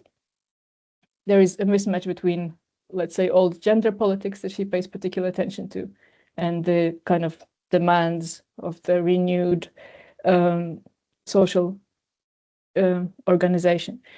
So whenever utopian deliberations of a better social order enter a fictional text, the text becomes, or tends to become, schematic, didactic, moralizing, or else it runs very close to scholarly and philosophical treatises, right? So it's in Ukrainka's interpretation, it ceases to become literature, right? It turns into a different type of discourse, a different genre. And something similar, I would say, happens to these alternative histories in the speculative political novels that I mentioned before, right? They seem to move away from literature, although, of course, that would be difficult to argue. So in the context of, at the dawn of the new century, in the context of the question what literature can do, what kind of role literature can play in this society at the dawn of the new century, and in the middle of extreme social turmoil, Ukrainka phrases this problem very clearly, and I would like to show this extended quote from that essay. She asks how to convince a reader evolutionist, and right, the evolutionary theory was just the latest word of science at the time, how to convince a reader evolutionist to accept the possibility of the vision of a new world without having shown to him step by step how that world would arise from the contemporary form of social existence. So here implicit is the critique of the kind of utopian fantasies, right? The speculations of a dream, kind of transpositions of storytellers into different worlds or underworlds and so on, where one would imagine something better going on, right? This is not going to work for the new reader, Ukrainka writes. How to make this reader step out of his time and occupy the future, not just as a mental or theoretical exercise. Any scholar can do that, but with his feeling. And here I cannot but think of Corbinian's talk earlier today, right? So how to make the reader feel for the new way of arranging a society, how to infect with the futural spirit that person who already knows she will not live to see the forthcoming paradise nor hell, neither in this life nor after death, and so on and so forth. I guess we don't need the rest of this quote at the moment. So this is the task a literary writer has in front of her. And a response to this task and this question, I would argue, comes about 20 years later from Volodymyr Vinnichenko, another exceptional figure in the way he combines literary and political activity. So Vinnichenko was a best-selling prose author, unlike Ukrainka, who was rather a playwright and a poet, and a very prominent politician. He was active participant in the Ukrainian peasant national and socialist revolutions of 1917 to 1920. He was a head of one of the governments of the first Ukrainian National Republic. He authored all of the declarations, universals, and other legislative acts of this republic. And the universals, by the way, had a very influential impact on the public national imaginary. So Vinnichenko's writerly talent was certainly a very big help in politics at that time.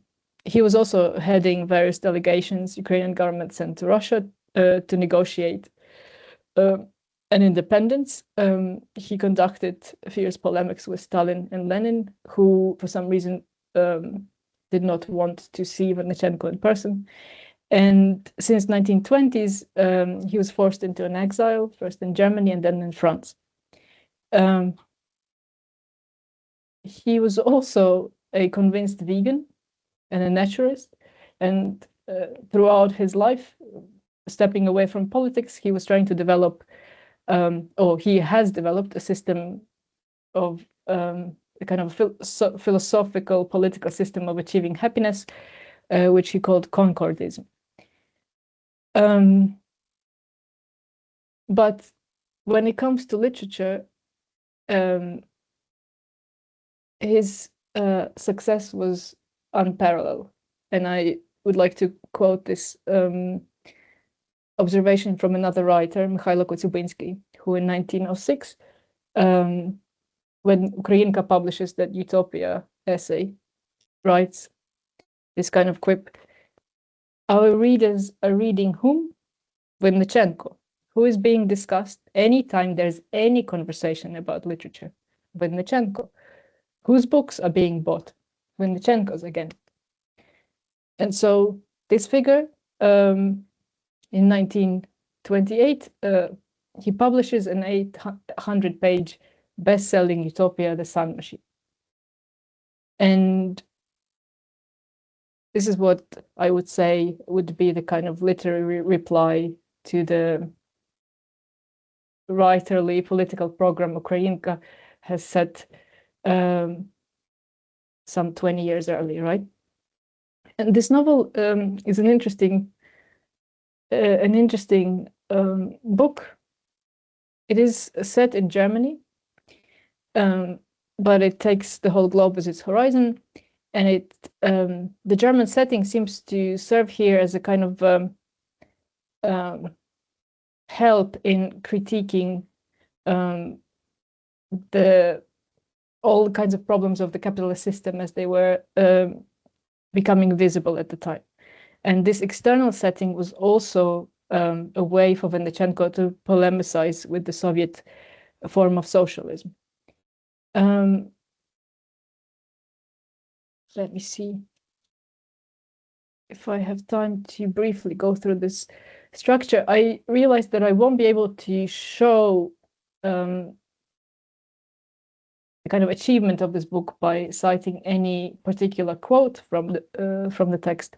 I thought I'll try to show you the kind of scope of problems that it covers in its 3 parts, right? So the first part, it suggests to kind of compare the political systems of monarchism and capitalism, where monarchism or monarchy, kind of democratic monarchy, seems more moral and more kind of desirable option when faced with kind of a brutal capitalist imperative of accumulation just for the sake of accumulation. While in the second part, the kind of feudalist, the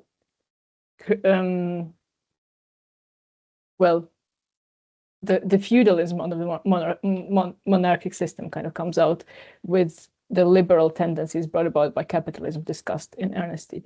The third part drops this in favor of testing the kind of socialist system versus capitalism, and it comes to the conclusion that socialism at the time has already become corrupt. It has turned into kind of a legal opposition within the capitalist system itself, and it can't do much.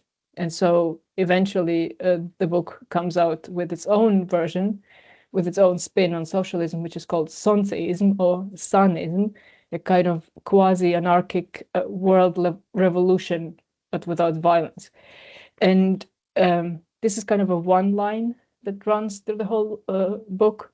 And another line is the examination of what would happen, kind of a utopian experiment with the abolition of labor.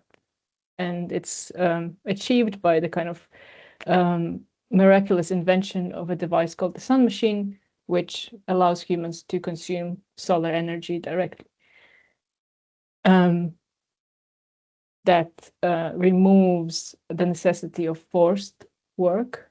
Praetia primus is no longer needed to survive, but it also removes the kind of productive work. The humankind starts to deteriorate without medicine, without science, without energy, heating, all all things disappear with the disappearance of work. And then in the third part, when Venechenko arrives at the kind of reinvented idea of work, creative work as pleasure. So rearticulates work in non-monetary, non-exploitative terms as a creative activity indivisible from human life itself.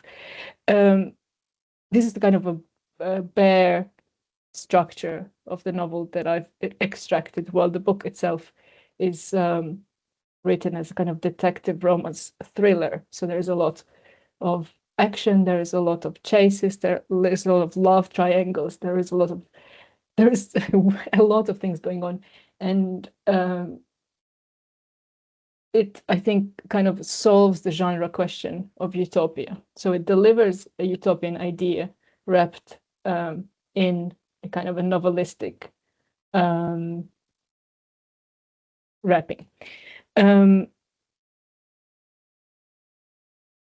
So most importantly, I think here is that Venechenko succeeds in showing precisely step by step, as Ukrainka asked, how a new political system would come into being, right? So the book also covers the inevitable political backlash that a collapse of a historical system brings about. Starts with a political repression, followed by police violence, followed by wars and invasions. The book contains all of this, and even with these details, or maybe precisely because of these details, I think the Sun Machine achieves the kind of living, realistic, or believable and convincing image of a possibility of a global systemic change.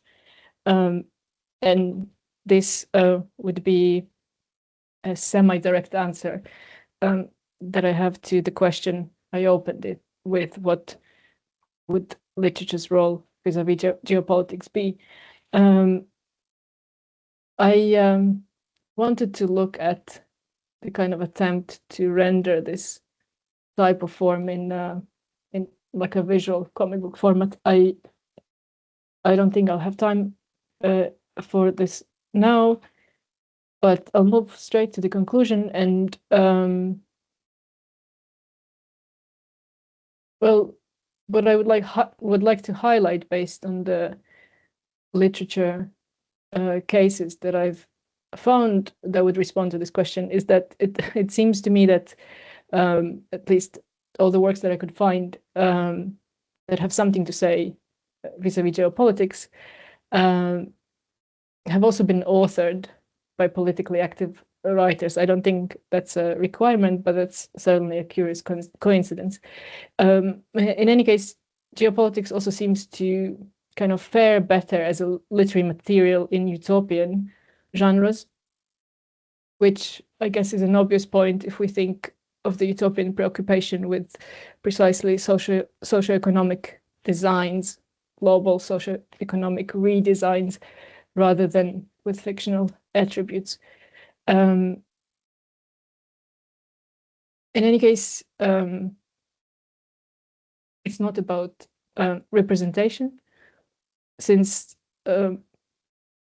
representations of these better alternative visions of the future inevitably draw criticism for being, in fact, dystopian rather than utopian.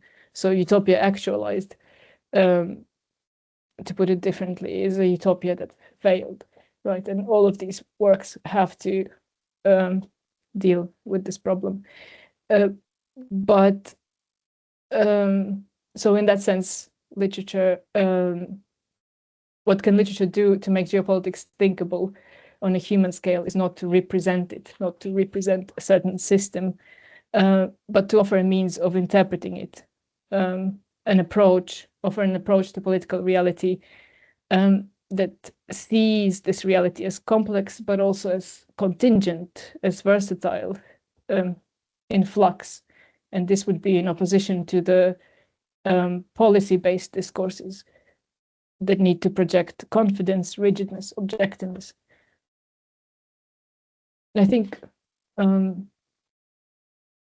this is the difference in effectiveness in Ukrainka's sense between the texts that offer a record of geopolitical issues, such as the Time Trilogy and others, and texts like Sun Machine that unsettle the whole design, so to say.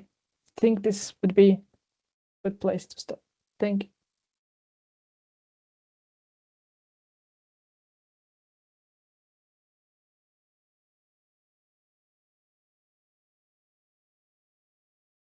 Thank you very much, Natalia, for this inspirational also talk and for your conclusion. I think we'll have time to go back to it. But now it's time for Louis Aubry's presentation. And I have to say, I mean, I think I can speak in both our names. It was important to us that the word Palestine is at least pronounced during this workshop, and you're giving us the opportunity. Thanks to an analysis from Jean Genet's Captive in Love. Louis Aubry is a fellow of the École Normale Supérieure in Paris, but he's currently an adjunct faculty member and visiting scholar at the NYU, I think, yeah, in the Department of French Literature, Thought and Culture. And you're also a visiting student at the Harvard University, also in the Department of Romance Languages and Literatures. And you already have written about Jean Genet's work, his early writing, and the notion of intimacy. And I've read you're planning to start a PhD in French literature, so we all are happy for you. And then we'll hear your presentation. Exactly. Sorry, I don't have the exact title, but it's about Jean Genet's Un Captif Amoureux. Thank you. Yeah.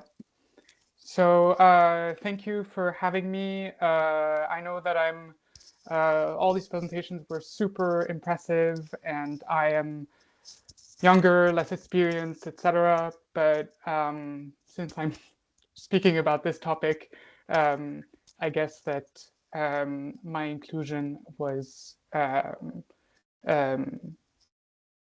relevant. So thank you so much for welcoming me.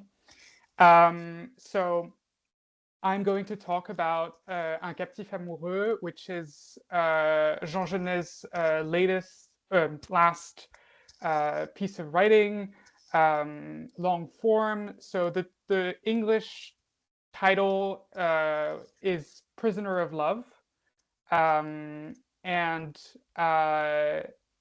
So it was published for the first time posthumously in 1986.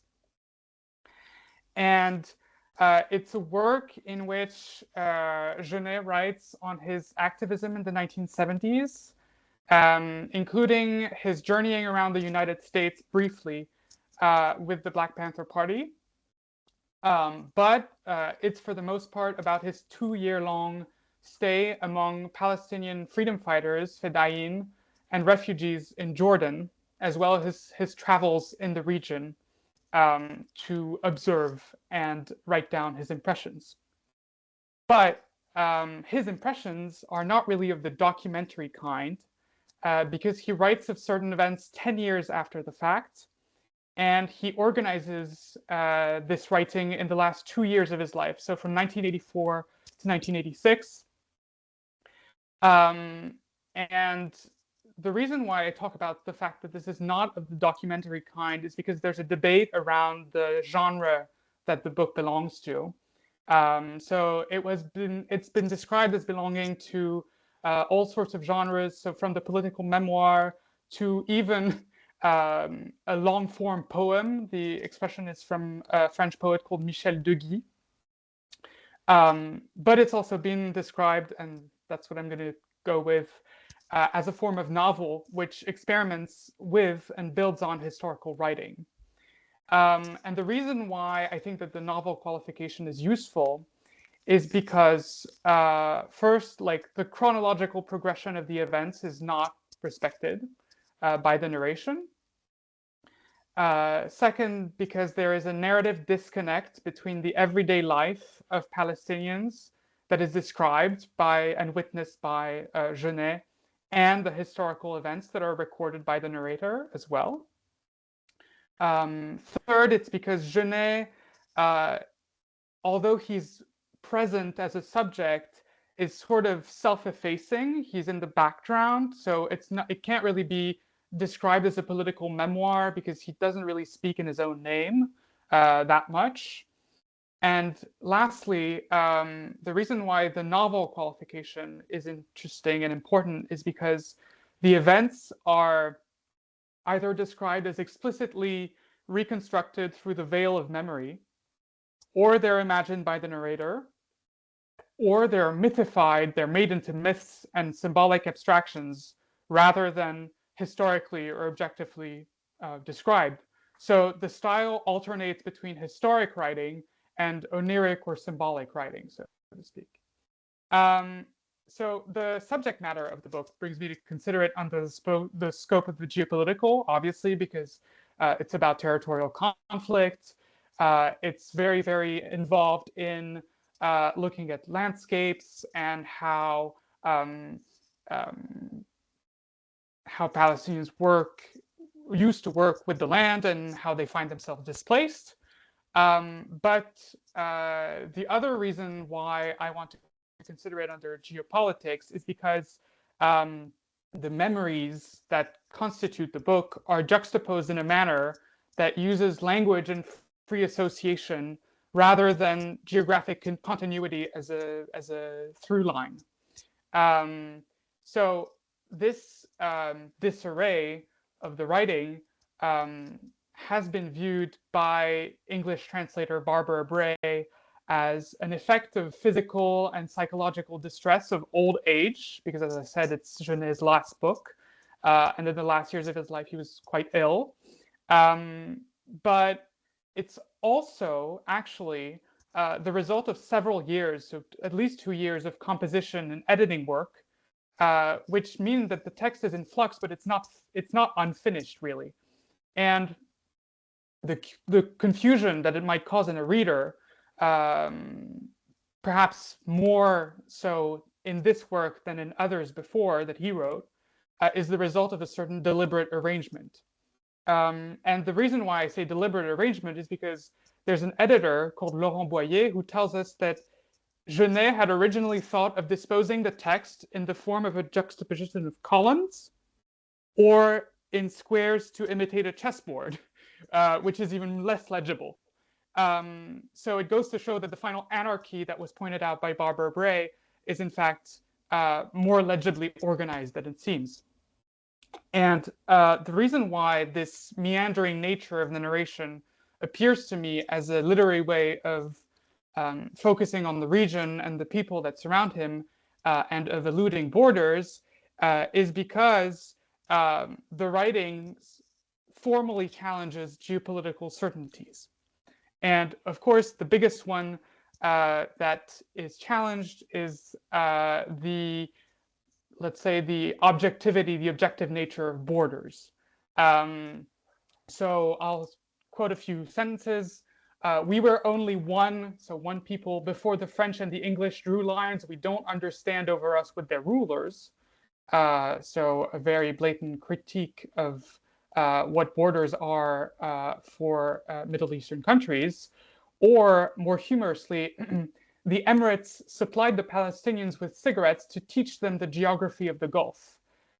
So in this sentence, the seemingly objective geography that is being taught to Palestinians by the Emirates is in fact a thin camouflage to assert their sovereignty in the region, so in the Arabic Peninsula, basically. The reason why the meandering nature of Genet's writing formally reproduces the notion of like territorial transgression and crossing borders is because the way in which Genet uses temporal and spatial jumps, especially liberally in this book, lets the reader think that he does not care for territorial continuity. And the reason why I say this is because the literary manifestation of this is that the narrator will recount an event or a conversation or describe a specific episode very, very minutely in much detail, and then will suddenly end the passage with the spatiotemporal indication as though it were only an afterthought. And so this shows a certain disregard or contempt for the notion that there should be fixed territorial units with borders. And one of the other manifestations of this is that to describe his book, Genet says, the space will be the whole world, the time chiefly between 1970 and 1984. So the space will be the whole world is kind of ironic, considering that this is meant to be a book that's focused on a specific camp in Jordan, Ajloun, and yet it's seen as extensible to the entire planet, which is really a demonstration of how little Genet thinks of borders. Now, the second geopolitical certainty that Genet challenges is the fixity of national identities. So within the Middle Eastern setting of the narrative, there appears a form of ambivalence where identities are concerned, especially national identities.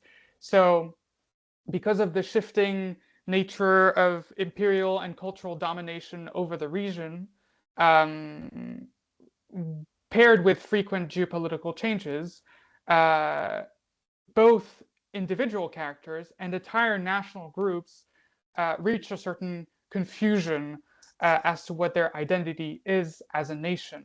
So one of the characters summarizes his national belonging and his confusion towards it with the words, "As a Turk, I was a Palestinian, now I'm practically nothing." So as a Turk, I was a Palestinian refers to Ottoman rule, Ottoman domination, which classified him in this specific ethnic subset within the empire. But obviously, as a Turk, I was a Palestinian makes no sense. So this is meant rather humorously to point out how confusing these national identities are when they're faced with imperial challenges. And as concerns entire people, the Lebanese are mocked by Genet because they reclaim a Phoenician heritage. But the reason that they do this is only because they are affected by the Syrian invasion of Lebanon in 1976. So they say, we are no longer Arab, we are now Phoenician, which is, I mean, sure, why not? And so they go further back in time and take up this heritage, which they supposedly have. And Genet's reaction is this one. So not only the search itself, but also the wholesale identifying of one people with another, root and branch, struck me as undignified, a pretentious vulgarity worthy of Paris. It's a form of laziness to think nobility is proved by ancestry. So here we can see that the amalgamation that's made by the Lebanese with the Phoenician heritage to separate them from the Arab people is kind of ridiculed by Genet because it's seen as a kind of aspiration to a nobility that they don't necessarily have. Anyway, now the last geopolitical certainty or illusion that's challenged by Genet, I would say, is the dignity of the diplomatic corps. So the diplomatic corps is ridiculed in a specific episode where before a dinner, all the ambassadors are frisked by police. So they're searched very, very close to the body. And this reveals their fragile and somewhat ridiculous humanity behind all of the decorations and national insignia that they're wearing, because they are patted down, and I quote Genet here, for the entertainment of the policemen that searched them. They're sort of picked depending on what the geopolitical strategies of their countries are, to be frisked or not to be frisked, to be touched or not to be touched. And so this sort of humiliating humanization challenges their validity as individuals that are metonymous with the states they represent. So now I would like to focus specifically on the Palestinians. And the reason for this is because there appears to be a sort of ambivalence towards their landless nature. So on multiple occasions in the book, the notion is brought up that Palestinians are a people without land.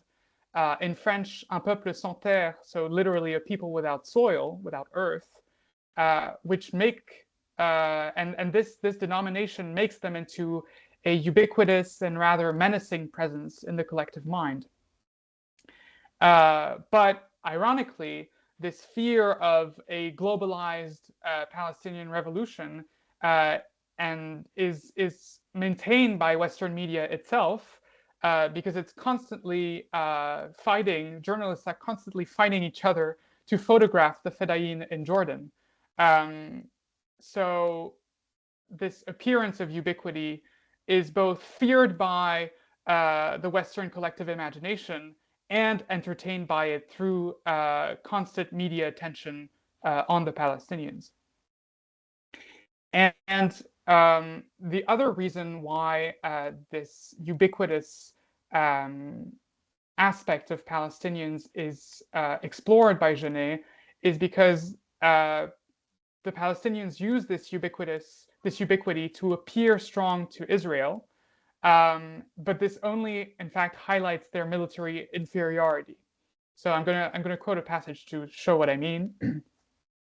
We made our way round another hill, the same one as before, though I thought we were several hills further on.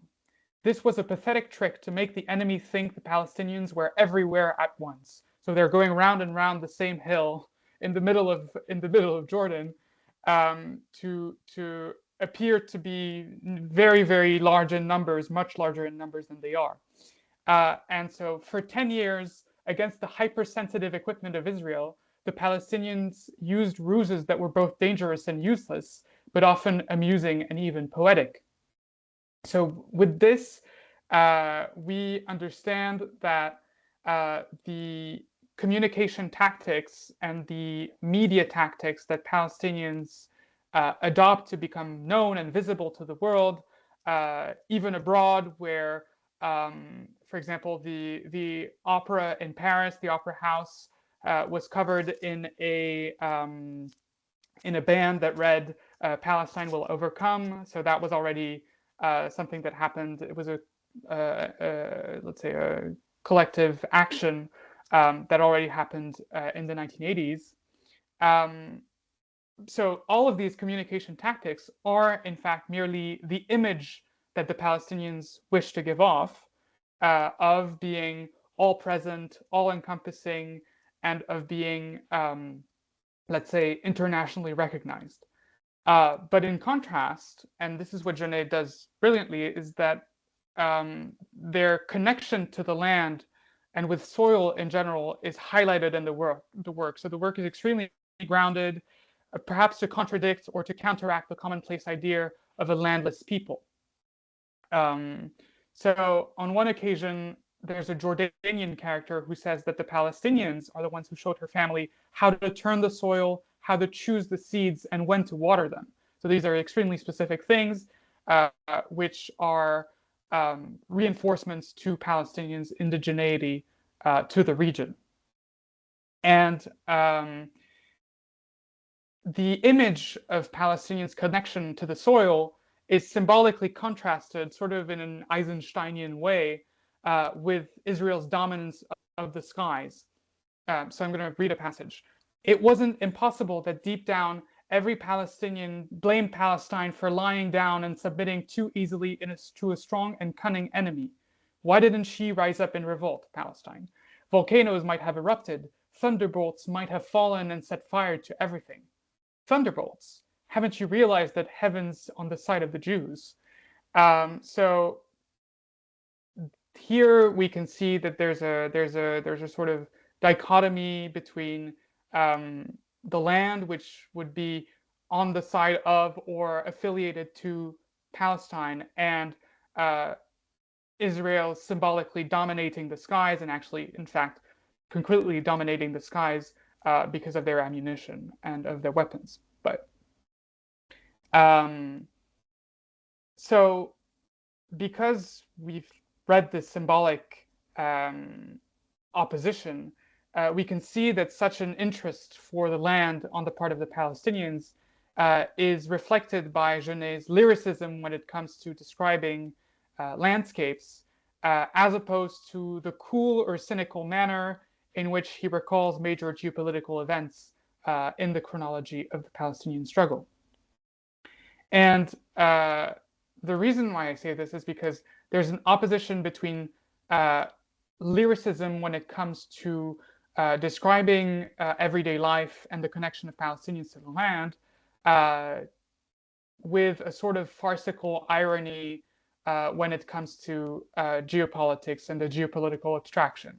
So the spectacle that is asked of the Fedayeen in front of Western journalists for newspapers and magazines even has nothing in common with the violence of guerrilla war and the persecution that civil refugees face in Lebanon, for example, or in Jordan. So in Lebanon, the Christian Phalangist militia perpetrated massacres in the refugee camps of Sabra and Shatila. And in Jordan, the Bedouin people's ethnic contempt for Palestinians leads them to have mutable attitudes in their regard. So I'm going to quote a passage. And after being humiliated by the Palestinians in 1970, they were only too delighted to kill them in June 1971. There was no reason for the slaughter, but there was joy in it. So through this, we can see that Genet's observation of the terrain and his life among the soldiers goes against the abstraction of geopolitics, which would contend that all of the Arab nations are together banded against Israel, which was not at all the fact, in fact, in the 1980s and in the 1970s. So Genet's observation goes against abstract geopolitics, and it brings forth, I would say, an existential and ambiguous reflection on what it means to inhabit a land and to desire homeland that can only be done in literary form because it avoids both the potentially tepid or bland neutrality of the historical account and the fallacious objectivity or scientism of a political treatise, right? So there is a lot of contradiction in Genet's work, and that is important to understand that which comes with both the desire of Palestinians to get back to their land and their wish to appear internationally visible, for example. Now, one of the notions that is particularly criticized is terrorism, because it's against an entity, so the Palestinian Liberation Organization, which pretends to a form of statehood. So in a sense, it's without a fixed territory because of historical events, and then that leads it to being qualified as terrorism. So I'm going to read a passage. As far as terrorism is concerned, we're nothing compared to them. So this is the Israelis, or compared to the Americans and the Europeans. If the whole world's a kingdom of terror, we know whom to thank, but you terrorize by proxy. At least the terrorists I'm talking about risk their own skins. That's the difference. So the accusation of terrorism is turned back by the Fedai against the Western powers that dominate the region and dictate their order on the region. Lastly, the notion of a Palestinian national identity itself is questioned, critiqued throughout Genet's book, but that very criticism is what makes the Palestinian struggle a revolution to Genet. So at one point, the character of a Jordanian mother says that Palestinians and Jordanians were one and the same people under Ottoman rule, as we saw earlier. And Genet himself writes in his own name, the Arab people was skewered on an age of nations, which sort of implies that their civilization is one and the same, and that these divisions have come because of the prevalence of the ethno-national model, as opposed to one that is rather focused on common culture, common roots, etc.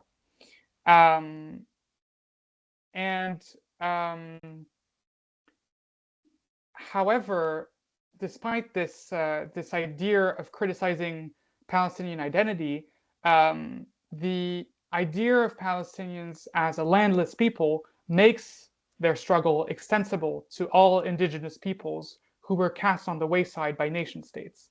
So I quote from the book, the shiny pictures lend the camp an air of peace that diffuses itself through the whole cabin of a plane, whereas really they are just discarded refuse of settled nations. So here we see the vivid contrast between the image of Palestinian camps in magazines, so for the public Western bourgeois eye, as opposed to what they really are to the same people who are on the plane. So there's a contradiction between the mediatic, what the media represents and tries to exoticize, and what their situation, the situation of Palestinians really is. So in the end, one can say that the geopolitical is presented as an amalgamation of abstract images that have little to no grounding in the realities of the terrain. And yet these realities of the terrain gain the favor of lyrical style and are invested with the most images in terms of literary images. And this is one of the ways in which the epigraph of the book's French edition can be read. So, safe keep all the images of language and make use of them, for they are in the desert where one must go look for them. So in this epigraph, the desert can be read as the documentary real, which is full of uncertainty and tends to lack a constant substance or essence, whereas the images are what humans resort to make sense of that reality. So the work that Genet does in Un captif amoureux is the revealing of these images as images themselves in the geopolitical realm.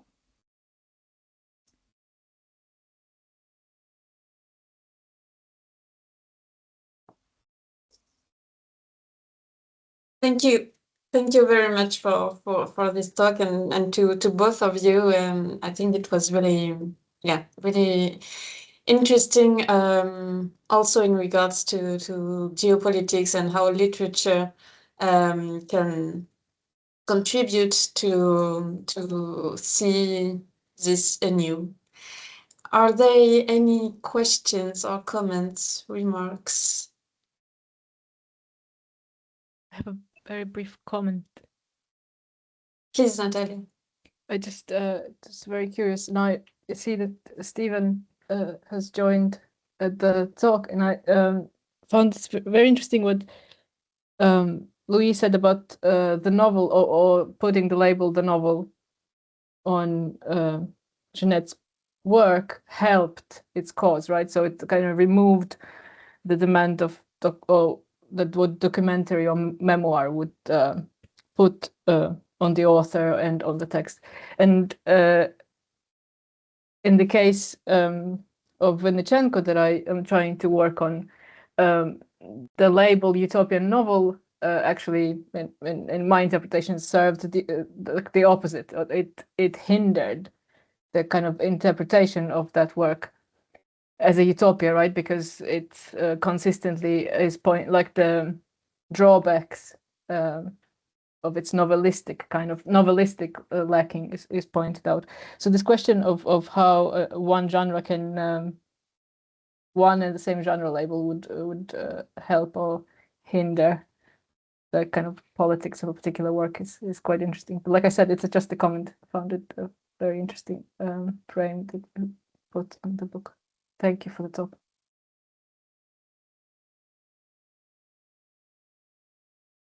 Do you want to respond, Louis, or not necessarily? No, I do think that that's an important question, because these whenever there is a political element to a work of literature, it's often, depending on how explicit it is, it's often hard to avoid a generic debate. So if there's explicit, maybe not claims, but if there's a sort of political message that's very, very clearly defined, or if it's very clearly politically oriented, not only thematically, but in terms of what it gets at, what the work result is, I would say. In general, there often happens to be a generic debate of some kind. And it's true that in the case of Genet, it allows for him to do a variety of things that would not have been permissible in another genre, and especially outside of the literary altogether, that would have been just not possible. Corbinian, you raised your hand? Yes.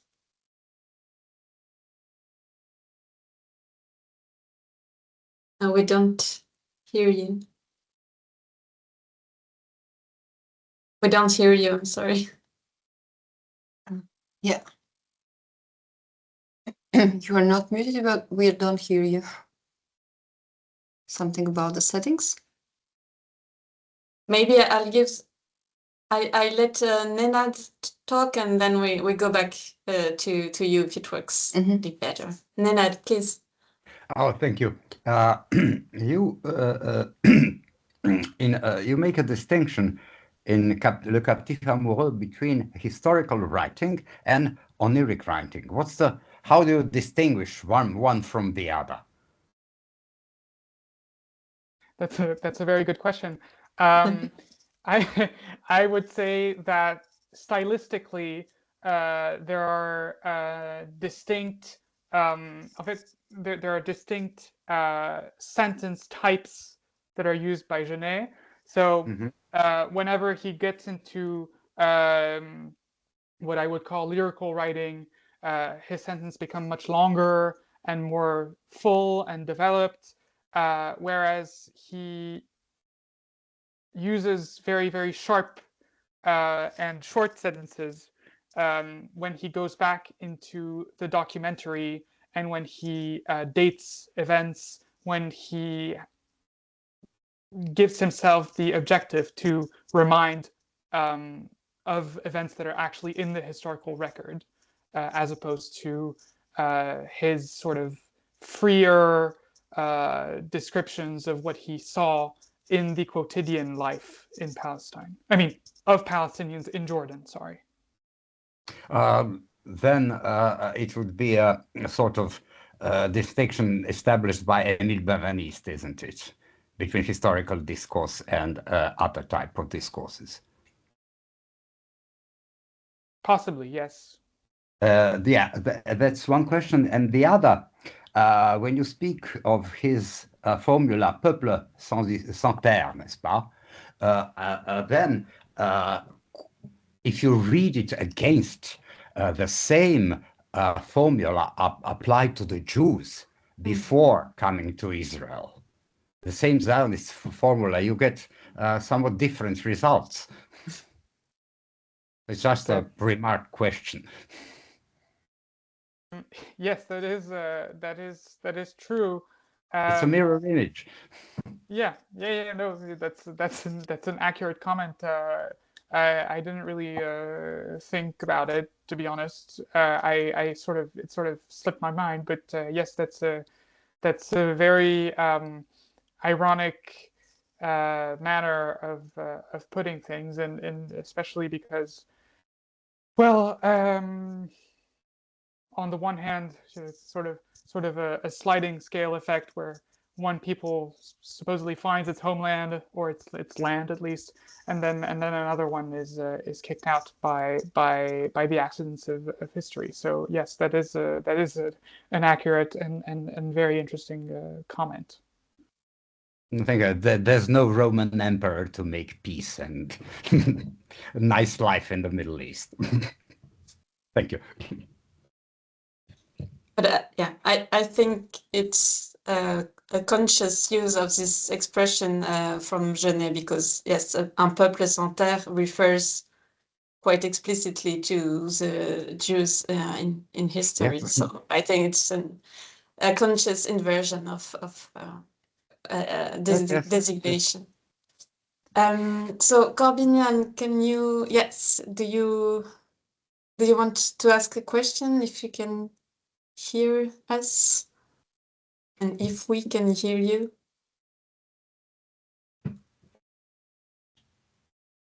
No, I think it's not. Yeah. Okay. But perhaps you can write it in the chat. Yeah. Yeah. I mean, just to, Yeah. I was anxious. Should I ask the question or not? Because, but perhaps that's the rephrasing of what you commented upon now, Nenad. Like this very expression, blood and soil, and you know, like speaking of connection with the soil. And looking at it only like in formal terms, in the sense of which words are used, we can, and without taking context into account, we can kind of mix up the categories of, you know, like indigenous people and indigenous rights and the colonizers. So perhaps indeed this geopolitical perspective is an answer, like, because it sets the framing for the question of connectedness to some soil or some land or land-based idea, political idea. That's just very uninformed commentary, but perhaps it is a way of some rephrasing what you just said. I'm not sure if I can put it in that words at all. No. Now you're muted again. Yeah. You muted yourself again, Nenad. You clicked twice. I think you are right. That's what I wanted to say. Because what is to be questioned is this axiomatic of belonging and possession that would be, in sort of Rousseauistic sense, the beginning of all beginnings, or a paradisiac state, which is for different reasons is not existing now.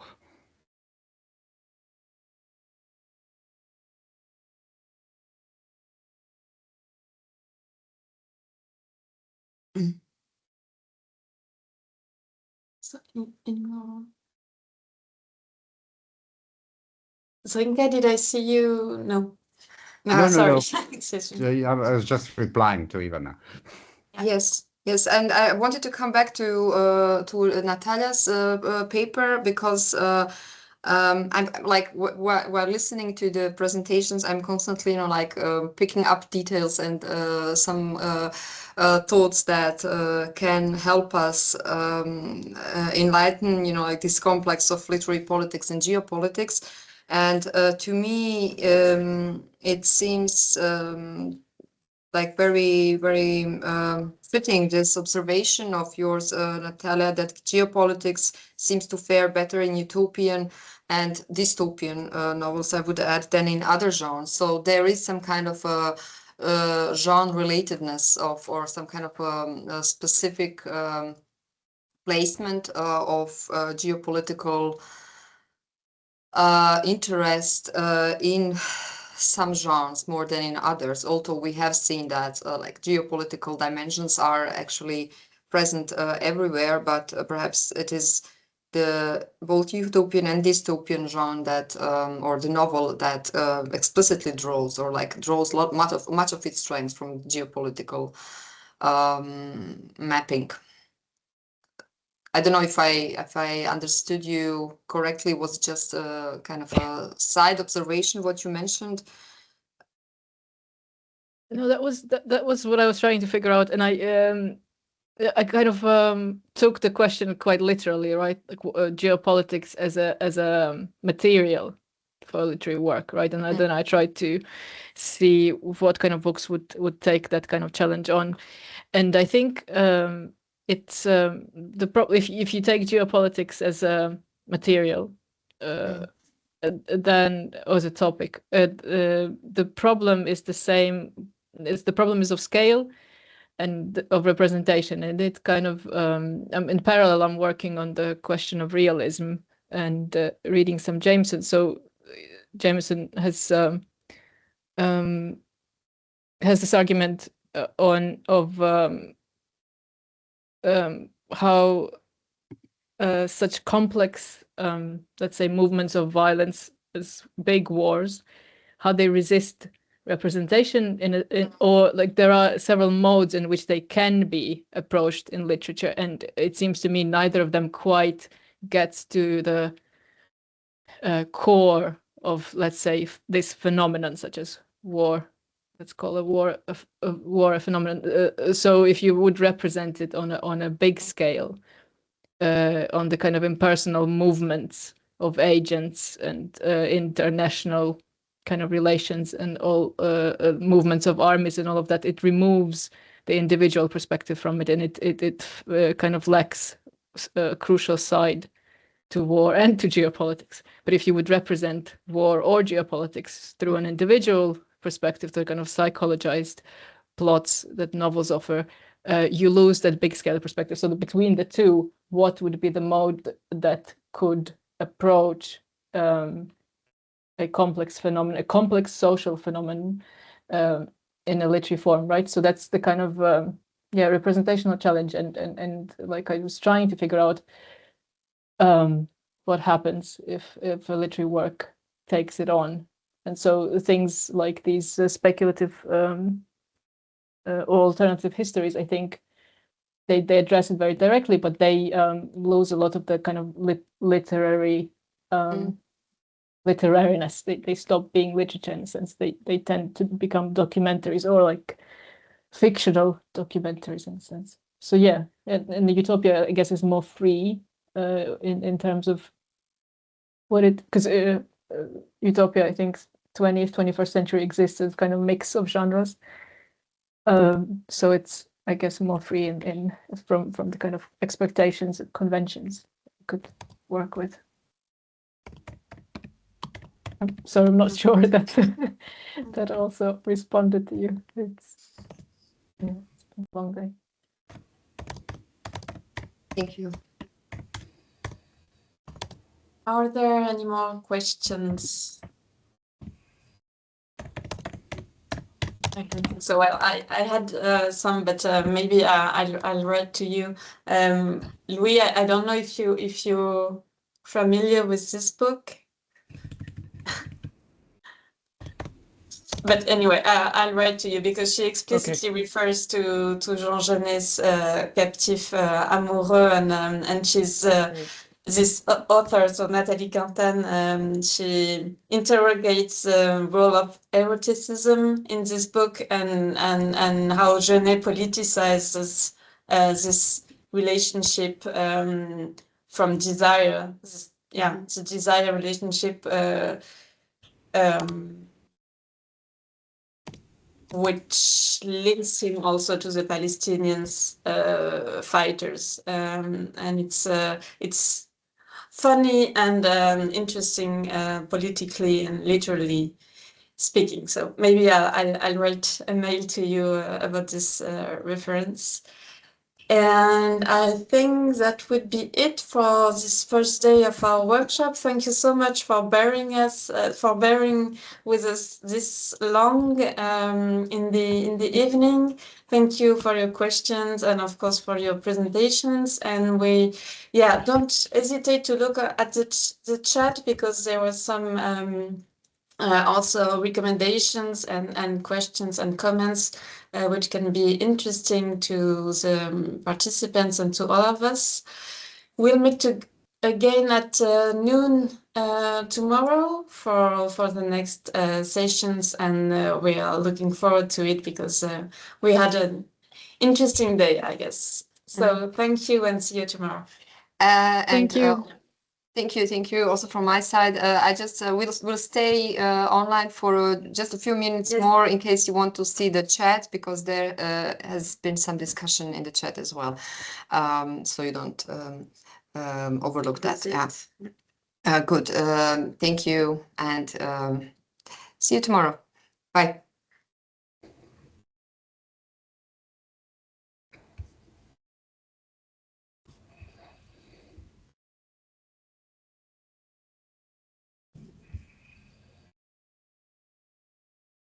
So I think we can begin. I already said hello to everyone. Hello again.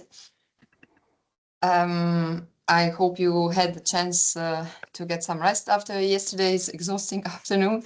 But today, I must say, it will be a bit more relaxed, because unfortunately, Elisa Rose from the University of North Carolina had to cancel because of for health reasons. So we are sorry we won't be able to hear her paper on John Berger, but we hope she will submit her essay at some later stage, so we can include it in the publication. And we have made, for that reason, a slight adjustment to the program. Aurore posted it already here in the chat, and you can also find it on our webpage, the new lineup. As we planned initially, we begin with Nenad Ivic's presentation, followed by Ekaterina Vasiljeva's paper on Vladislav Surkov. Before I introduce Nenad, I will give a very short reflection on yesterday's discussions. We deliberately designed the program to begin with theoretical considerations, first on geopolitics and geopolitical mapping, and then on critical geopolitics. Alongside the familiar land-based and sea-based geopolitical models, we also touched on alternative approaches such as critical geopolitics. There are also other approaches such as archipelagic thinking, and like different approaches that reimagine for political subjectivity and open up new possibilities of global relationality. And I think it is against this background that also Nenad's paper, Global Latinization, I practiced a bit, introduces us to what he calls the protean quality of the novel, as both an agent of universalizing processes and a site of their critique. If my intuition is correct, we will continue to encounter these ambivalences in several of the papers that we will hear today. Yes, so Nenad, I will say a few words about you. You are professor of French literature at the Faculty of Humanities and Social Sciences in Zagreb, and your research interests include late antique and medieval historiography, contemporary historiographical discourse, the relationship between historiography and fiction, and contemporary theory, of course, literature, philosophy, and music. And among your recent publications, I like to highlight a publication, a monograph, which was published in Croatian and translated into English. It reads Civil War of Words, Literature and History, from 2021, and you also edited a volume, Roland Barthes, Création, Émotion, Jouissance, published by Classique Garnier in 2017. So we are curious to hear your presentation now, and please, open the new afternoon. Thank you.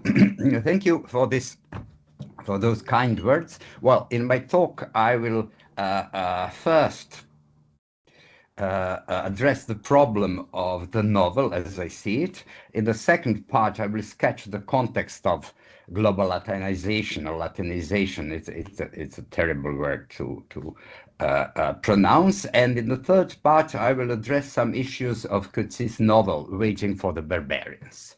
So, to begin, in a book published last year about history of the idea of revolution, the author, citing as example the famous novel The Leopard, Gattopardo, writes, Prince Fabrizio Tomasi saw the revolution in the white tide, so the citation is not important.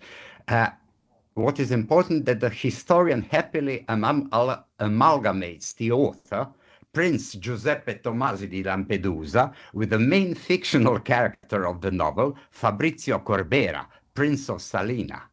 This may be due to shoddy scholarship or lack of knowledge. If the historian had read the novel instead of perhaps seeing only Visconti's film, the error would not have occurred. Yet he chose to grace his text with appropriate citation from the novel, blurring the frontier between the historical world of the author and the fictional world of the novel.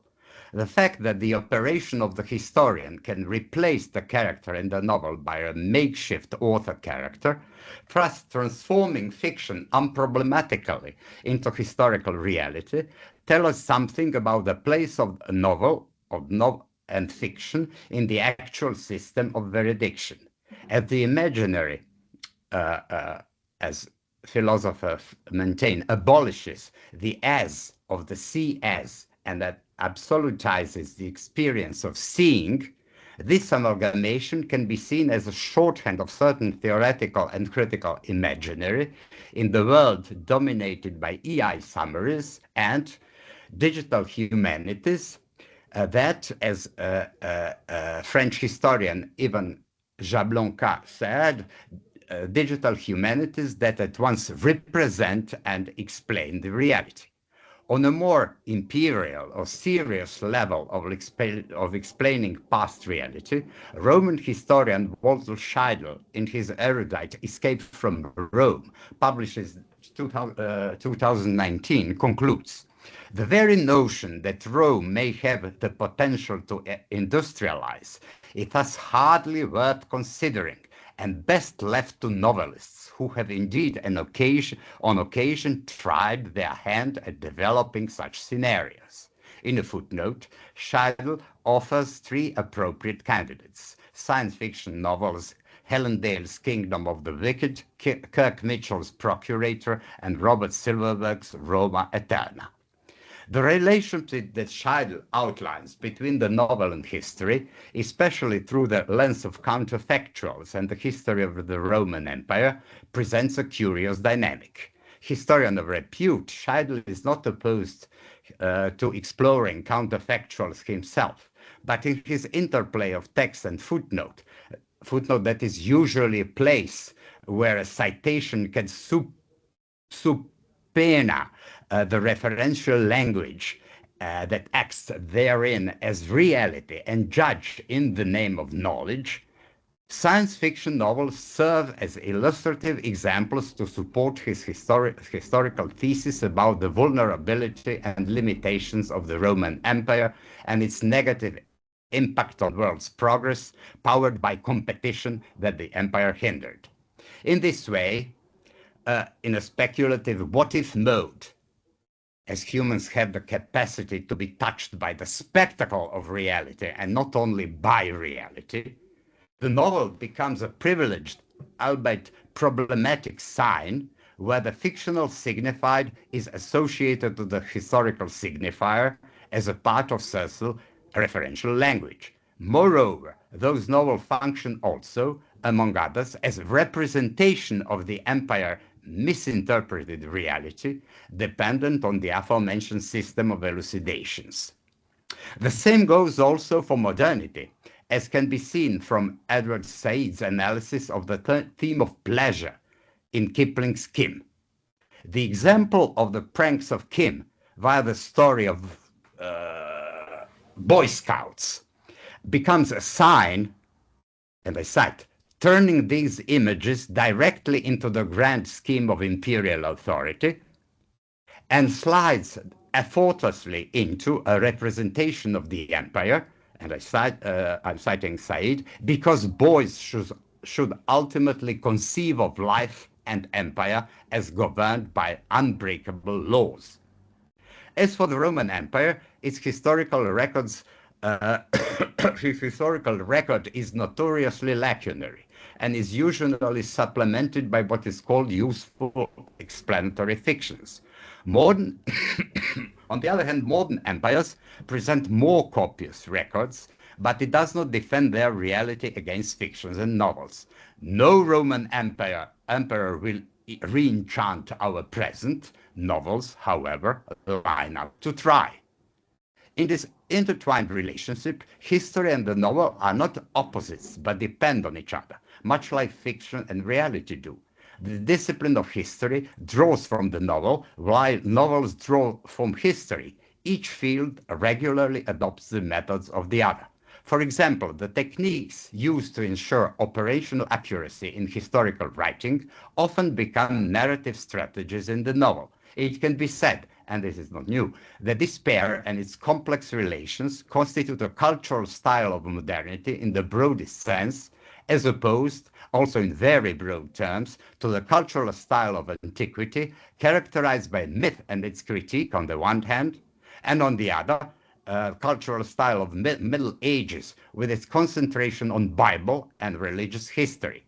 Antiquity relished dialogue.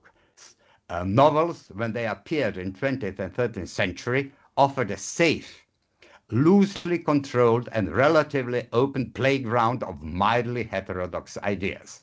After Cervantes and the demise of classical poetics, modern global popularity of this Vertumnian genre as a relatively safe place of imaginative reenactment, where, anthropologically speaking, imic, insider's view, is always already epic, outsider's view, can be seen, contrary to the minefields of politics and science, as an instance of globalization avant la lettre. Derrida linked this term to the spreading of ideas connected with Christian religion and, among other things, with the hegemony of one language, English or Globish, replacing Latin. It imposes, as Derrida maintains, surreptitiously a discourse, a culture, a politics and right, where religion in the singular accompanies and even precedes the critical and teletechno-scientific reason. It watches over it as its shadow.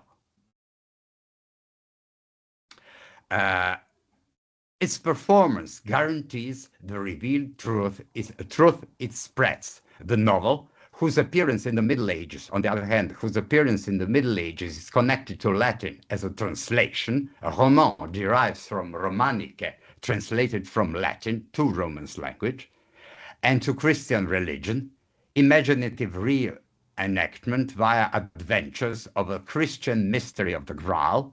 In its diversity and global proliferation, global Latinizes the world, offers revealed truth by producing the world effect, but also simultaneously, as if actualizing its genealogy in translation and contact with languages, situates elusively in the process of revelation itself. The action of the novel, translation of history into the novel, becomes the action in the novel, putting the novelistic problem in a history or in a story.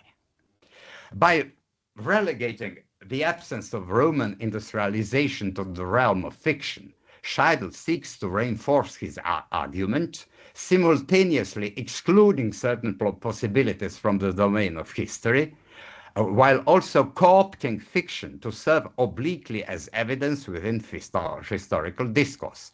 This ambiguous stance reveals a complex relationship between fiction or novel and history that is only exacerbated by the actual changes of systems, veridiction, storytelling, etc. It raises an important question. If fiction or novel, whose primary power is to create a convincing world effect, fails to do because the work is deemed bad, can it still serve as a valid argument? Conversely, if fiction about the industrialization of Rome succeeds in creating a persuasive world, does this success lend weight to the historical possibility it depicts? As St. Augustine said, credo quia absurdum. I believe because it's absurd. Religion precedes here Christological reason. The possibility to consider novel as a valid, albeit counterfactual proof, points to the fact that the actual system of poetic fiction, as it was the case in the 18th century, is placed again in the dependence of an ideal of efficacious speech, which in turn refers back to an art that is more than an art, as Jacques Rancière maintains, that is a manner of living, a manner of dealing with human and divine affairs, that is rhetoric. Here, the art of persuasion, couched in the legitimizing crypto-religious belief that truth is a truth only if it's revealed. To paraphrase Pliny's famous remark about narration in fiction and in history, the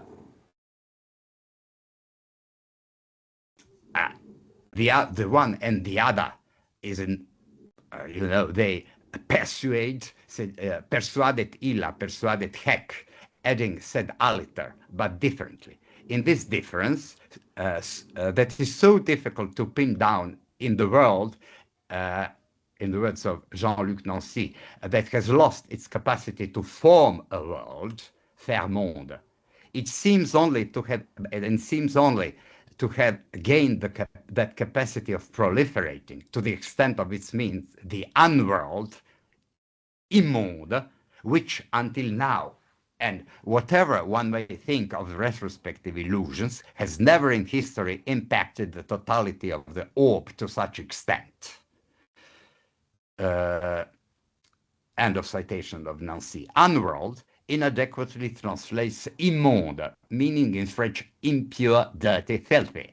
Nancy is mobilizing the etymology of the French monde and the ambiguous meaning of the Latin mundus, word and clean. To put it bluntly, the proliferating of the unworld in the actual word is in fact the proliferation of verbal filth. It makes the evocation of novels and the actual axiomatic that makes of them the safe playground of ideal a double-edged sword.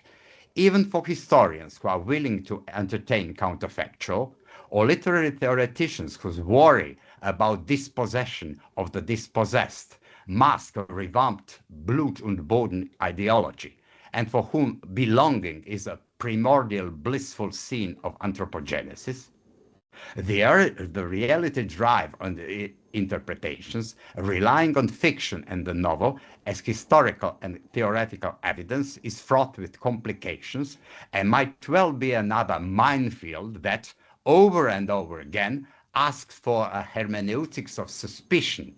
It's a formula of Edward Said, and demands to tread lightly. Novels, especially good novels, are slippery. Whatever we think their meaning of truth is, it tends to dissolve the moment it is found. Their axiomatic of might, triumphant in 19th century novel, is replaced in the late 20th century by a largely unavowed axiomatic of vulnerability. If the whole of the modern fiction is in its phrasing, as Jacques Rancière maintains, their vulnerability, their acid odor is nothing less than the relativism of their meaning, generally abhorred in actual political thinking and literary criticism. Relativism is from its origin, maintains Barbara Cassin in her recent book, an invitation to judgment, an injunction, politics included, to judge about what is the best for oneself and for the community. It is from the start an exhortation to implicate oneself in the phrasing, in the appearance and meaning on words, in their fermentations. Novels participate in the making that unmakes the unworld because they are porous, vulnerable and precarious, not because they are impervious, mighty, and monumental. Now I come to the third part. A voice in the novel lingers over his life. If I lived in the magistrate's villa on the quietest street in town, holding sittings in the court on Mondays and Tuesdays, going hunting every morning, occupying my evenings in the classics, closing my ears to the activities of this upstart policeman, if I resolved to ride out the bad times, keeping my own counsel, I might cease to feel like a man who, in the grip of the undertow, gives up the fight, stops swimming, and turns his face to the open, towards the open sea and death. And again, I spend my time in my old recreations. I read the classics. I continue to catalogue my various collections. I collate what maps we have of the southern desert region. The classic that the narrator here, and you guessed it, of the Waiting for the Barbarians want to read and reads are not named in the novel. Their names are supplemented by the published prolific readings of the author, Dostoevsky and Kafka, among others. This conflation of the author and the narrator is largely reductionist and founding on problematic critical premises, like Fabrizio Tomasi and magistrate John Maxwell could see. The narrator, and I'm quoting the author who knows well what is speaking, Mario Vargas Llosa, the narrator is always the most important invention of the author of the novel.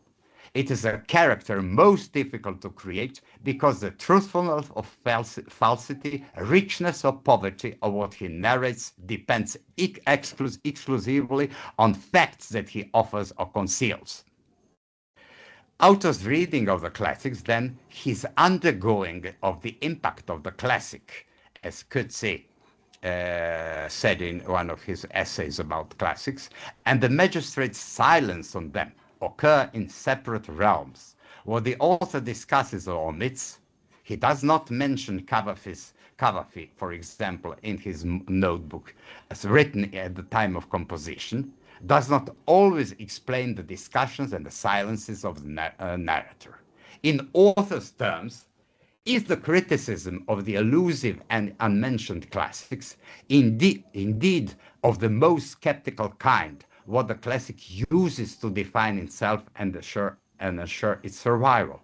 Or, as Coetzee said in his essay, or in a more appropriate level, how the narrator makes himself a critic to ensure the survival of the classics and, more importantly, of himself and his tale as a classic.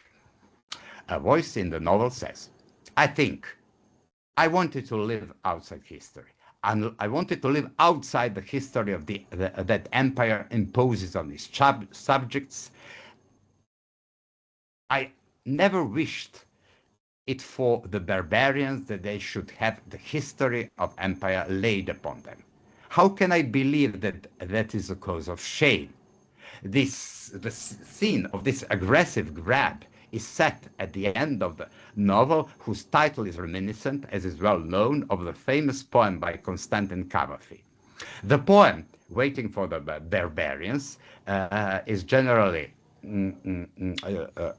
represents, as critics say, a microcosm or a simulacrum of European despair and its cultural deadlock at the turn of the 19th century.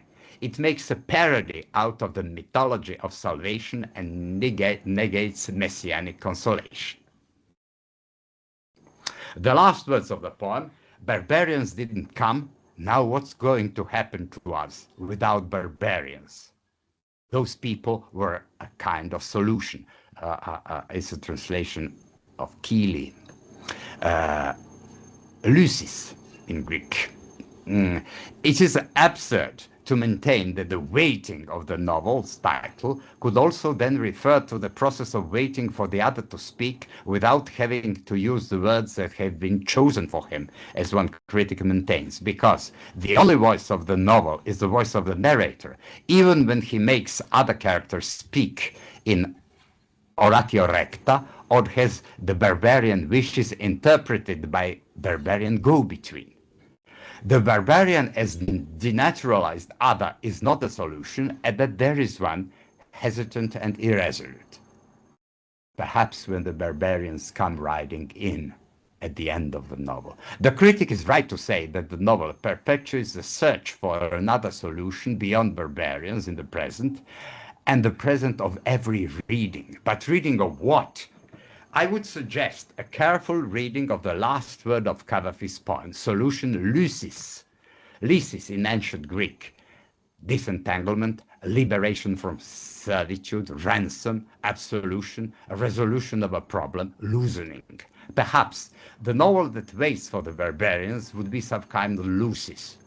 Disentanglement from history, loosening of ties that tie the present to the past, liberation from servitude to history, resulting in the absolution from the past that tentatively questioned the present, but also, ominously, a ransom to be paid for thus acquired freedom. So what does it mean to live outside history? To embrace the condition of peuple sans histoire, criticized rightly by anthropologists, to recapture a state of authenticity and bliss, as opposed to the history imposed by the emperor and the barbarian solution. That is a banality, and the narrator knows it. And he says, when I sit down at a writing table, what I found myself beginning to write is not the annals of an imperial outpost or an account of how the people of that outpost spent their last year composing their souls as they waited for the barbarians. The narrator sets the scene of himself as a critical seeker of truth by series of exclusions. He's not a historian or analyst. He's not a philosopher composing a sort of consolatio animae in front of imminent danger, however imaginary. For him, truth is not found in historical writing or in consolatory discourse, but predictably in the commonplace of naked life, nuda vita, provoked by torture, hunger, and cold. My torturers, says the narrator, were interested in demonstrating to me what it meant to live in the body, as a body, which can entertain notions of justice as long as it is whole and well. They did not come to force the story out of me. So the truth is to be found in his already narrated experience of abasement and abjection, of torture imposed upon him by the military. Pain is truth, all else is subject to doubt, says the narrator. And he learns that from a Colonel Yol, a character that exists only through his own narration. The truth is not to be found in something that is outside the text, it is to be found in the narration itself, in a production of always already forced story. I struggle with the old story, said the narrator, as if he were torturing himself to revive a commonplace, to tempt it, feel, put it to the test and disturb it by piercing what Tacitus called in a memorable formula, arcana imperii, mysterious secrets of governing humankind, that the text almost literally renders as preserve of the mysteries of the state. Contrary to the classical historian like Thucydides and the omniscient narrator of the classical novel, that has confidence in his own view but subject to torture the testimonies and traditions of the other, his narrator critic has no confidence in himself. He applies to himself the method of the butcher. That is the only method that the ancient historian calls his own. Writing, not what is conjured by writing, is at once the naked life and the state of exception. Forcing the story out of the barbarian girl forces the story out of writing itself. This mise en abîme technique of the narrator by reaching toward history and its method to cut his ties with the outside of the text is also a line of flight that weakens the conventional relation between novel history, reality and fiction, author and narrator. Interpreters maintain that his voice is unable to answer the question of what should come in the place of the constitutive outside, for which the barbarians stood now that their construction has collapsed. And moreover, that despite his systematic efforts, the magistrate does not succeed in reintegrating the excommunicated Lacanian real into the historical reality, to which the voice replies, I am like an incompetent schoolmaster, fishing about with my meiotic forceps when I ought to be filling her with the truth. It is precisely this incompetence, this absence of ability, and not only his presumed and pompously generalized and mighty staging of the capitulation of this reality before the flood of the real, that permits to the novel to liquidate history and replace it with a novel. The festering wound of the novel enhances and obliterates history. Strategy of escapes turns into strategy of survival. To ensure the survival of classics and of himself as a classic, history, in the sense transubstantiated and transfigured by his tortured forced story, Christian undertones, memorial of the Bible and the Passion of Christ, give form to the strategy of escape and survival. Well, it has been written, much written about allegorical polysemy of the novel. I'm skipping it, but when a critic said that modernist allegories and that the book can be seen as structuralist allegory that flaunts the arbitrary nature of the link between signifier and signified, well, we can ask, does it he really? History, like the empire of Coetzee, and especially the history of allegory, has a habit of plotting against itself. So, consider this. How can I believe that a bed is anything but a bed, a woman's body, anything but a sight of joy, says the narrator, on the one hand, and on the other. For the duration of this frozen moment, the stars are locked in a configuration in which events are not themselves but stand for other things. This coupling of relatum and revelatum, of the told and putatively revealed, introduces in the simultaneously historical and spiritual word reminiscent of the word of the Bible, where meaning is constantly produced along the separation of the literal or historical sense on the one side and spiritual, allegoric, anagogic, and moral sense on the other. Also, in an almost imperceptible way, it ties the novel to the Augustinian interpretation history. Augustine, in the Civitate Dei, the city of God, united and transformed many of the themes of early Christian apocalypticism. In his view, the civitas terrena, the city of men, pursuing earthly things, has to be seen to draw its strength from history that stretched far beyond the Bible. The narrator simultaneously distances himself from it and embraces its tenets. Ridiculous, I thought. A grey bird sitting in the dark, waiting for spirits from the byways of history to speak to him before he goes home to his military stew and his comfortable bed. Space is space, life is life, everywhere the same. But as for me, I pamper my melancholy and try to find in the vacuousness of the desert a special historical poignancy, as if the narrative or history embedded in the text is always different from that is the extra-textual and outside the story and history, and yet the extra-textual itself. Classical Augustinian reading of Christian apocalypticism is questioned by the critic in a move where religion and its interpretation precede the critical reason. Ensuring the survival of the classic, the story secures its own survival. As in Augustine, where the normal human society has to make room for a group of men who must remain aware of being different, for what Augustine called resident strangers, the survival of the critic and the narrator is assured on paper by the novel as a sort of resident stranger. It does not claim any ahistorical universality because, like in Gaddafi's poem, it constitutes unique events anchored in the present of their own literary universe, where its effaced author takes the role of divine disposition, inventing and accomplishing his own plan. I will stop now because I'm, can I proceed encore 5 minutes? Actually, we should stick to the schedule. So if you can have one final sentence, that would be great. So we don't steal the time from Katerina. Oh yes, well, I'll read just a small paragraph and leave the rest for discussion.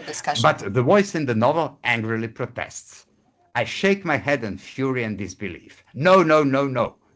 I cry to myself. It is I who am seducing myself out of vanity in these meanings and correspondences. What depravity it is that is creeping upon me. I search for secrets and answers, no matter how bizarre, like an old woman reading tea leaves.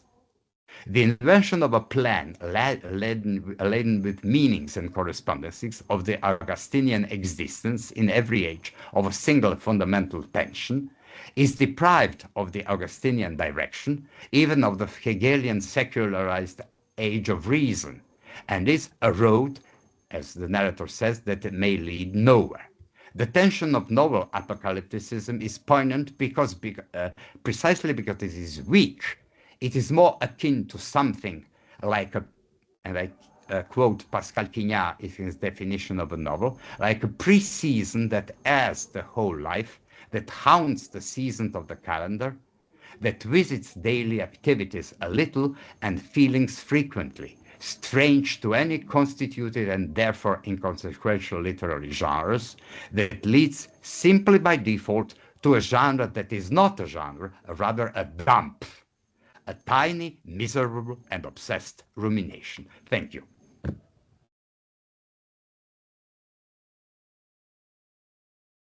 Thank you. Thank you, Nenad, for the opening paper today. So we are slowly approaching the end of the first session today, or we are at the end already. If we would have time for one more question, but if not, I see no raised hands, then we can make a 15 minutes break and meet again at 1:30. So I guess it's time to start the next panel. Hello again, everybody.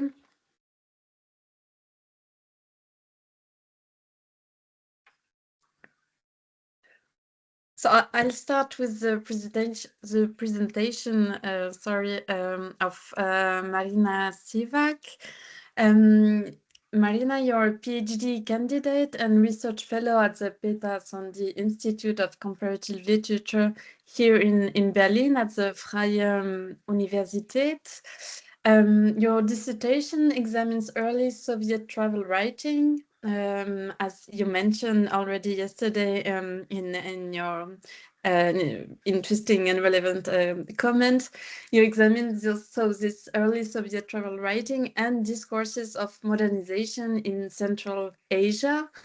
And you particularly focus on the intersections of imperial geopolitics and literary form, which makes you, of course, a perfect contributor to this workshop. And in this paper, you will explore Nikolai Krylenko's 1929 travelogue titled Through the Unexplored Pamirs. Krylenko was a Bolshevik politician and prosecutor who took part in the 1928 German-Soviet Alai Pamir expedition, and you will tell us more about it. We are very much looking forward to your analysis of how literature mediates the Soviet state's spatial imagination and geopolitical ambitions. Thank you, Mariana. Yeah, thank you from my side as well. Thank you for the introduction and the organization. Now I want to share my slides. I hope it will work somehow.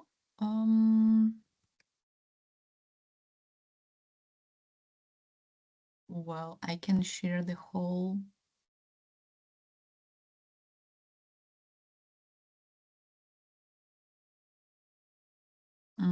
I can share the whole part.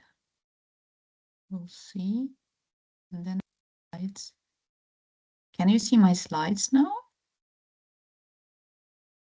Yes, we can. Okay, great.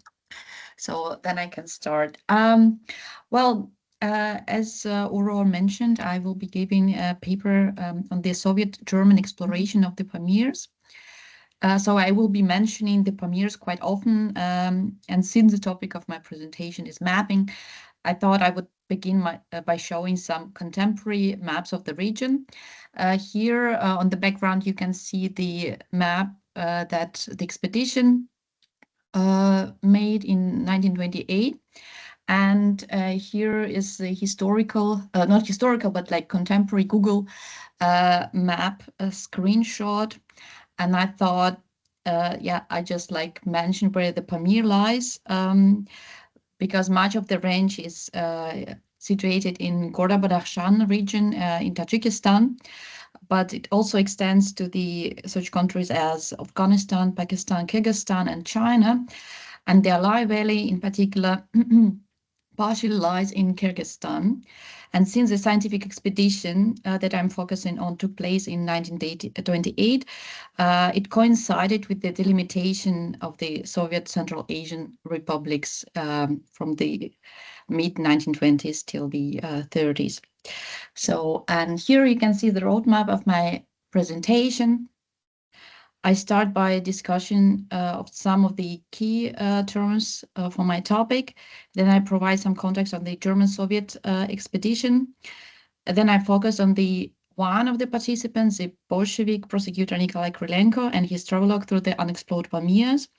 And I'm particularly interested in how the geopolitical view of the region converges with the early Soviet notion of tourism. I want to demonstrate this convergence through his perception of the sublime. I argue that in his treatment of the sublime, Krylenko substitutes aesthetic perception with a rather touristic ethos, which I will elaborate on further. And first, I want to define some of the key terms for my presentation, geopolitics and geopoetics. I won't go into geopoetics since we had wonderful presentations yesterday. But what I want to mention is while the term geopolitics is often associated with Western and especially German strategic thought, recent scholarship has shown that geopolitics, as defined by Kielen and Ratzel, was also relevant for the early Soviet intellectual elite, as Masha Kirasirova demonstrates. Geopolitical reasoning played an important role in the writings of Troyanovsky on East and anti-colonial revolution. And as for literary analysis, I thought that geopolitics becomes particularly productive when approached through the lens of geopoetics.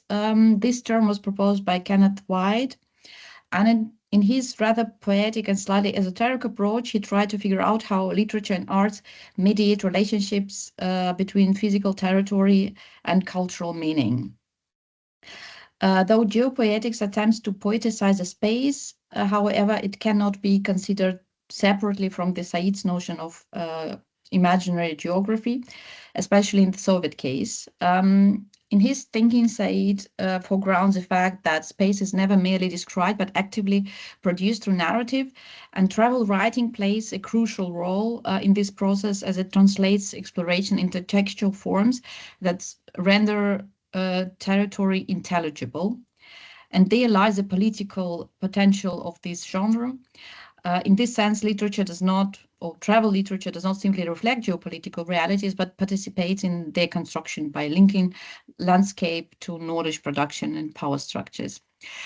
In the early Soviet project, nature was seen as an asset. As Silvia Sasso has shown, in the interwar period, landscape and nature were shaped into a distinctly Soviet space, both through the human industrial intervention and through the depiction of this conquering of nature. The newly formed Soviet space should have formed the new Soviet man. So it was a like two-way relationship. So we transform the space and the space transforms the person. And bearing this intersection between geopolitics and geopoetics in mind, I want to come to German-Soviet expedition. In many respects, the full name is German-Soviet Allied Pioneer Expedition of 1928, still built upon pre-revolutionary scientific networks. And the 19th century has often been described as quote-unquote century of discoveries. As Franziska Torma has shown, this international research expedition constituted a unique undertaking for the Weimar Republic. It was the result of research policies that reorganized science as a component of international cultural diplomacy. The expedition attracted considerable media attention on both sides and was expected to help Germany overcome, and at least symbolically overcome, its international isolation following the defeat in the First World War. For the Soviet side as well, the expedition fulfilled an important representational function. International scientific cooperation was meant to contribute to a more favorable image of the Soviet Union after the revolution. In this context, the emphasis on continuity in scientific exchange before and after the October Revolution played a crucial role. Contemporary accounts and later historiography repeatedly refer to earlier German attempts to explore the region, explicitly situating the 1928 expedition within an established tradition of research. The expedition encompassed a wide range of scientific disciplines, including cartography, geology, meteorology, botany, zoology, ethnology, and linguistics. It also included a mountaineering group from the Alpine Club, as well as a film crew from the Soviet production company Mezhrapom, led by director Vladimir Schneiderov. In total, around 40 German, Austrian, and Soviet participants were organized into 10 scientific divisions. The German section was headed by Willy Rikmas, while overall coordination was entrusted to Nikolai Garpunov. The scientific results of the expedition were later published, and here you can see on this slide some of the travel accounts by the participants, including Willy Rikmas himself. It's in the middle. Despite the central role played by Rikmas and the scientific leadership of Garpunov, in my paper I want to focus on Nikolai Krylenko, and the reason lies less in his institutional position within the expedition and more in the specific perspective offered by his travelogue. As a leading Bolshevik prosecutor, Krylenko brings a distinctly political and normative understanding of space of the Pamirs.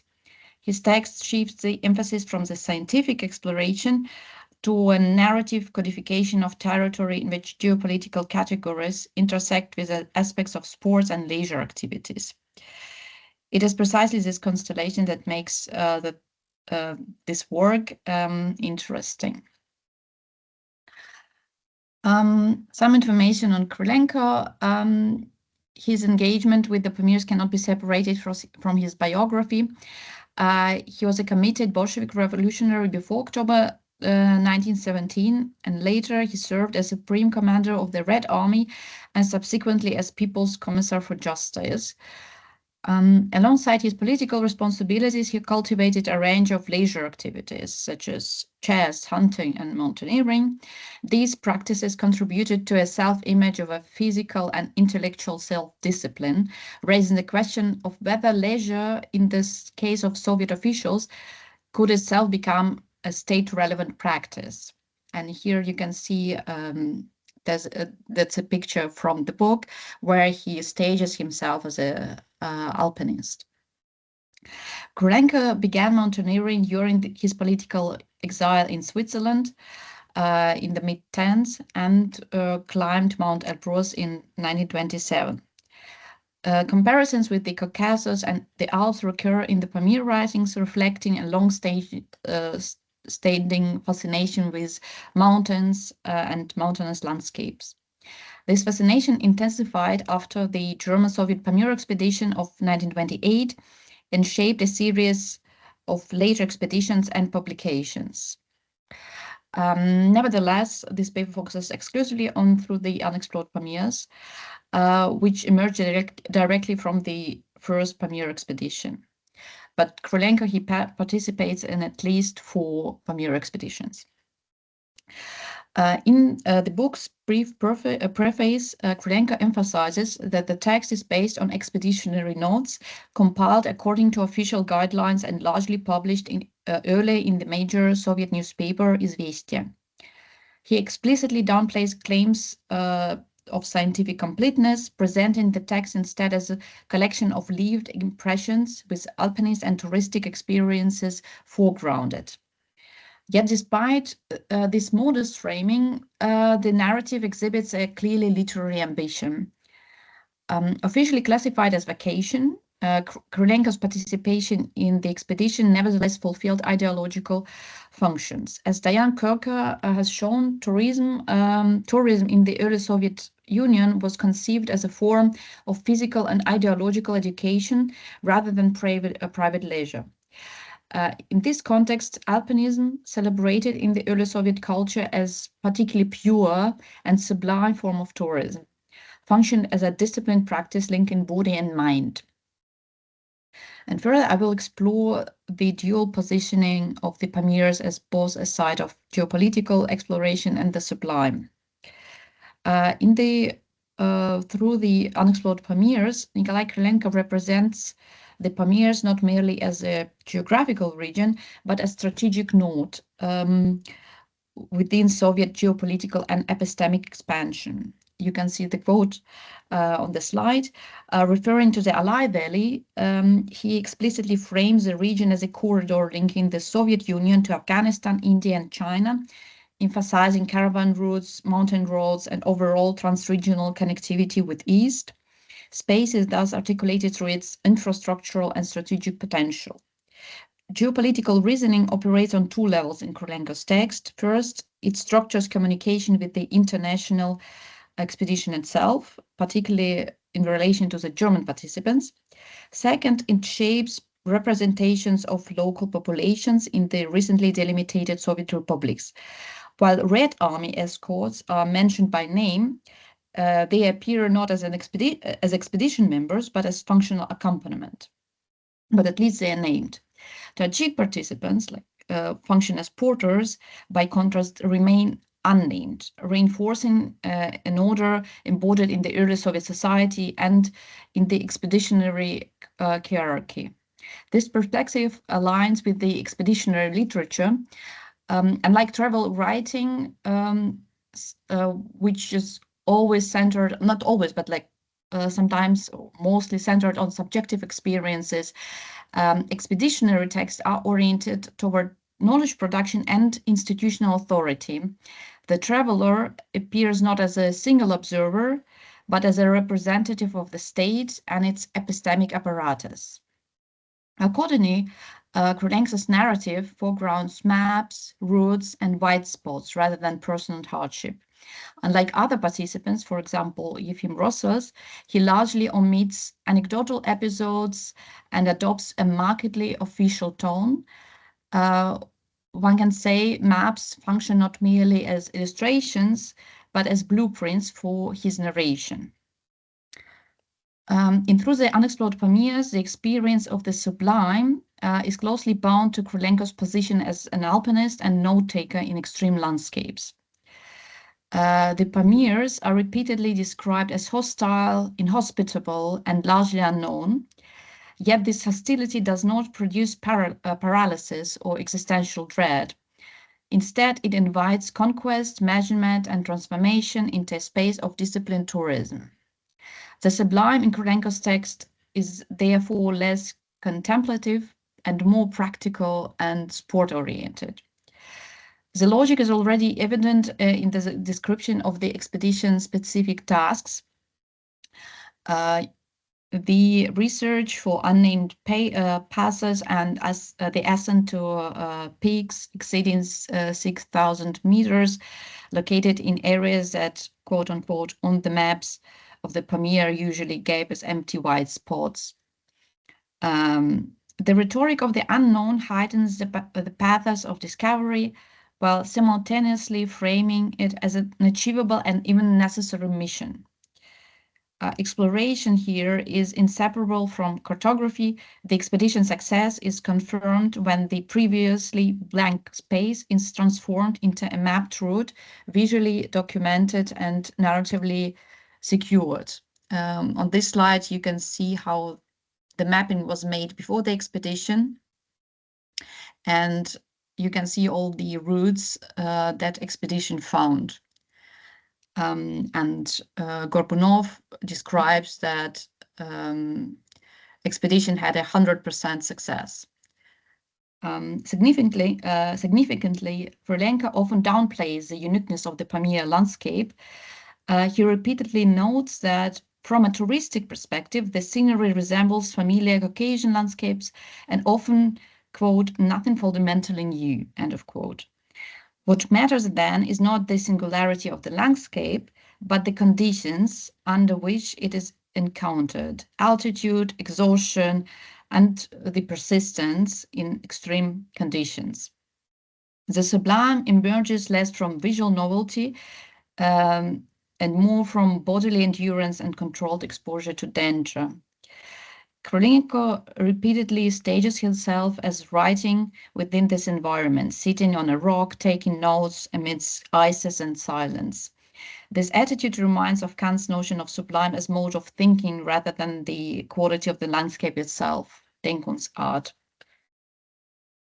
And the sublime thus becomes an experience that must be stabilized through writing. In this sense, the Pamirs function not as a space of awe, but as a terrain where physical discipline and geopolitical inscription converge. And now I'm coming to my concluding remarks. Taken together, Krylenko's Pamir narrative is structured by a persistent duality.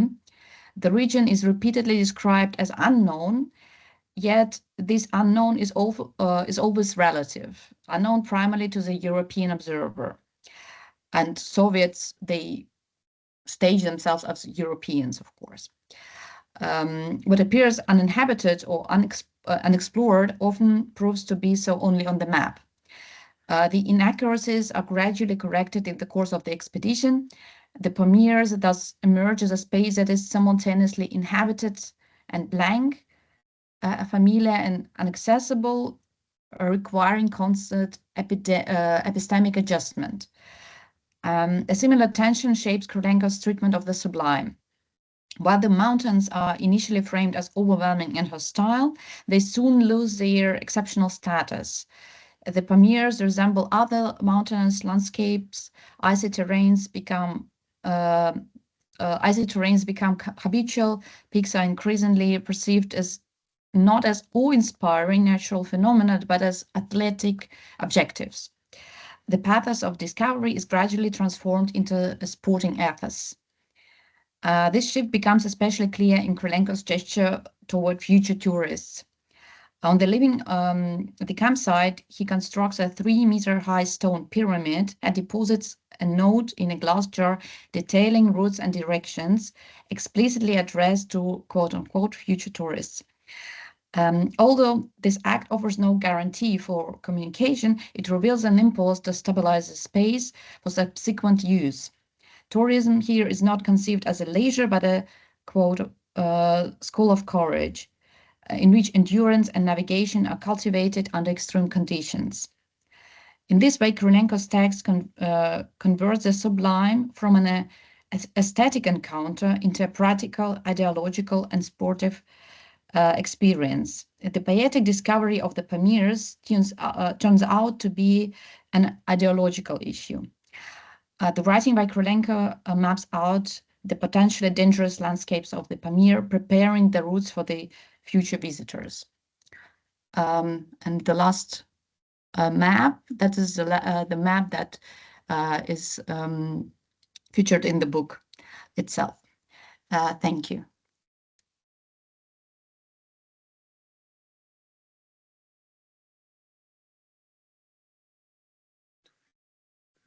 Thank you so much, Marina, for this wonderful talk, and also for precisely respecting the time allowed. It was really nice to travel with you, and thanks to your presentation. I will now present Fanny Venner.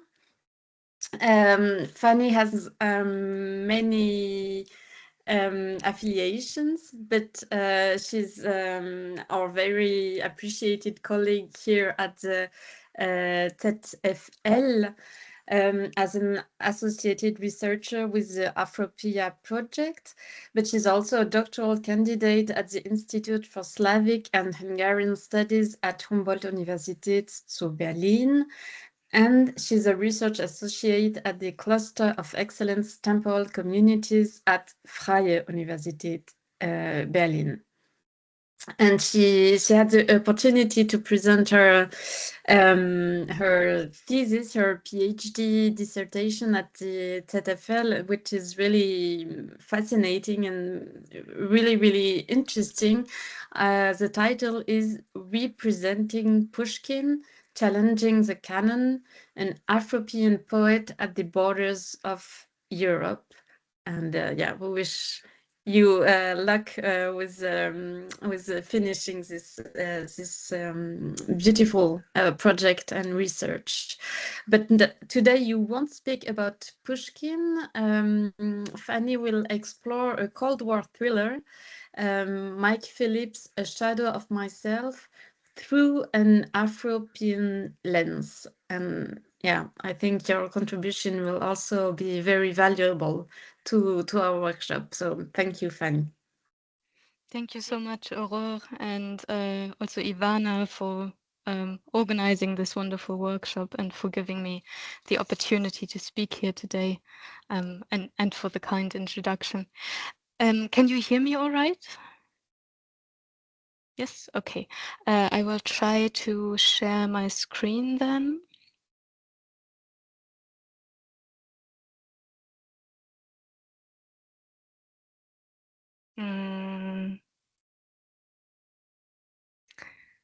All right. Can you see it? Yes, perfectly. Wonderful. All right. So I'm going to talk about a book that I happened upon last year, kind of by chance. I'd known of the author, Mike Phillips, but mainly through his non-fiction work and his political engagement.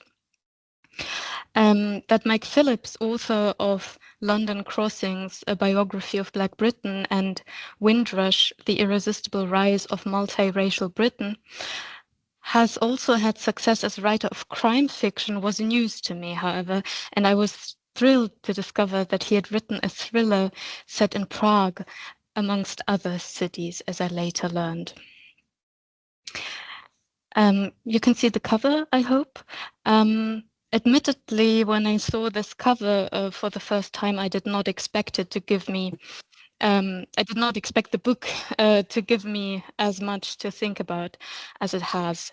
And that probably says a lot about my deeply ingrained prejudice against the genre, despite my love for it.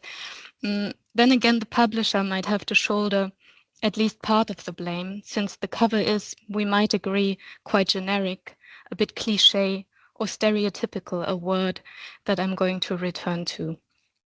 Before I open the book, so to speak, I would like to say a few more words about Mike Phillips himself, although I'll try to be brief and limit myself to his life and work leading up to around the year 2000, because he's truly a Renaissance man and we have limited time.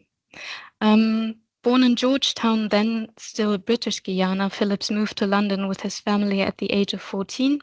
He has worked for the BBC as a journalist and broadcaster and has been a lecturer on media studies at the University of Westminster. His career as a crime fiction writer began with Blood Rights in 1989, which was also adapted as a TV drama for the BBC. I could say more about that later.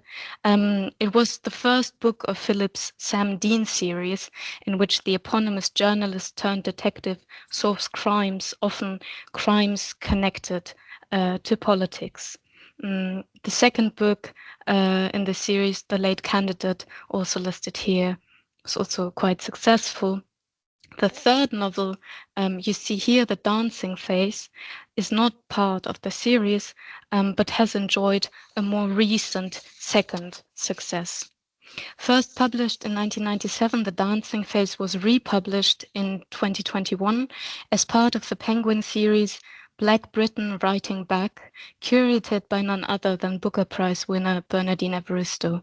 And of course, Evaristo has been an established writer for a very long time. I'm mentioning the Booker because I think it had a lot to do with her opportunity to publish this series.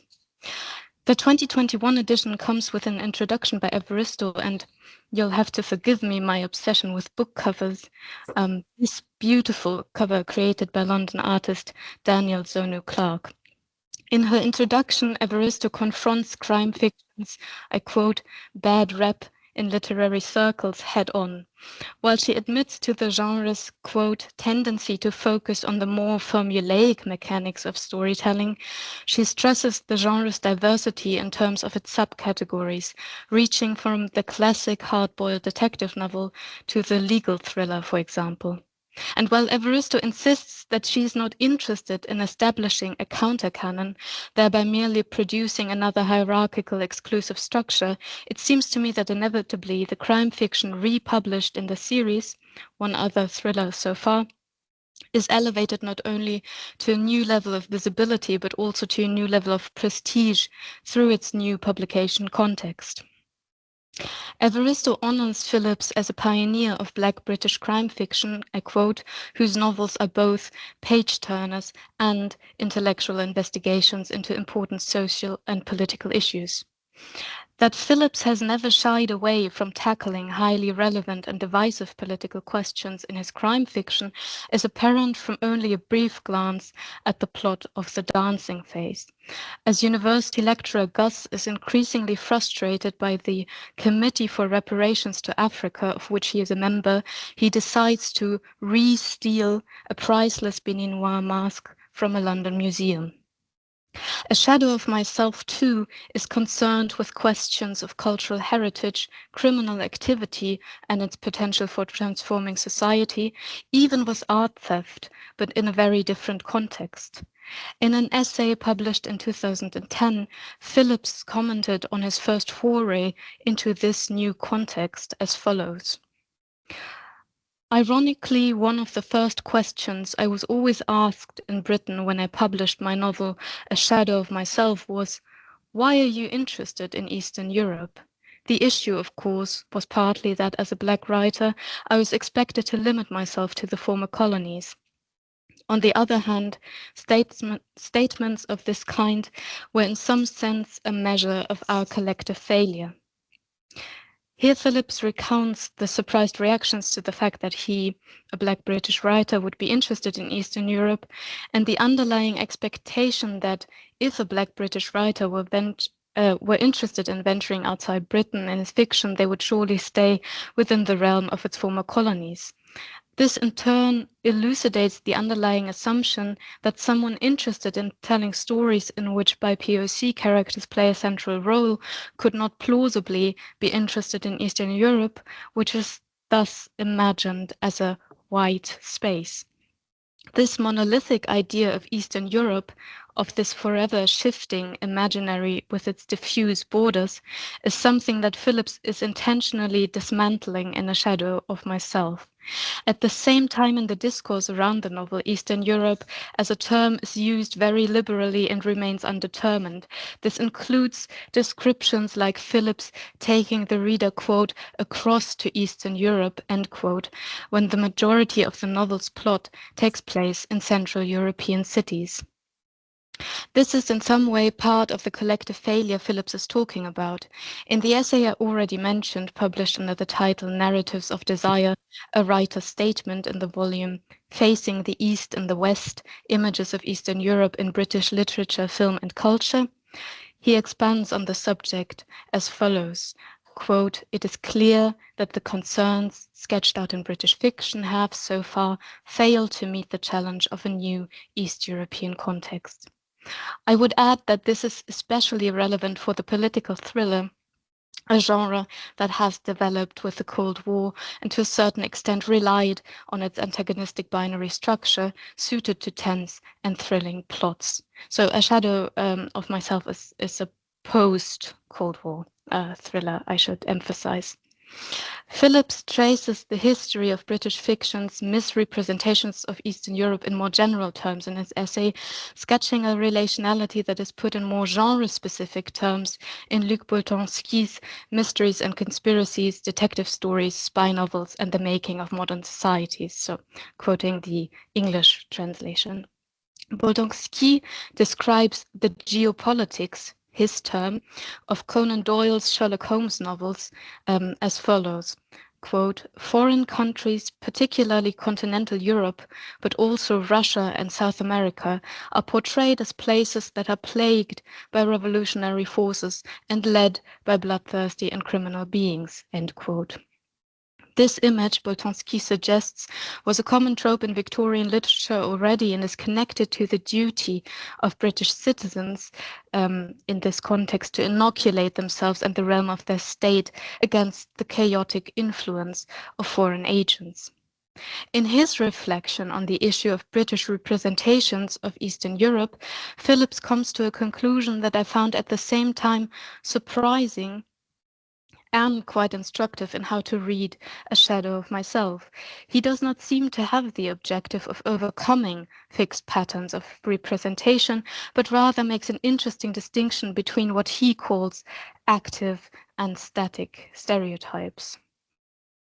I quote, "There is a world of difference between active stereotypes, that is, stereotypes which are subject to being affected by current experiences and debates, as opposed to static stereotypes, which are essentially a recycling of archaic mythologies." We can discuss later if this division holds up. I don't think it does, but it's especially interesting to keep this in mind, I find, considering how the genre political thriller demands stereotypes. And I suggest that A Shadow of Myself supplies this demand, but maybe ultimately also sabotages it. Also, as one of the central characters is a filmmaker, questions of cliches, originality, integrity are discussed in the novel itself, providing a kind of meta-commentary. But now I feel like I have kept you in suspense long enough, and I think it's vital that I attempt at least a brief overview of A Shadow of Myself. Not an easy feat. This is a thriller with a lot of subplots, some of which I will neglect. The trio at the novel's center are a Ghanaian father, Kofi Coker, and his two sons, Joseph and George, who grow up, one in London, the other in East Berlin, each without knowledge of his half-brother. George, however, also grows up without knowing his father. The story of how Kofi met George's mother, Katya, when he was studying in Moscow in 1956-57 is told in 4 excerpts from Kofi's Diary of Desire, written years later in a London public library. These 4 chapters, functioning essentially as flashbacks, are interspersed with the chapters moving the plot along in 1998 and mainly 1999. In these 90 subchapters, the focalization is usually on one of the brothers, Joseph or George. The 6 main chapters are divided by the cities in which the bulk of their action takes place: Hamburg, Prague, London, Prague and London again, and in the end, Berlin. The novel begins with one of George's chapters, so to speak, tells his life story growing up as an Afro-German boy with a Russian mother in East Berlin, alternating with cuts to the unfolding plot in 1998. The cinematic language I use here, I think, reflects Phillips' cinematic style, especially suited to adaptations. In the narrated present, the hustle George has been involved in with his Russian cousin Valentin, selling German cars and receiving valuable art pieces as payment in return, is getting out of control. The chapter ends in a brutal shootout that stands in stark contrast to George's subtly told biography. And this is one of the subplots I'm going to neglect, but I think it's important that I at least mention that we later learn that George had been an informant for the Stasi as a young man, reporting on his mother and also on a dissident professor with whom he had an affair.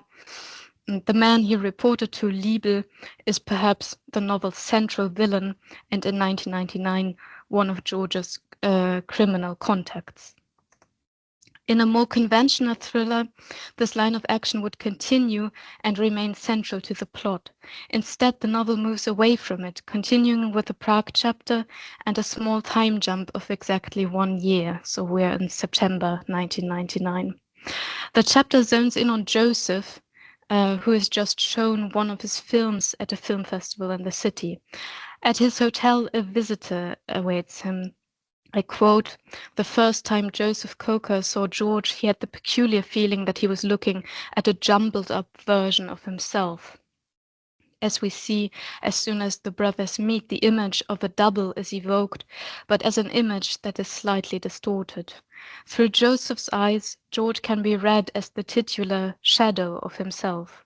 The brothers' doppelgangertum reaches its high point in the novel's last chapter when Joseph is mistaken for George in the streets of Berlin and beaten up by his brother's criminal rivals. As Joseph is initially skeptical of his brother despite their uncanny resemblance, George can only convince him of his integrity by producing a photograph of his parents Katya and Kofi in Moscow in 1956. As the reader later learns, theirs is a classical story of love and betrayal, and perhaps the trope of star-crossed lovers is the novel's most conventional element. Katya's father, a high-ranking party official, is opposed to their union and tries to create a scandal around Kofi. When he learns through Kofi's Ukrainian roommate Valery that his daughter and her lover are planning to defect to the West, he stops her from going and sees to it that Kofi is banned from entering the Soviet Union again, separating the couple. Kofi builds a life in London while Katya, who discovers she is pregnant after they are separated, moves to East Berlin with their child George. When George takes Joseph to meet his wife and son in Prague, he has never met his father and his parents have not seen each other in over 40 years. Prague then is a significant location for the novel because it complicates the East-West division that the novel is acutely aware of. The character of Radka, George's Czech wife, daughter of an imprisoned or formerly imprisoned dissident, seems to be based on Kundera's idea of a kidnapped West, or in the German translation, Die Tragödie Mitteleuropas. The normative and hierarchically structured nature of Kundera's famous plea for the recognition of Czech Westerners finds its expression in Radka's dislike of Valentin, George's Russian cousin and partner in crime.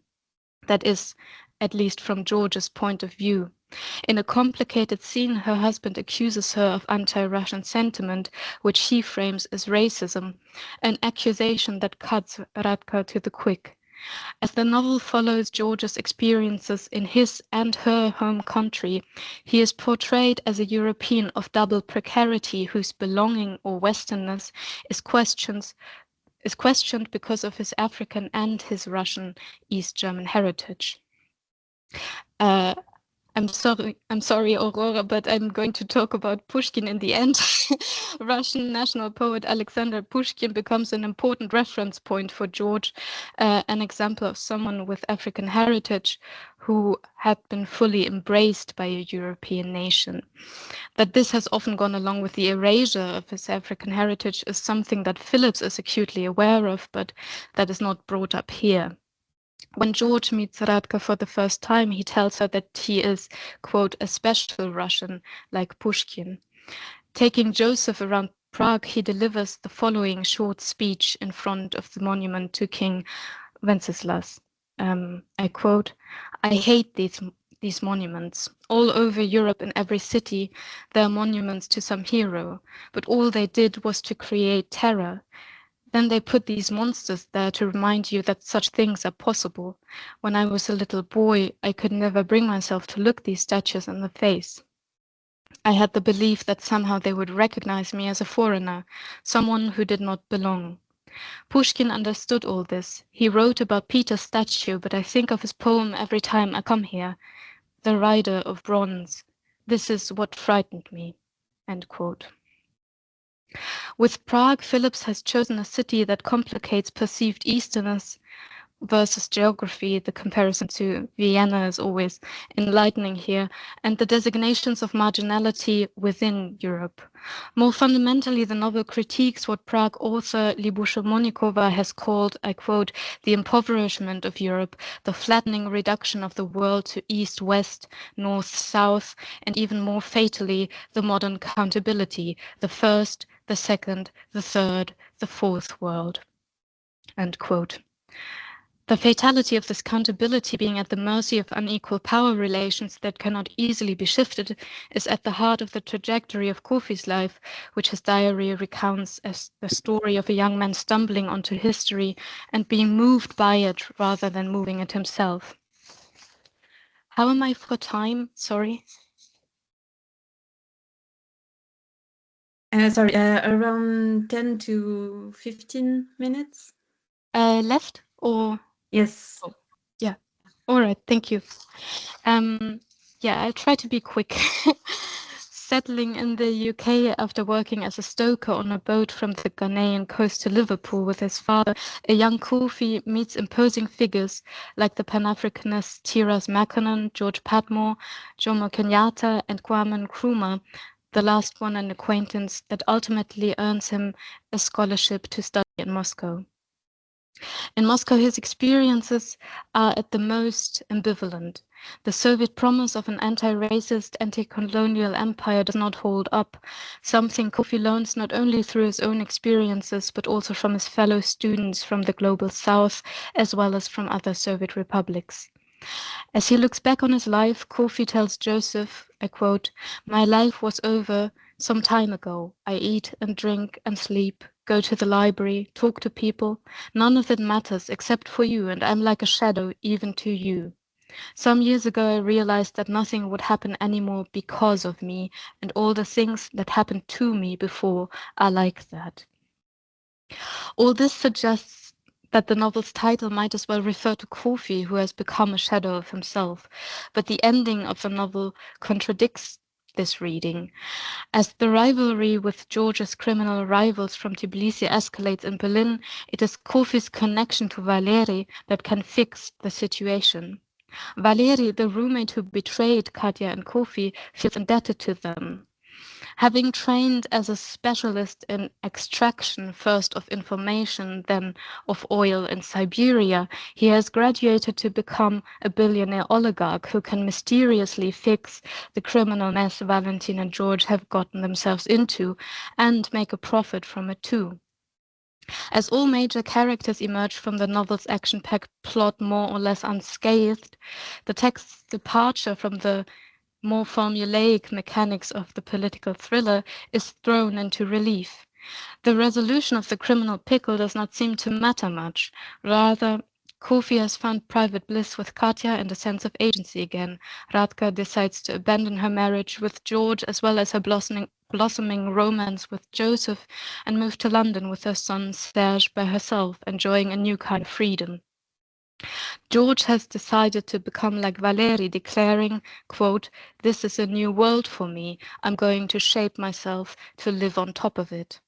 While the genre seems to dissolve, George's storyline anticipates the possibility of its return, and, reading the novel today, a rather grim one at that. The novel concludes with a family dinner at which Kofi raises his glass to his grandson Serge. Quote, "Here's to another life. This is for Serge, African, Russian, Czech, German, soon to be Englishman Serge. A new life for a new man." Which brings me to my last point. What do I mean when I say that I'm reading Phillips' post-Cold War thriller through an Afropean lens?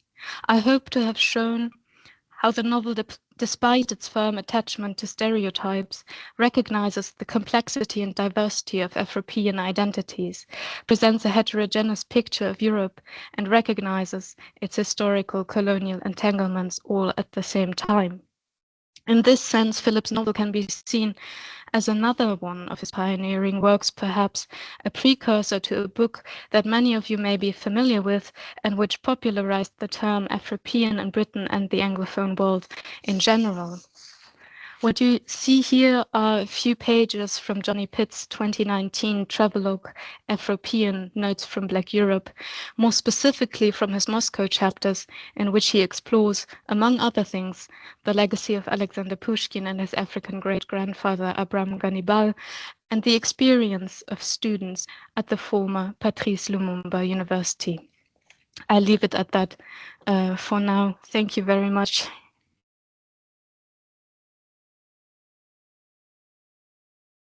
Thank you, Fanny. Thank you, both of you, for your presentation, which took us in very different places, but which raises really interesting and important points and questionings. Apropos questioning, are there any questions in the audience? Yes, Charlotte, please.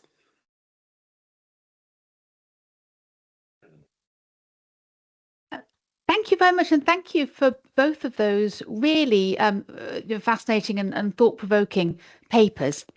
And I have a different question for each of you, if I may.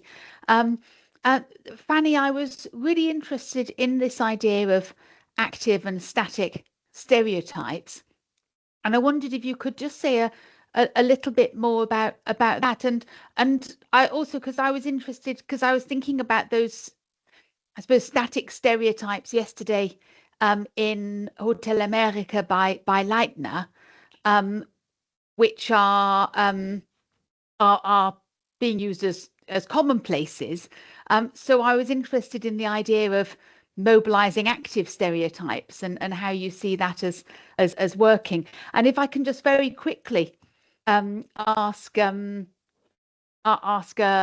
question of Marina. I was interested in that idea of the disciplinary function of the sublime, and how you feel that's reinforcing ideas of status in relation to knowledge. Whether you can say a bit more about that for us, please. Thank you very much.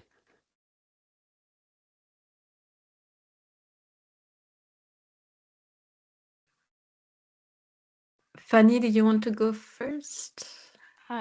Yes, I can, unless you want to, Marina, but exactly.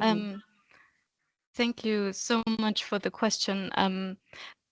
That has been central for me in reading the novel, because I only learned about his understanding of these concepts after I had started reading, and before I was quite confused. How was I supposed to read these stereotypes? And if I may give one example, I think I haven't really quoted any of the descriptions that characterize this. So there's a description of Valery, of the Ukrainian roommate, when he is already a man of power, so to speak. And it says here, he carried his head now with a tilt which made his chin stick out, and his body had grown thick, not fat, but massive, like something carved out of a giant pine in the Siberian taiga, the world's largest forest. And this was interesting to me in several ways, also because I asked myself why Valery was supposed to be Ukrainian, because it really doesn't shape his character at all. And I think the crucial point is that he's supposed to be also from a sort of periphery, and that justifies his actions to a certain extent, which the novel also suggests. So Kofi then says something like, it was easier for me to forgive him because I understood that in order to come to power, he had to manipulate these networks in Moscow. And I was also wondering if maybe this interaction with stereotypes rather than trying to overcome them was very symptomatic of the year 2000, of the kind of this point in time when, to a certain extent, there was still this naive assumption that some of these power relations had been overcome or could be overcome. And I found this also a bit confirmed when I read interviews with Phillips of the time, where he talked in quite an optimistic ways about the effect globalization was going to have on transnational and intercultural relations. So yeah, that's as much as I would say to that. Thank you. I really want to read the novel now. Yes, please do. It's so much more interesting than I was able to tell you, because there are several subplots and it's really ambitious. So I really had the impression that he wanted to give this panoramic view. Yeah.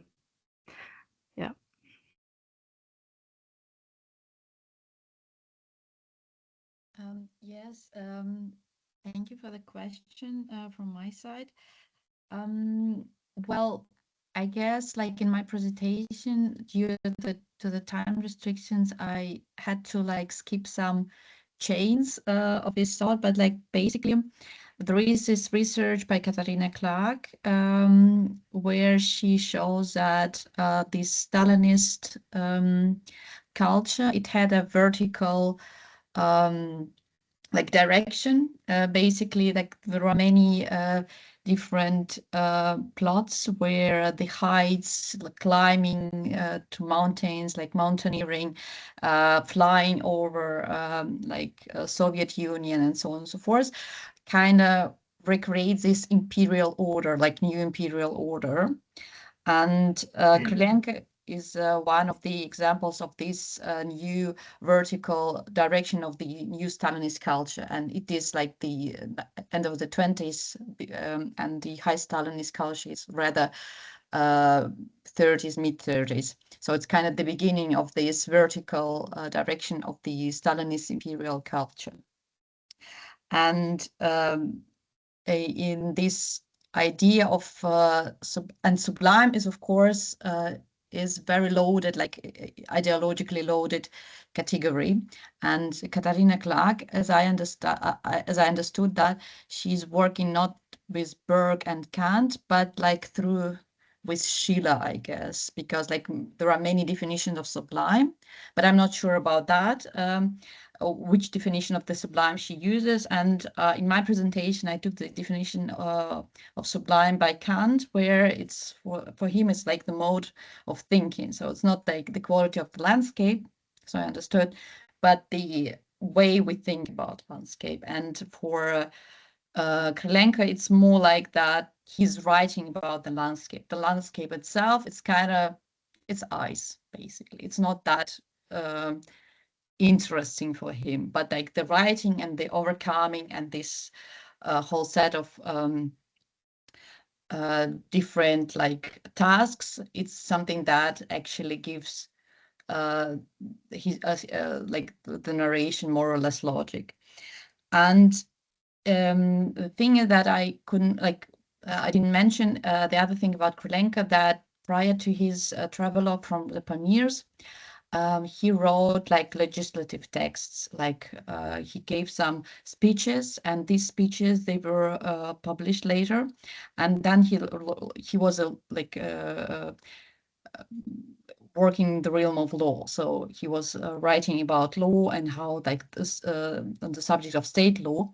And I guess like this more or less structural way of thinking and like writing very much influenced his travelogue, where he is very precise about the things that he's doing. He's not like telling anything which is not part of the what he perceives his tasks. And I guess that was the idea that on the one hand we have this vertical Stalinist culture, or which is it is a new imperial that we need some highs to see the whole landscape in a way. The other idea is that it kind of connected with this idea of overcoming the nature, conquering the nature. The nature is an asset on the one hand, but we have to conquer it to make it useful, and everything have to made useful. And even landscapes and even like mountains that are unreachable, inaccessible, they have to be useful in this paradigm of thinking. And the third part is this legislative structural way of thinking, that I have my tasks, and the writing is kind of the way that I it's a report, more or less. I have to write in order to show my results, and maps, they are showing my results as well. So I compare like writing with mapping, because they are both kind of the products that I've been there, that I met that in a way. I don't know if it's answering the question.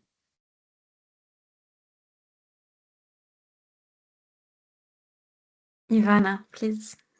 Hi, I just want to follow up on what Marina was now explicating, because I'm trying to think all the time, like different layers of geopolitical history that we have included in, especially in the case studies. And I wonder, Marina, like this, the way you described it just now, and also the way you announced it in your abstract, I understood that this kind of geopolitics it was like modern project of conquering the space. So it was not like it was related to geopolitical interest and the geopolitical conquest or geopolitical, like of Soviet politics as geopolitics, but it was also a project of conquering geographical space in like mapping and through mapping and through writing. I don't know if you could perhaps, or you and Katarina together could historicize like these connections between geopolitical work that has been done in the Soviet era and the kind of geopolitical or just political service that Sukrov does today. Because when we speak of geopolitics today, we always ask, about their historicity and what has been kind of inherited from previous eras, and this like a horizontal structure of the geopolitical literary work you described just now. I don't know if we can say that it has been kind of extended also in a horizontal way by this shadowing that the Sukrov does. Are there allusions or replaying or something like that? So I don't know if it's a question to you or Katarina somehow, but yeah. Perhaps you can reflect on that.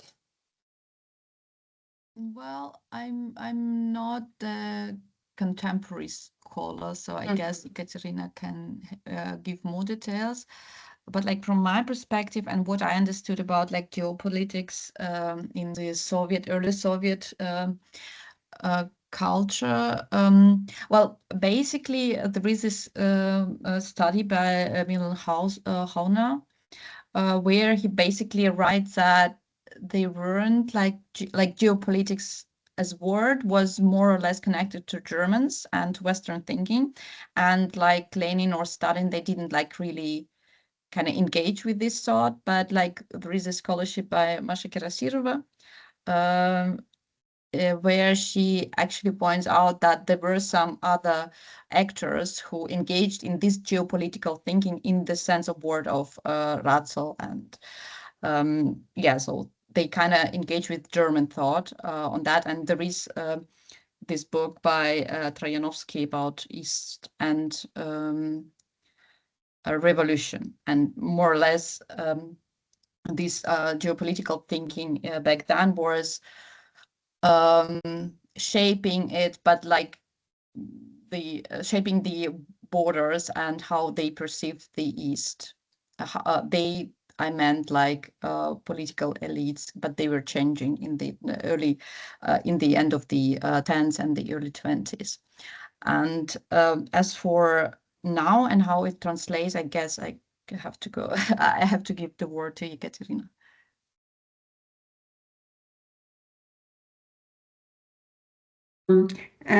Yes, I don't know what can I add to it. Of course, it can be also applied to the 19th century or the beginning of the 20th century. But I have to think through it.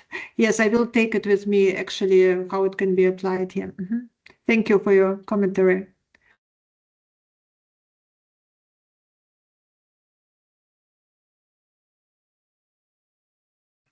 Are there any more questions or comments?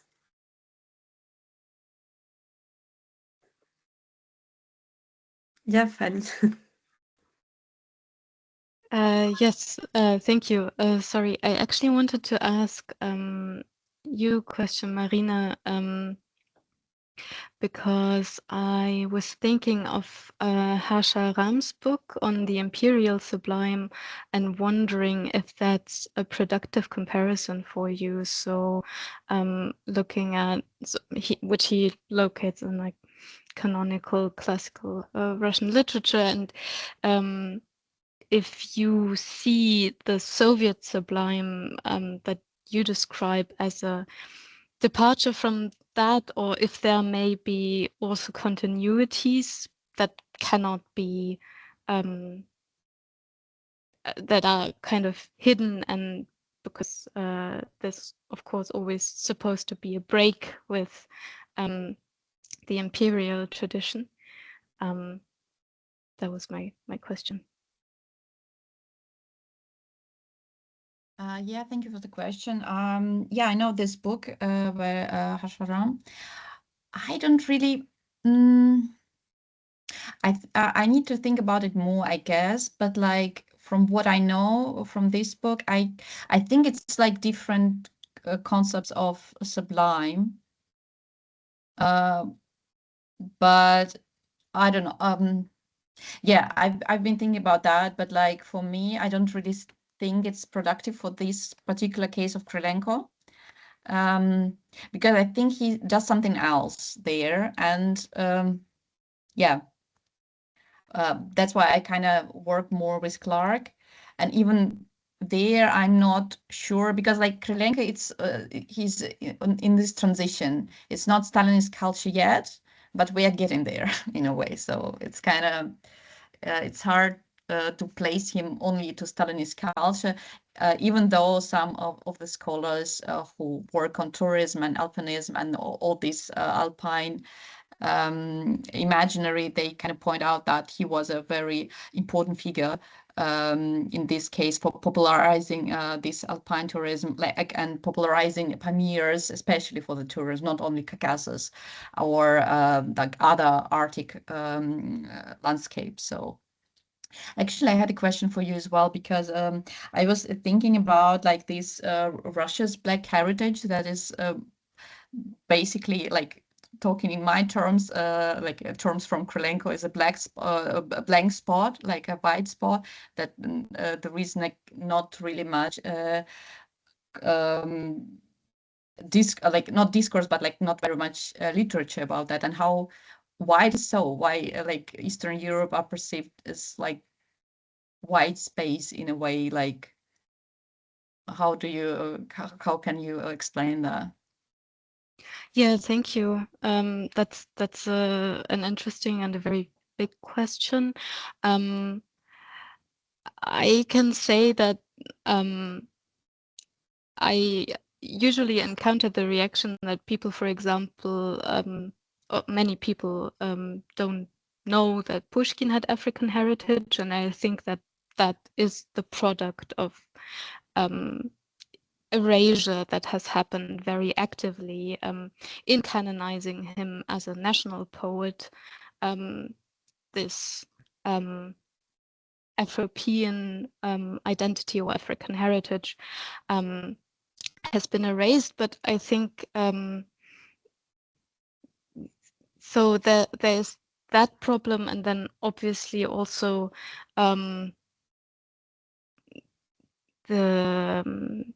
the view from, for example, Britain, I think often doesn't recognize how multi-ethnic Russia or Eastern Europe, if I stick with this problematic concept, actually is. I was also interested in how Phillips encountered this this African heritage of Pushkin, and he talks about being interested in figures like Pushkin and also Alexandre Dumas, whose African heritage has been hidden away, and talks about the necessity of rediscovering these figures and teaching their history. I suspect that maybe the Pushkin Jubilee of 1999, which was a bit special because it was a bit more open and talking about Pushkin as a Black poet, became for a brief period possible, even though even then it was met with a lot of skepticism. I suspect that that has a lot to do with the kind of what I would call an Afropean turn in Pushkin studies in the mid-2000s. And maybe that's also where Phillips is coming from when he writes this novel. Yeah, that only answered part of your question, but that's how I view it.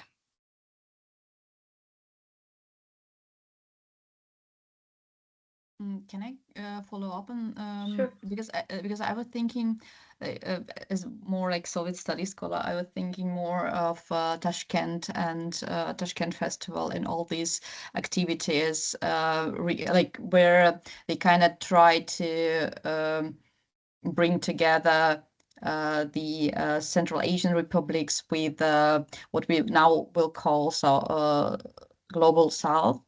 And they were inviting like many people, and even in the 1920s they invited African Americans to Central Asia, and like in the newspapers from the end of the 20s you can see these articles written by African Americans saying that how great Central Asian republics are, and so on and so forth, like in very ideological fashion, but like they were very present voices back then. And I don't know how it kind of yeah, like there was a lot of actually connections and communications like through these institutional mostly types of networks, and like networking as a mechanism that they introduced. Yeah, thank you. Yeah, thank you. That's an important remark, and I think also something that is only recently kind of being rediscovered in scholarship, these interactions between the global South and Central Asian Soviet republics, for example. There are really interesting texts by Langston Hughes, for example, who traveled to Uzbekistan.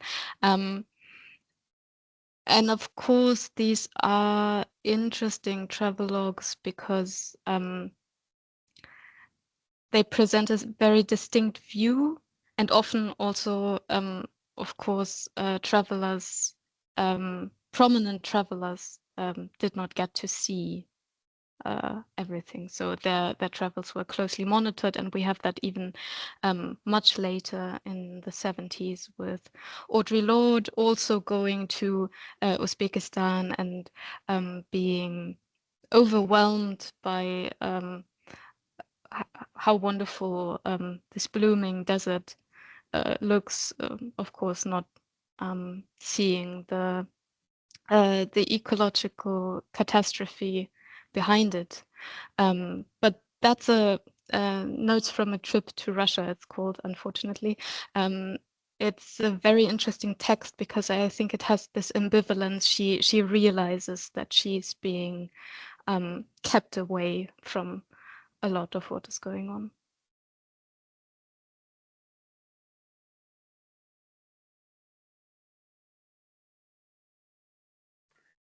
I don't see any more questions. I actually had a little one for you. I mean, I have a question for Fanny, but we'll have the opportunity to discuss it directly at the TTFL. And since we don't have much time, I was just wondering, Marina, you mentioned so the expedition was a German and Soviet one. And I was wondering if you could, or if you have compared the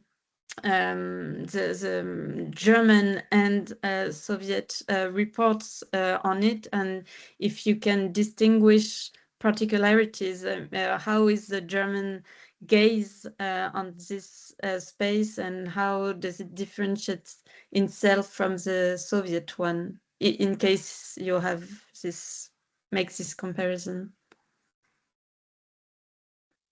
Well, I didn't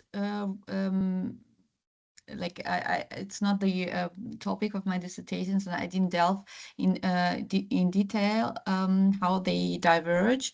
But what Franziska Thoma, she wrote extensively on these German travelogues from Willerit Marikmas and Lenz, Wolfram Lenz, glaube ich. And what she wrote is,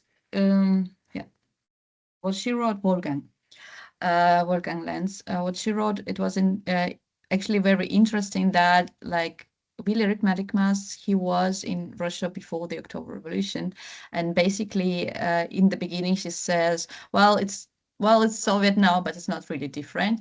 And for the Lenz, it's very interesting. I have the book here, and I showed it like on the slides. This is a map from the 16th century. So it's basically the whole tone of the book is kind of trying to depict this whole the Soviet Russia as, like, more or less as if nothing happened, no revolution ever happened. And for Rikmas, that he kind of says that it's still like the old Russia, and I think he even like uses like Matushka Russia, like the mother Russia or something like that.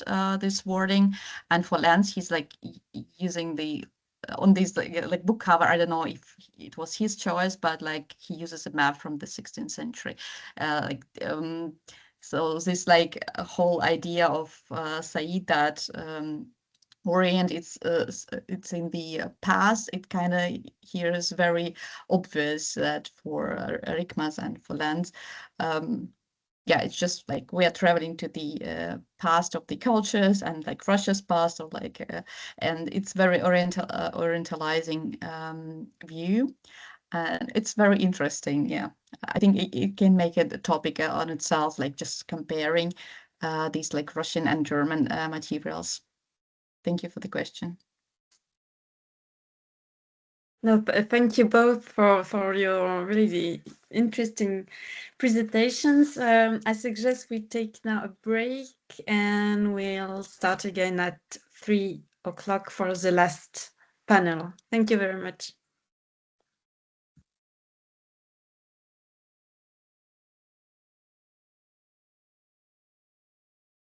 Okay, great.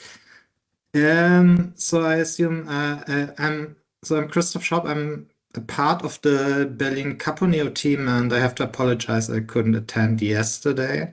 But it's my pleasure to moderate the last panel today, and I think it's a sort of great pairing of authors, because both Segers and Carpentier share this history of travel and also of exile between the Americas and Europe, writing and some sort of affiliation with revolutionary movements. I don't know if they actually knew each other. I tried to check earlier in the Segers biography, and there's so Carpentier is not mentioned in the index, which suggests that at least they didn't know each other as well as Segas and, for example, Amado or Neruda did. But there's an article comparing Carpentier and Segas by Marike Jansen. So I just wanted to point that out in the beginning.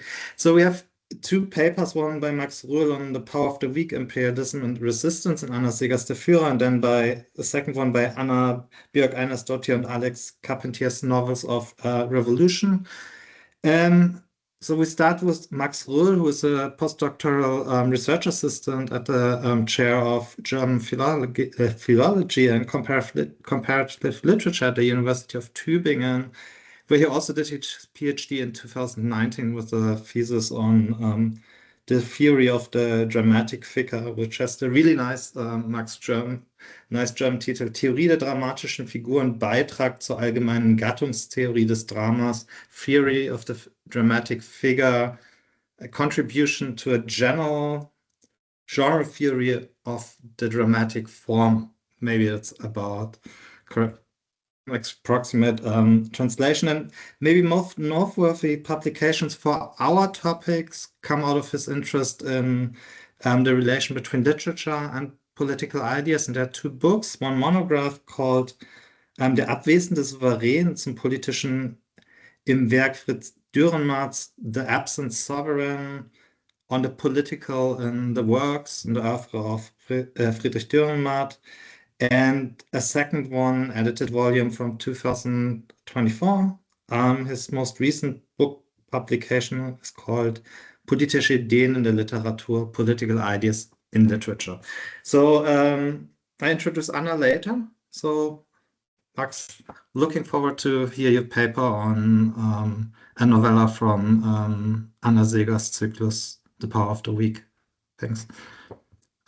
Thank you, Christoph. Let me first share my screen with you. Okay, jetzt Hintergrund. Oh, okay, I got some issues here. Sorry for that. Oh.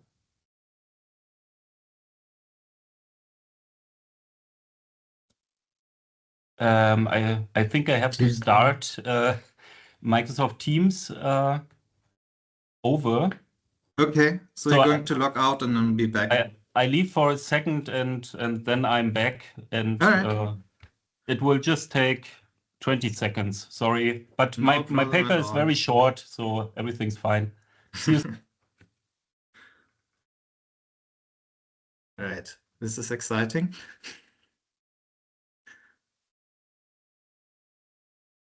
I'm glad you mentioned that paper that compares Carpentier and Anna Segas. It's really interesting to see how they both were really interested in the revolutionary past in Latin America. But they didn't know each other, right? No, I don't think so. Yeah, I haven't really looked into it. But the Jansen piece is great. So I think Max just returned. Yes, and I'm a little bit confused what the problem is actually, because it's Teilen, then it's Fenster.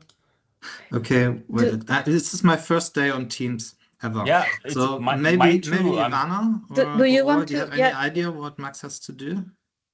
I don't, but maybe you can send your presentation to me via email, and like I'll try to keep the pace of your presentation. It can be that the settings are, have to be changed. So really sorry to everyone. My apologies. Don't worry. I'm familiar with Zoom and not with Teams. You can share either screen or your window. Maybe you should have two possibilities when you open. Maybe the try problem with sharing screen. Maybe that would work better. The problem is it takes me to something that I have to do on my computer here in office. So I don't know. So I just sent it to Aurora now. it will be there in 2 seconds. Sorry, and I just tell you when to proceed. So that's very kind of you. You're welcome. It's not there yet, but Yeah, it's 3 megabyte, so that will take 10 seconds or 20. Well,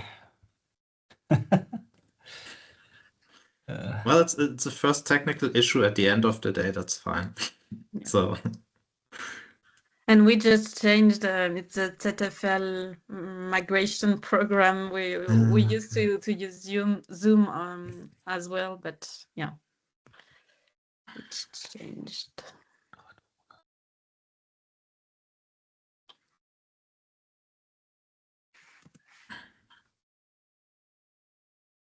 it's not there. Not yet.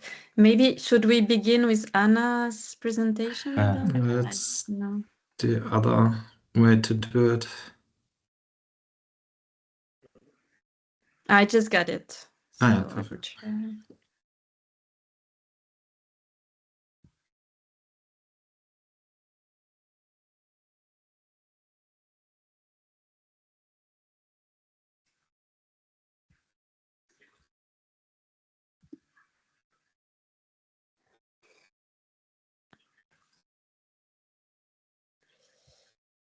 Sorry, now I have to.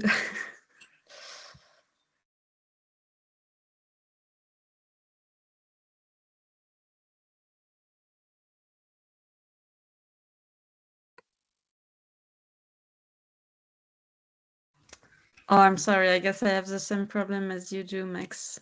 Okay, so All right.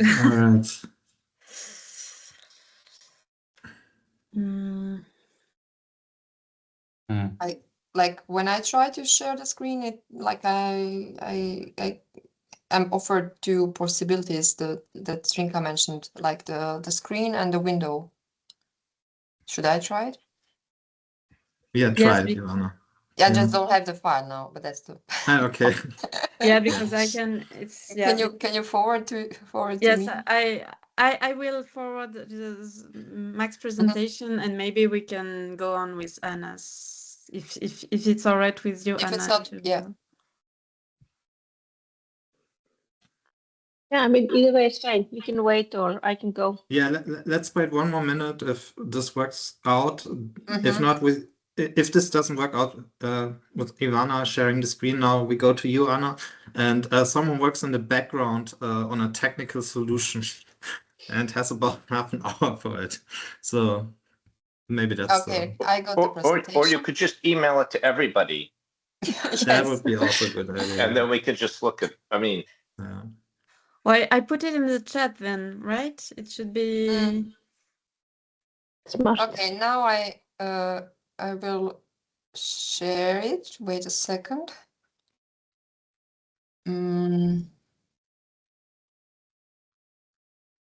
Wait.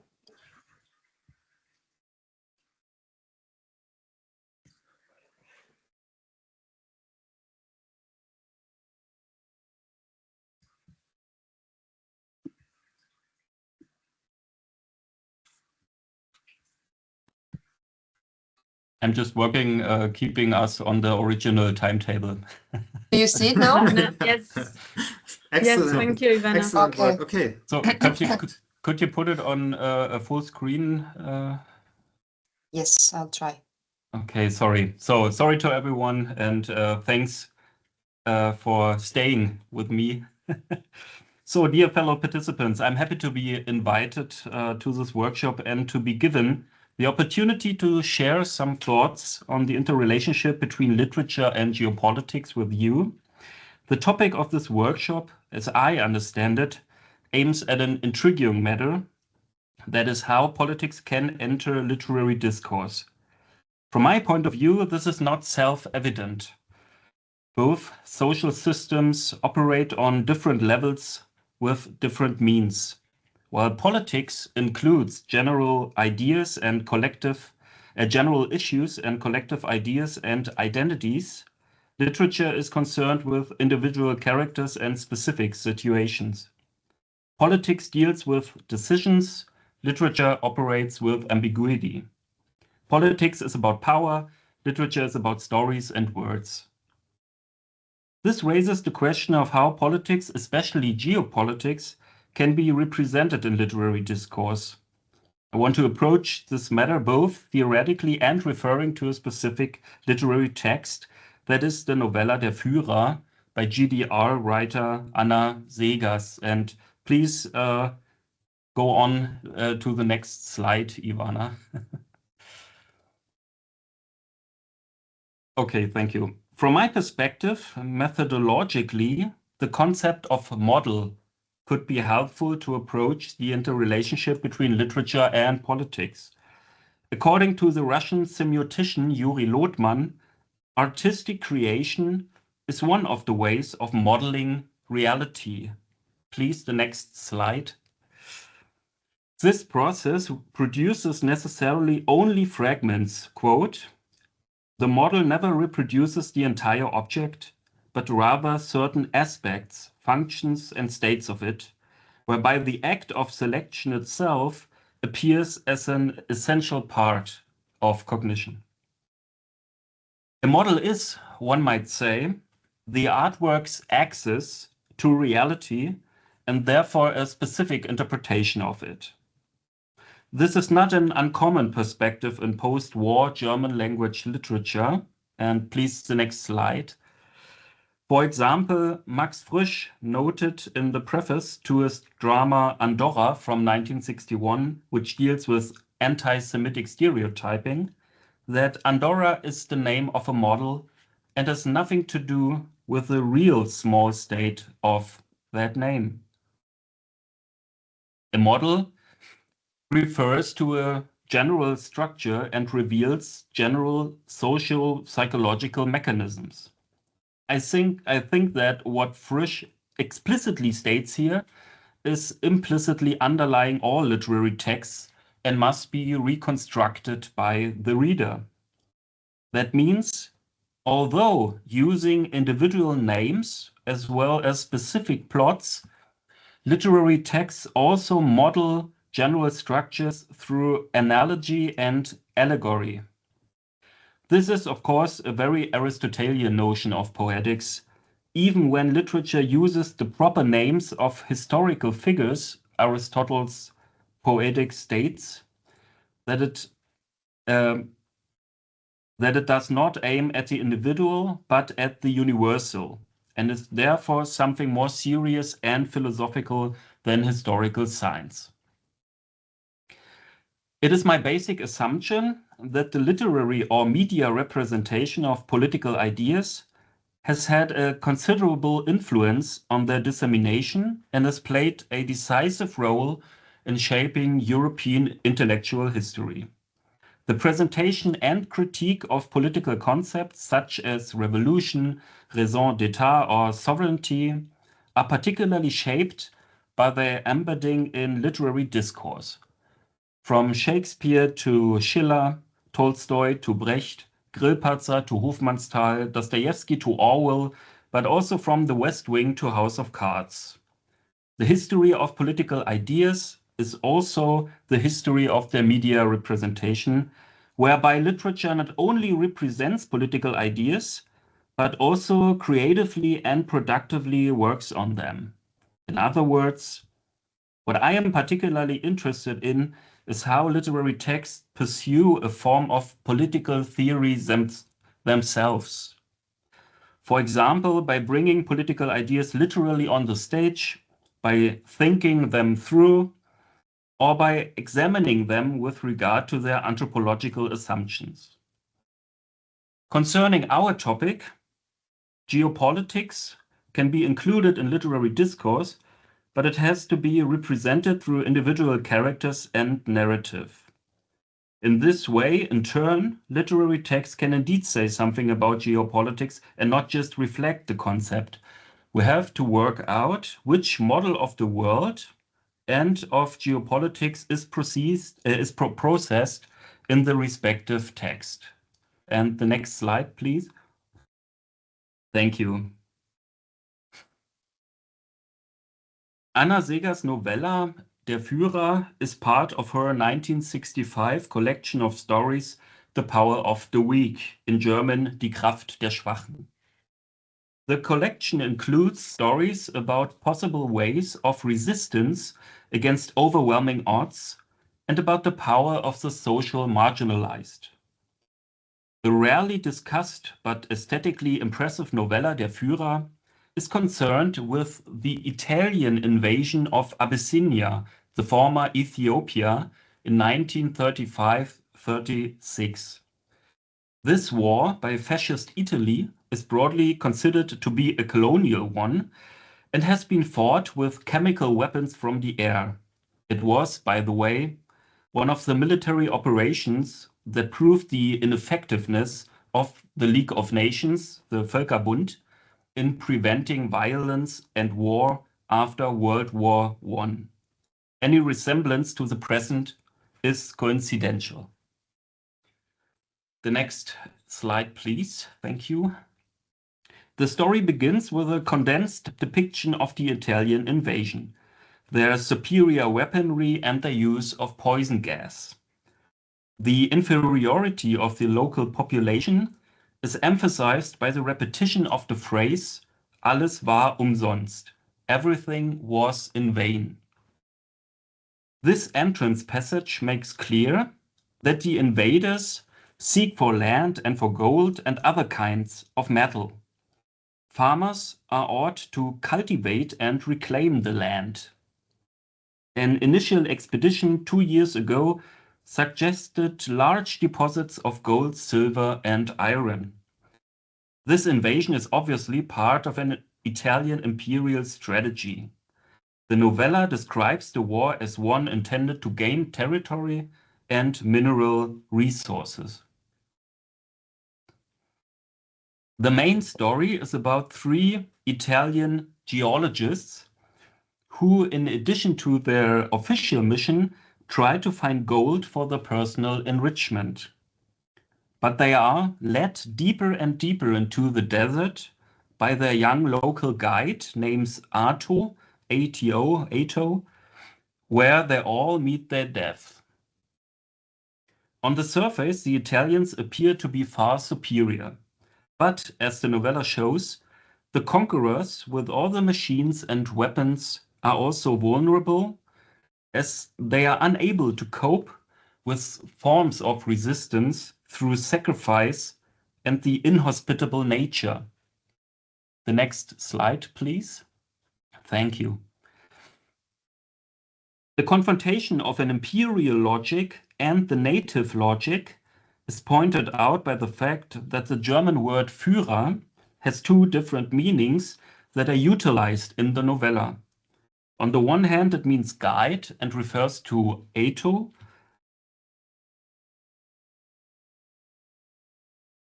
Okay, did something happen? On the one hand, it means guide and refers to Ato. On the other hand, it means leader and refers to the Duce Mussolini, and considering Segers as a communist and Jewish German writer, of course, to the Führer Hitler. The story includes both meanings, remarkably only 3 paragraphs apart in one passage of the text. That is what you can see here. So the political reading thus goes right through the title word. The next slide, please. Thanks. The natives' plan to kill the geologists in the desert is based on seduction. In German, the word Führer and the word Verführung, which means seduction, share the same root. The young guide, Ato, makes himself the desired object. His beauty is mentioned several times, and it is of great importance, especially for one of the Italians, Colonel Rossi. He keeps asking if the others have noticed how beautiful the boy was and if they have seen anything like it before. The boy is supposed to be perfect, quote, a glimmer of gold from the skin, from the hair, from the eyes. So there is an analogy between the golden landscape, the mineral resource that the Italians are after, and the boy. He is not just a native who knows the landscape, he is part of the environment. And the force that keeps the Italians looking for gold is the same force that binds Rossi to Ato. Please, the next slide, thanks.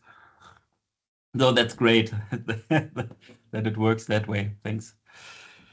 With Thomas Mann's death in Venice, 1912 in mind, the beautiful boy and the desire he produces is kind of a longing place for Europeans. His beauty ensures that the geologists follow him into the desert. At the same time, the Führer and his ability to seduce the people allegorically refer, as mentioned before, to Mussolini and Hitler, who millions also followed into ruin.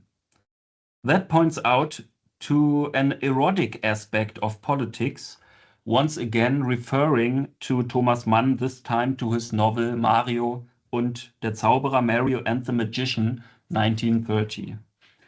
These references were also recognized by other researchers, but not interpreted in detail. And I can say that I do it. From my perspective, these references imply an inversion of power. Those who are actually powerless achieve a more powerful position by playing on a stereotype that seems harmless, but turns out to be fatal. The next slide, please. Thanks. Seeger's researcher Albrecht Friedrich describes the novella as a mixture of historical narrative and legend. In his article from 1998, he correctly emphasizes that the young character Ato is basically a mystery, since the reader is not given any information about him, his motives, or his thoughts. They must be deduced from his actions and gestures. In narratological terms, external focalization is used here. And Albrecht also recognizes the role of the space and the conception of the landscape as a, quote, metaphor for the desert, the amorphous, the chaotic, a world deprived of its inner coherence. But in contrast to Albrecht, who underlines the universal human and religious themes, I propose a more political reading, which I would say is also justified by the title Der Führer. From my perspective, Ato is less a medium between up and down, heaven and hell, but a third figure similar to a partisan or a suicide bomber. He uses the local conditions and his own beauty as a trap. And with their greed for treasures and their sense of superiority, the Italians cannot imagine someone sacrificing his life. The novella thus confronts an imperial logic with the asymmetrical resistance of the locals. It is therefore, considering Seegers as an East German writer who was chairwoman of the German Writers' Union at that time, to be read as a comment not only to Italian imperialism, but also to wars during the Cold War, so to post-World War imperialism. The next slide, please. Thank you, Ivana. Furthermore, with regard to geopolitics, let us take the geo in geologists seriously. In my view, it is significant that the three Italian characters are not only soldiers or technical staff members, but geologists who have the order to investigate the conquered land. Geopolitics operates in spatial categories and attempts to use space as a political tool. The boy, however, weaponizes the landscape against the supposed civilized Europeans. The space turns against the conquerors here. This is because geopolitics does not operate in just any space, but rather in a specific environment. In the novella, it is first characterized as harsh and inhospitable. The Italians don't know the real conditions and the way out, and so they get lost. Secondly, it is characterized as a highly symbolic and religious space. As depicted in several sculptures of the apostles deep in the desert, it is a space where ancient cultures and also Christian cultures are at home. That leads to my last point. Nature in this novella is portrayed with numerous references to biblical myth. Politics is thus confronted with religion and poetry, if you will. That means symbols and images that are not compatible with the political and economic logic. That also refers to the seduction by beauty and Ato's self-sacrifice. Both of them turned out to be stronger than the military superiority of the Italians. The story confronts imperialism with real-life conditions and the local culture. It confronts space and scape, if you allow me this anagram, spatial extension with the vastness of the landscape. It confronts political and economical greed with the absence of any value and resource. It shows the limits of politics and the meaninglessness of imperial ambition. And the last slide, please. I come to a brief conclusion. How can literature tell a story about geopolitics? First of all, based on this example, by individualizing the events, integrating them into a plot, and thus giving them a vivid form. At the same time, this plot represents a model of reality that allows political structures to be understood in a different way by confronting the political logic with theological and poetic images and, paradoxically, with reality. It is a persistent switch between the individual and the abstract level. The story about Ato and the three geologists is a story of revenge and sacrifice, but also of imperialism, war crimes, and asymmetrical resistance. In this respect, it also bridges two time periods: the time of its plot and the time of its creation, fascist Italy and the situation in the second half of the 20th century. The story shows that power depends on context, that the most powerful become the most powerless in an unfamiliar environment. The novella therefore ends with the same sentence with which it began, only this time it refers not to the natives, but to the conquerors. Everything was in vain. Thank you.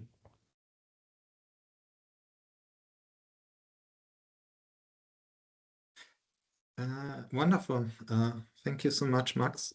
So we'll take the second paper next and then go get the questions together at the end, as always. Anna, how does it look with the PowerPoint? I think we tested this earlier. I saw that. Is it working? And I introduce you then. All right, perfect. That looks good. So Anna Björk Anastottir is Associate Professor of Comparative Literature at the Norwegian University of Science and Technology and got her PhD in 2018 from the University of California in Davis. She is working right now on a book manuscript on proletarian literature in the interwar years, comparing, if I remember this correctly, the US, the Nordic countries, and Latin America. So really, I think really interesting constellation to look there. And she's co-editing two volumes right now. The one is on inter-revolutionary Latin America, and the other one, which I really, really look forward to, is together with Hunter Bevans, the Routledge Handbook of Red World Literature. So Anna, please. Pardon. Your paper is called Alessio Carpentier's Novels of Revolution. Thank you. Okay. Thank you, Christoph, for the introduction and for everyone who's organized this really interesting workshop. It's a little odd to be talking about geopolitics when we're all spread out across the world, I suppose. It would be kind of better, I suppose, if we were all in the same room. But okay, so I timed mine, and it's a little over 20 minutes. It's maybe 24. So I will just go ahead and read the paper. Okay, so addressing this conference's call for a discussion of literary politics and geopolitics, I've chosen to turn to the Cuban writer and literary theorist Alejo Carpentier. Carpentier, as I'm sure many of you know, was one of the major Latin American writers of the 20th century, as well as a classically trained pianist and musicologist.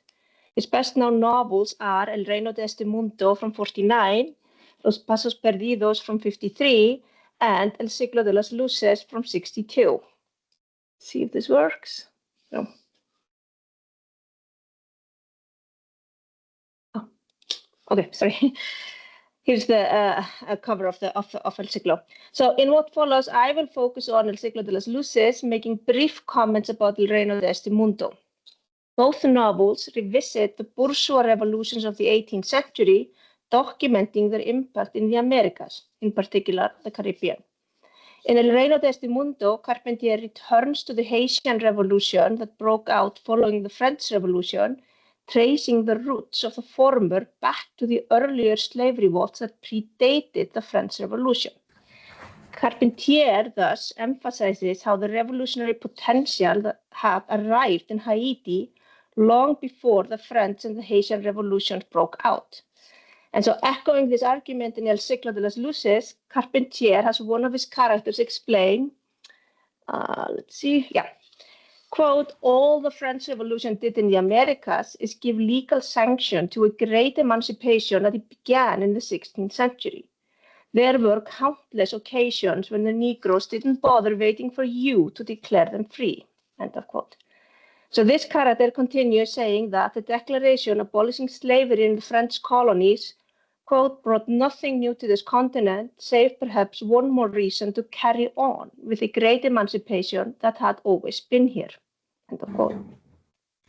So in short, the slave revolts did not arrive on the continent with the appearance of Victor Hughes, a character in the novel whose persona embodies the narrative arc or the allegory of the revolutionary event. Rather, the revolutionary potential arrived with the mercantile expansion of capital during the 16th century, or with the colonization of the New World and the violent expropriation of resources and labor, then both indigenous and imported slave labor, that formed part of this process. So Carpentier's historical novels, in our case El Reino and El Siglo, are stories of enormous transformative events that in turn form a part of a much longer history of revolutionary cycles. At one point, Carpentier describes the event and its place within this larger history of revolution as an enormous, laggard, unwanted fish from other epochs that briefly surfaces before it sinks again, anguished and fearful, down to the solitude of its undercurrents, to wait another century before rising again to this world replete with perils, end of quote. And so in both novels, we are situated within a historical narrative that spans centuries, that thinks of history in these epic terms and where major transformative events become small clocks in a revolutionary process that we still don't see the end of. So although Carpentier's historical novels, in particular El Siglo, are filled with big words such as a revolution, event, allegory, epic, epoch, often written with capital letter to emphasize the singularity, the novels both revolve around the question of point of view and distance. That is, the key to the two novels is to understand how historicity, time, and geography, space, structure the way we perceive the event. The scale of the event is in constant flux and depends on your location and historical setting. The further removed, the grander it seems, the closer you are, the more mundane and veiled it appears. This element of Carpentier's historical novels often leads to readings that emphasize the pessimistic aspect of revolution. For example, I've come to anticipate my students reading El Reino de este Mundo in this way. That is, they often ask, why bother with revolution if what replaces the old system is worse than what came before? So nowhere are the two extremes of how one can go about reading Carpentier better represented than in an early debate that followed the publication of El Siglo in 1962. So in May 1964, or sort of just a year and a half after the initial publication, two substantial reviews of Carpentier's novel were published. On one hand, Emil Rodriguez Monegal, the former editor of the literary supplement of Marcha and the soon-to-be editor of Mundo Nuevo, published an essay in El País arguing that the character of Victor Hughes was, quote, a thinly veiled representation of Castro, thus, end of quote, thus reading the novel as a critique of the Cuban Revolution. On the other hand, Angel Rama, who was the then acting editor of the literary supplement of Marcha, and who later became well known for his analysis of the Boom novel and his transliteration thesis, published his two-part review on the novel. Only a few days separated the two reviews, however, Rama presents us with a reading that goes directly against that of Monegal. Citing the Italian Marxist Galvano della Volpe, Rama argued that in El Siglo we find a critique of the bourgeois revolution and its myth that, quote, was established after the historical facts were under control. The bourgeoisie was already in power, but it was also in a struggle with the working class, whose main ideologues were also attempting to appropriate the 18th century European achievements for their own class purposes, end of quote.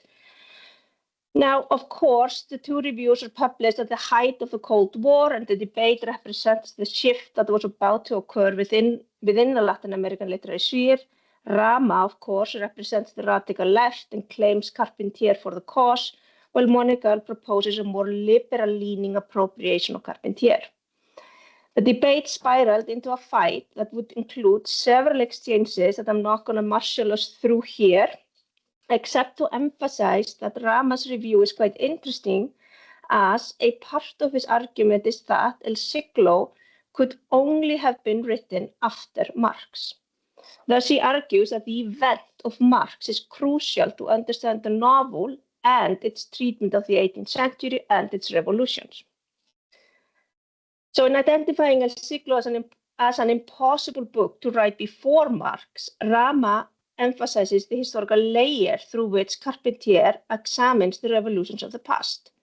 Of course, as many have noted, the novel is infused with Marxist lingo and references to future struggle. For example, early on in the novel, the revolutionary moment is explained as a new era of science, where the stratification of the world into classes is irrational, and yet, quote, humanity is divided into two groups, the oppressors and the oppressed.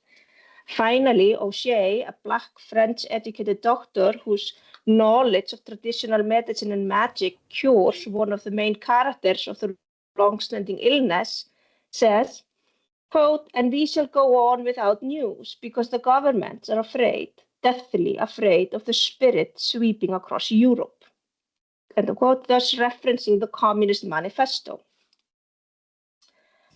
Furthermore, Rama restates this point more directly in a short rebuttal that he printed alongside his review article on El Siglo, where he responds directly to Monegal's claim that El Siglo is positioned against the Cuban Revolution and its leader, Fidel Castro, leading the book to having been censored in Cuba. In the text titled Falsedades y Cia, or Lies and Company, Rama reaches for his own personal copy of the book, which happens to be the Cuban edition of El Siglo, and cites the dedication where, quote, Alejo addresses the book to me, so that is directly to Rama, describing the book as the history of a failed revolution from a triumphant one. Once again, the standpoint of the narrative is crucial for Rama's reading of Carpentier's after Marx account of the bourgeois revolutions of the 18th century. The note then asks how this account fits in the then current political landscape in Latin America, or during a moment in which a new revolutionary cycle was unfolding worldwide, with the Cuban Revolution representing the one eventual moment within that cycle. Still, what makes El Ciclo particularly interesting for our discussion of the political novel is the novel's obsession with the event and its thundering appearance to the characters who get swept up in its fervor. This theme is represented visually throughout the novel with this picture here. It's a painting from the early 1600s by a French Baroque painter that now bears the title King Asa of Judah Destroying the Idols. However, it used to go by the name Explosion in a Cathedral. It is the latter title that Carpentier refers to, and due to its prominent role in the novel, this title replaced the original Spanish title, El Ciclo de las Luces, in the 1963 English translation of the text. This older and somewhat flawed translation from the French translation has recently been replaced by the more accurate one by Adrian Nathan West, that was published by Penguin in 23, who chooses to maintain what some have called the unfortunate title of the English translation, Explosion in a Cathedral. Now, whether we like the title or not, the image captures something about the novel. Here we see a moment frozen in the painting where a cathedral or a temple is in the process of collapsing. And we see all three moments of the collapse at once. We see the past, the cathedral before collapsing, future, the cathedral after collapsing, and with it, we see the rumbles that are about to emerge from the collapse and the people who are about to get crushed. The painting thus collapses past, present, future in one moment. And this is what I'd argue the concept of the event is often meant to capture, as for example theorized by Alain Badiou, who popularized this concept at the turn of the century as a way to theorize moments of truth that redefine the past and the present. All of a sudden, the total transformation that was unthinkable before becomes possible and may even appear inevitable. The singularity of the Badiouian event is rooted in its separation from other spheres, such as the economy, organizing, and so on. And thus, there is no way of bringing about an event. It happens by surprise, and the subject of truth, modeled on St. Paul, remains faithful to the event.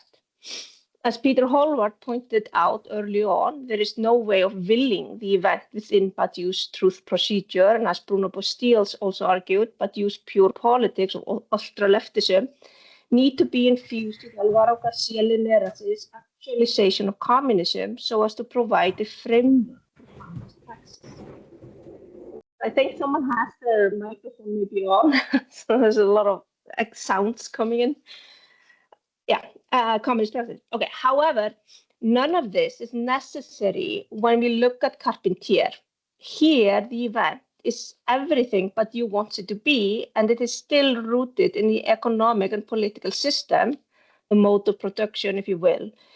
In other words, the event rises from the underlying contradictions of capital accumulation, hence the emphasis that the event of the French Revolution did not bring the abolition of slavery to the New World. Instead, the revolutionary potential was there all along, destined to erupt, and once it erupts, the event will appear as if inexplicable and singular, or otherworldly in Badiou's lingo. Carpentier describes this otherworldliness in his well-known manifesto on the marvelous real, first published in 1949 and then expanded in the 1960s, where he connects this otherworldly feeling or experience of the marvelous real to a consciousness-shifting moment. And so, for context for this quote, this quote comes right after his critique of European surrealism, which Carpentier knew very well as he had been under strong influence from the European surrealists during his exile in France. He writes, "It is just that too many people forget, by distinguishing themselves as cheap magicians, that the marvelous begins to exist unequivocally when it surges from an unexpected alteration of reality, a miracle, from a privileged revelation of reality, from an unusual or singularly favorable illumination of the unsung riches of reality, from an amplification of the scales and categories of reality, perceived with particular intensity as a result of an exaltation of the spirit that leads it to a kind of heightened state." So in contrast to Badiou's conception of the singular event, Carpentier situates the moment of truth within the longer history of revolutionary cycles while rooting it in a specific time and place. In the prologue to El Reino de este Mundo, where Carpentier develops the concept of the marvelous real, this place is Haiti and by extension America, where the revolutionary potential lurks between the sugar canes waiting to erupt, as in this painting by Wilfredo Lam that Carpentier uses as a visual guide for the text on the marvelous real. In this way, for Carpentier, the event is a part of a much longer process that includes long periods of waiting and organizing, or long non-eventful periods, with both forming part of the revolutionary cycle. We might still want to pose the question, what is the relationship between the enormous event of the French Revolution and the colonies in the New World? In other words, how do we account for both combined and uneven development when we consider this relationship? After all, this is one of the key thematics of Carpentier's historical novels. In El Siglo, two of the main characters, Esteban and Victor, travel from Cuba to France and Spain before turning back to the Caribbean, bringing with them the decree to abolish slavery in the French colonies. After a brief stint in France, where both Esteban and Victor are swept up in the fervor of the French Revolution, they return to the Caribbean island of Guadeloupe, where Victor Hughes establishes himself as the leader of the revolution in the New World, or as the American press begins to refer to him as the Robespierre of the islands. He represents the revolution in all its glory, bringing with him the printing press and the guillotine. So as he crosses the Atlantic Ocean, he is described as a man turned into allegory. Resting his hand on the guillotine, quote, Victor Hughes had transformed suddenly into allegory. Alongside liberty, the first guillotine had arrived in the New World, end of quote. Victor brings not only the decree that slavery has been abolished and the printing press needed to get that message distributed, he also brings the guillotine, the machine as it's called in the novel, thus ready to crush any rebellion against his authority, whether before or after the inevitable terror. And so the narrative arc of the French Revolution, its allegory, to use Carpentier's way of describing Victor Hughes, arrives all at once in the New World. The present already contains its own future. Indeed, Victor Hughes comes to reinstate slavery, much to the horror of Esteban, who eventually returns disillusioned to Cuba, only to find that his own translations of revolutionary writings and pamphlets have reached his cousins in Cuba, inspiring revolutionary fervor in them that they refuse to give up when confronted with Esteban's revolutionary melancholia. The event thus unfolds differently on the peripheries than in the center. The bourgeois revolution arrives in the peripheries with all of its contradictions already played out and on display. The revolutionary promise arrives alongside the revolutionary terror, both appear simultaneously. And the novel is just filled with these. There's a slave ship called The Social Contract. There's just constant references to this contradiction where like the terror arrives with the revolution. This is also how the numerous references to Goya's series of engravings titled Los Desastres de la Guerra, the disasters of war, function in the novel. So in Goya's well-known engravings, he documents the effects of the 1808 Dos de Mayo uprising in Spain, where Spanish civilians rebelled against the French occupation. Well, this was during a time when Napoleon was trying to instate his brother, Joseph Napoleon, as the king of Spain, and Goya, like other liberals in Spain, was left in a difficult position between supporting the French liberalizing forces and the local civilian rebellion against the French. So Goya's 82 engravings document the violence of this uprising. For example, in this one, here we see the ravages of war, while In this one, a fierce monster, we see an unidentifiable monster devouring people, and finally, in bitter presence, we get soldiers harassing people. These are just 3 somewhat random examples of Goya's work, but each is cited in El Siglo, where the titles of the engravings are used as epigraph for many of the chapters in the novel. The epigraphic use of Goya's engravings throughout the novel hint at the future of the historical events narrated in El Siglo.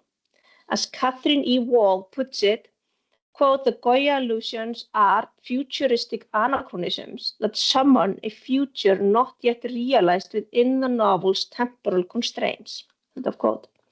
Wall furthermore cites a well-known phrase from Carpentier's Los Pasos Perdidos, memories of the future, and argues that the Goya references can be described as exactly that, as memories of the future that are yet to unfold within the narrative. And so this is what I would argue is Carpentier's aftermarks analysis of the French Revolution in the New World. It arrives as a narrative that already contains its own past, present, and future, much like the painting Explosion in a Cathedral does.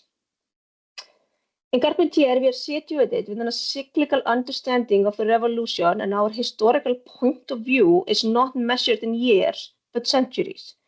In addition, we see the unfolding of the revolutionary cycle from the perspective of the peripheries, in this case, the former colonies of the French and the Spanish in the Caribbean.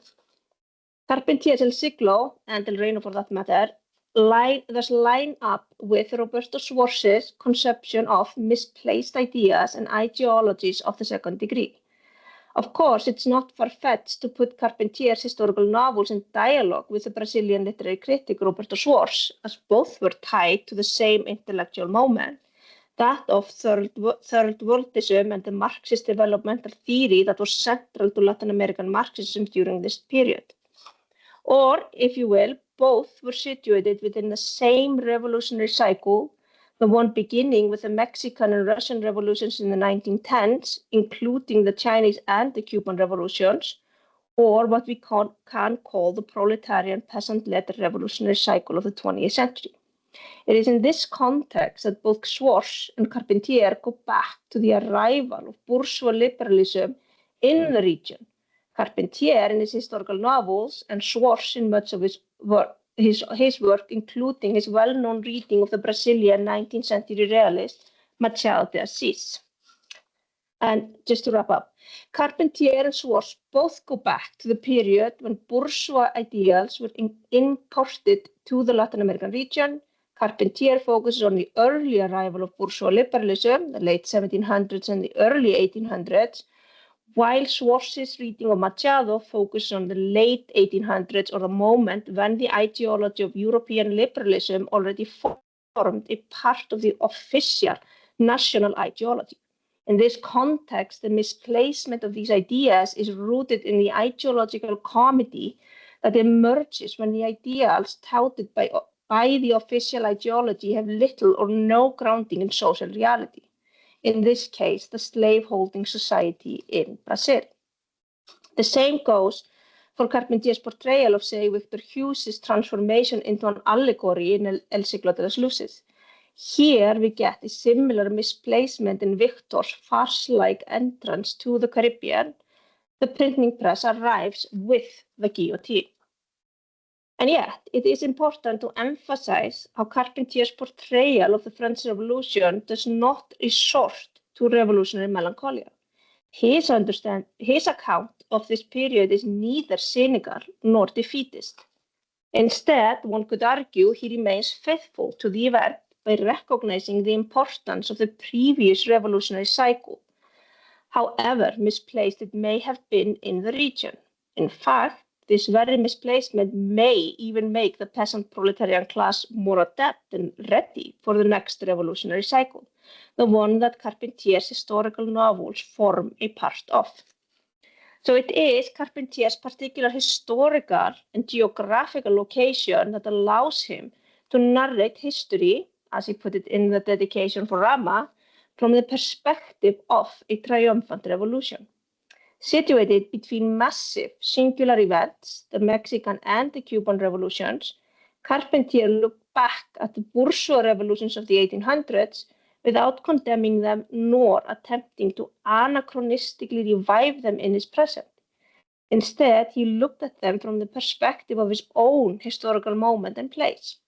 And so, to conclude, if there is anything we should take from Carpentier in our own, I suppose, much bleaker historical moment, it is exactly this cyclical perspective that allows us to remain faithful to the last revolutionary cycle despite its many failures and missed encounters. Thank you. Great. Wonderful, Anna. Thank you a lot. Thanks a lot. And I think, just to frame that, I think both papers resonated quite well, I thought, with this showing how these literary texts went back to earlier, maybe temporalities, historical moments, to negotiate a particular later point in the history of revolution or resistance. Are there any questions? Hopefully.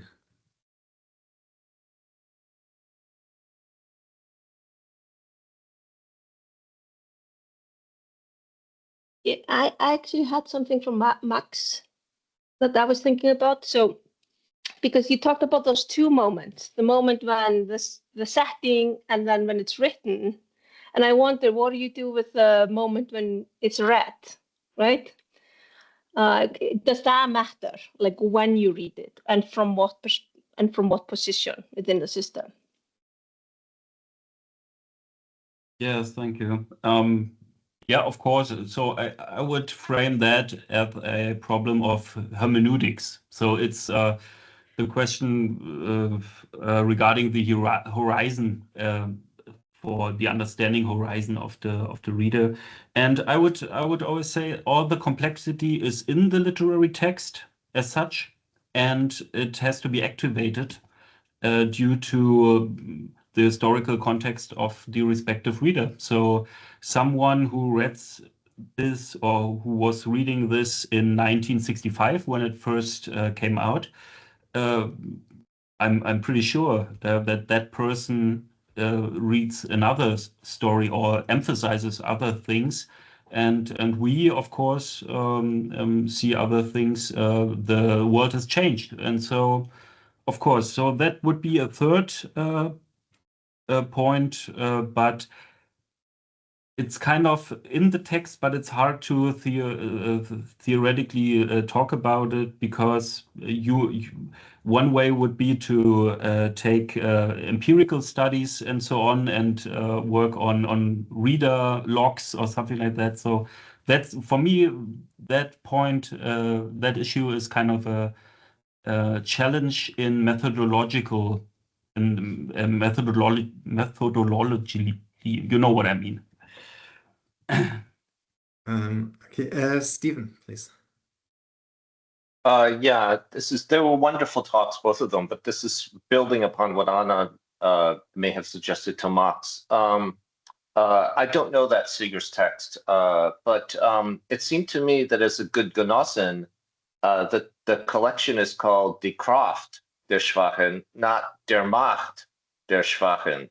So what she might be doing is taking a classical Marxist term of Arbeitskraft and expanding it beyond the locus of the European factory to a sort of more decolonial or post-colonial perspective. So it seems to me that there may be something very interesting theoretically that Sagers is trying to do with that collection by expanding the notion of exploitation to imperial control. Yeah, thank you for that great suggestion, which I would have to follow further and to investigate further where this leads. But I think it's a great idea because it's not power, not Macht, but Kraft. It's a post-war narrative, and that's why I think there are many reference points. One is, of course, the workers topic. So in this collection includes also stories about workers, but not only, also about journalists, about a lot of people, about Jews. So it's not only referring to workers, but I think one can investigate that further if this is the case. But I would say that she's a Genossin also in the way that the GDR's myth, the myth of its foundation, is anti-fascist, and so it's also deeply related to that kind of myth, beside what you mentioned. So I think both really come together here. So thank you. Great. Ivana. Hi, thank you both for wonderful presentations. I will give a short comment to Mark's paper and then ask a question to Anna. While you were speaking, Max, I just it came clear to me, or became clear to me, how the very term geopolitics gives us just a different orientation than just saying politics, because all these case studies actually and I mean yours is a perfect exemplification of that, or example of it.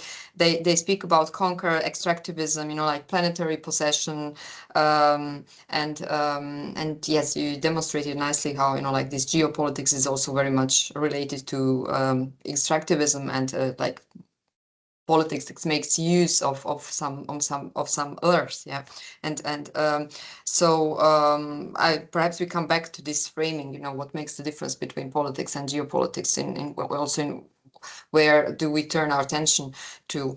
But coming to Anna's paper, I read before this workshop, I borrowed Carpethian's essays, and there is an interesting lecture from 1967 called "Social Role of the Romancier," or "Social Role of the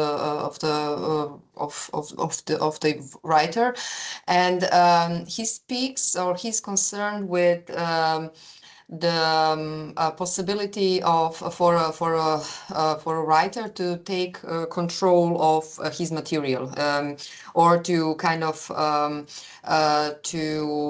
stabilize or master the complexity of the world that he somehow has to translate, or to master reality that he has to kind of or historical truth that he has to somehow transpose into literary text. And I was reminded of that essay. I mean, he's troubled with the development of modern technology, because that is something that is kind of that the writer does not have direct access to, or does not master the language or the codes, or etc. But at the same time, it's amazing how this very idea of having access to some knowledge that can kind of encompass the reality. It's interesting to read that essay from the late 60s today. But then I remember that essay when you were speaking, when you're showing this image of the explosion in the cathedral, because it literally masters the past, the present, and the future. So my question would be, how does that? What would you think that? What would you say would be his, or is his kind of methodology of mastering? Is it some kind of absolute narrator who kind of possesses the knowledge, or is it in any way destabilizing the view of the reader?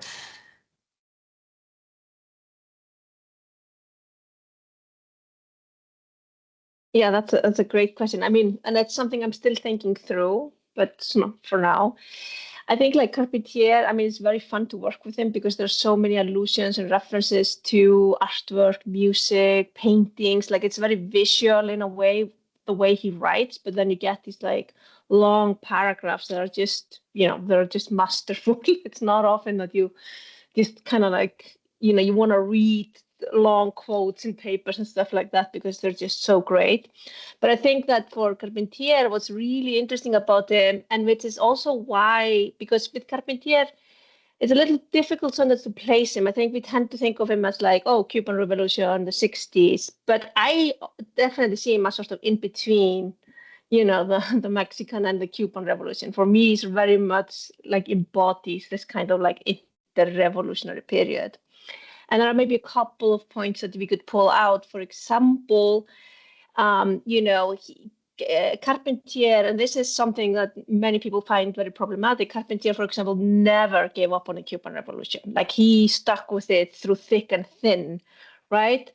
Even when all the other artists were horrified by things like the Padilla affair and stuff like that, he was like, okay, well, you know, there's just stuff that happens and we're just gonna, you know, and so you can sometimes, there's a way in which you could read this kind of like cyclical account, like we're here for the long haul.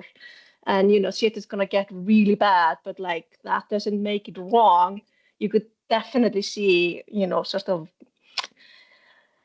a critique of that position, that it sort of serves this kind of mode that he is arguing for. But at the same time, the complexities of the representation in his novel are really, really complex. You have all these layers, like not just the historical layers, but also geographical layers.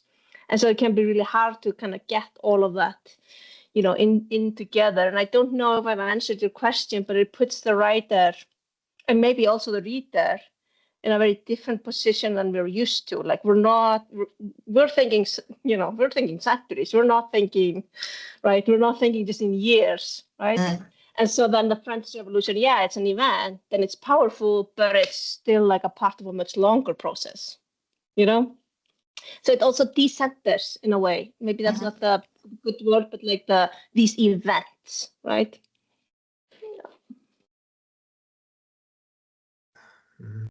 So I would have, are there any other questions? If not, I have one for Max. So I think I want to know a little bit more about the geologists, because correct me if I'm wrong, but I had the impression that you were very much stressing this category of space in their work, and the other thing geologists do is obviously observe and explore the layers of time, right? And I wonder if you could say a little bit more about how that works in Seeger's text, also with respect to knowledge and maybe narrative forms, because you stress biblical myth, I think ancient cultures, religion, and sort of what roles do they play with respect to this sort of resistance that the geologists encounter and ultimately fail in their endeavor. So yeah. Does it make any sense? Yeah. Please. Yeah, thank you. That's a great question. Sorry for saying something about the quality of the question. So, but it's a great question because it's a tough question, and I had one yesterday about time. I didn't have the chance, or I missed it. What's the connection between maps and time, and not just maps and space? So that's something that I'm interested in too. Since yesterday, so the thing that geologists also have a connection to time is not that important here. So I would say the biblical myth is important, and both as part of the landscape and as part of the narrative strategy, as you pointed out. So both is so it. We are confronted with it on both levels. My notion or my idea of the function of the biblical myth is the Italians go there and you think, oh, it's a native culture. They don't have any culture. So that's the prejudice when they get there. And then it's the oldest Christian culture, the Coptic Christian community. So it's even older than the great Italian empire. So I think that's the game, or that's something that Seghers plays on, that there is no place on Earth that has no history, that has no time, some period, deep structure, no culture. So you are always confronted with something. There is no space without culture. That was my thesis on that. And the second thing is that the boy operates with something that you could name Old Testamonical energy. So revenge, eye for an eye, and this is something that is pointed out by this biblical, or that is connected to the biblical imagery. So I don't know if this points to the core of your question, but maybe you could specify it. No, that's fine. Yeah, thanks. Thank you for that. Tara, please. Hey, thank you so much to both of you. I also have a question for Max. Sorry, Anna. And also apologies if I missed something, because I think you did kind of touch on this, but I wanted to pick up on a little bit on what Anna's question was getting at, and also maybe link it to what Stephen was talking about in terms of positionality, and then also decolonial impetus or not. And something that's come up in, I think, quite a lot of the papers is the extent to which I wondered if you could say a bit more about the portrayal of the boy's beauty, and the extent to which Anna Seghers either manages to avoid or potentially falls into the trap of reproducing kind of racialized and sexualized stereotypes through that exoticization. I understand that there's obviously a kind of a subversive impetus there, but there's also the danger that in doing that can be reproduced. Yeah, and I just thought it would be good to hear a little bit more about that. Also thinking about the idea of what it would be like to read it from a different positionality, because I know there's been critique of her work in that sort of respect in other contexts as well. So I'd be great if you could tell us a little bit more about that. Yes, I try it, because I think this is not so easy to cope with now. So the boy's beauty was the first question. It is mentioned several times, 4 or 5 times, and it's obviously, as I said, above all, one person that has an affection for him, and there's truly some kind of homosexual desire that is pointed here. And what you said is obviously true. So it's kind of a stereotype, as I said.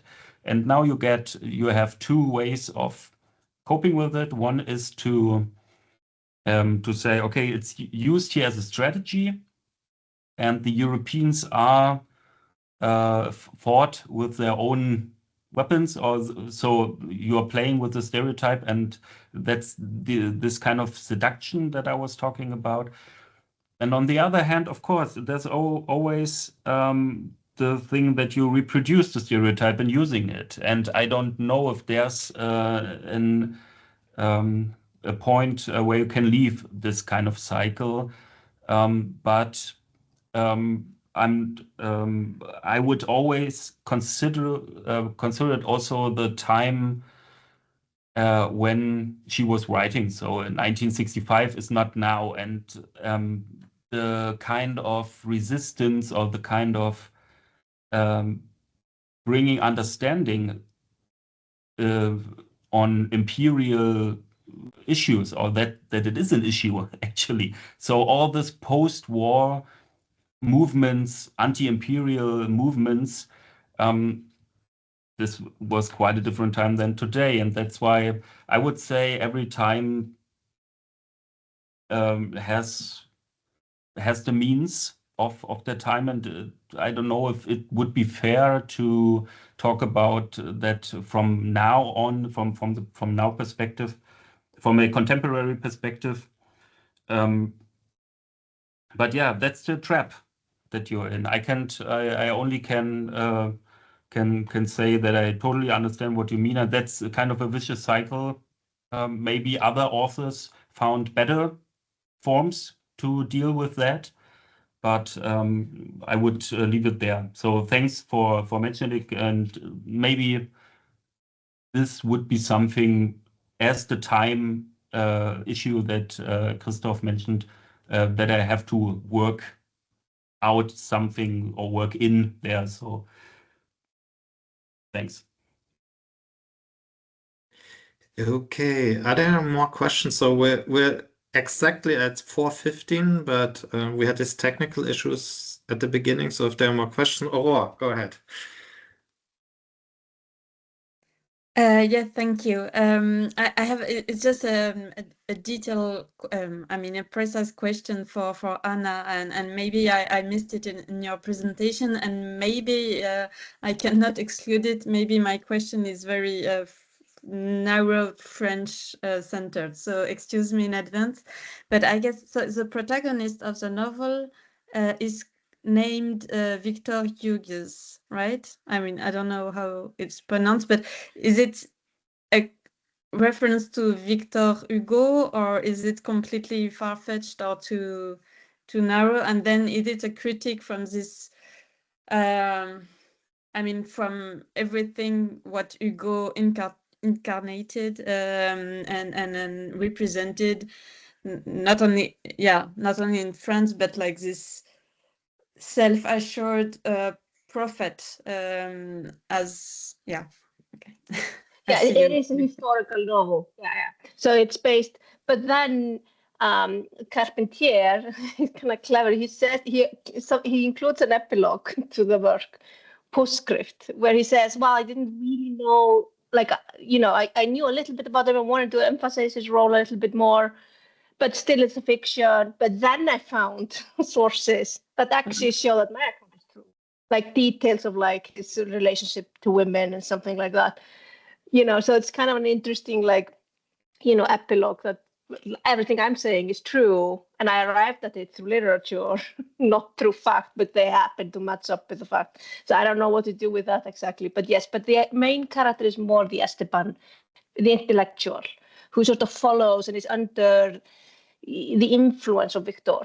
And then he's sort of always around and being like, okay, what's going on? Like, I don't really believe in this, but he doesn't have anything else to do. So he just keeps translating the stuff that they tell him to translate, which then is distributed, all across the region. And he then finds that writing. Actually, the citat I'm using for this paper is from Esteban, where he says the ideas he had left behind reached him once more in a setting where everything seemed contrived to gainsay them, right? So that really connects with the point about Roberto Schwartz and misplaced ideas, because the novel is all about,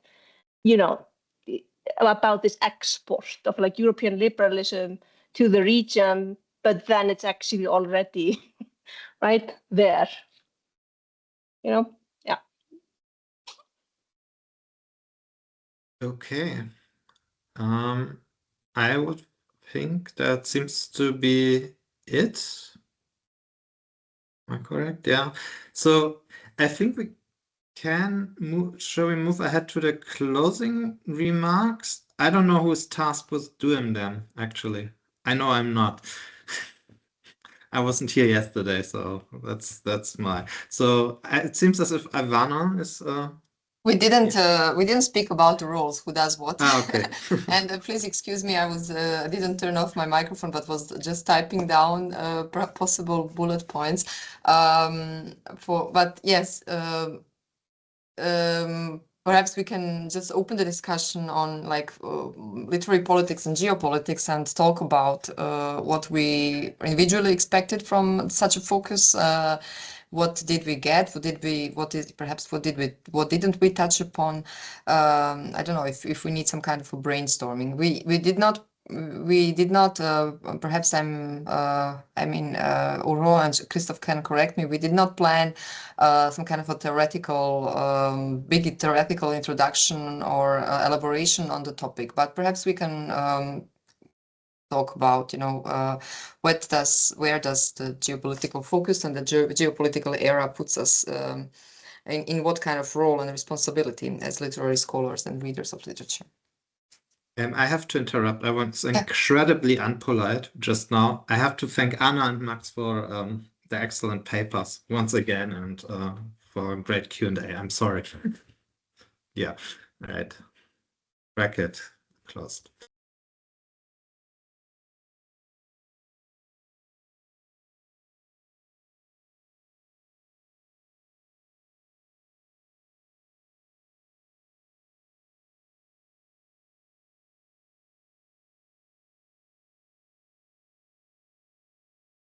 So Ivana, was that a question for the group or? Sorry. Yes, kind of an invitation to brainstorm. I don't know. I mean, we do not have to do that, but perhaps we can talk about what we can take from the workshop. Because to my knowledge, it's not that like geopolitics is a huge topic in literary studies. And it's also not the same to speak about politics and about geopolitics. There is a qualitative jump, like there is a change. And what I said after Max's lecture paper, I think like at least the focus is different. Like it channels us in some other direction. And the papers we selected for the workshop, we have to. I mean, I can tell this joke we had, like an internal joke that some abstracts, like the abstracts we selected had some visible understanding that there is something specific about, like asking this geopolitical question. But some abstract just replaced politics with geopolitics. I did not have any additional, well, they were speaking about politics and they just replaced politics with geopolitics, and that's not what we are supposed to do here. To invent a new wording.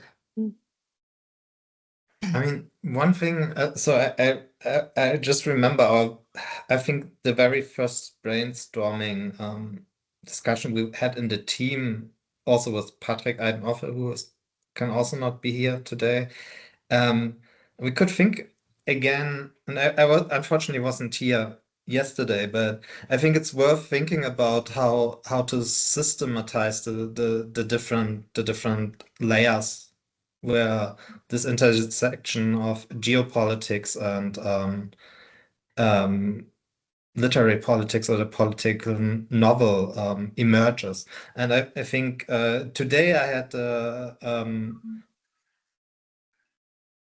the impression that it was traced in many presentations how this is reflected, registered, represented in individual novels, mostly long prose, long fiction, and I mean the other levels. I think now thinking about Segas, there would be this entire other dimension of geopolitics where writers intervene through writers' unions, through particular networks into geopolitical discussions, for example, around geopolitics and peace. But I mean, maybe we could think a little, if we want at this point, think about different layers, how this relation between geopolitics and literary politics may be systematized. But this is just one suggestion. And maybe you even said that in the introduction yesterday. I wasn't here.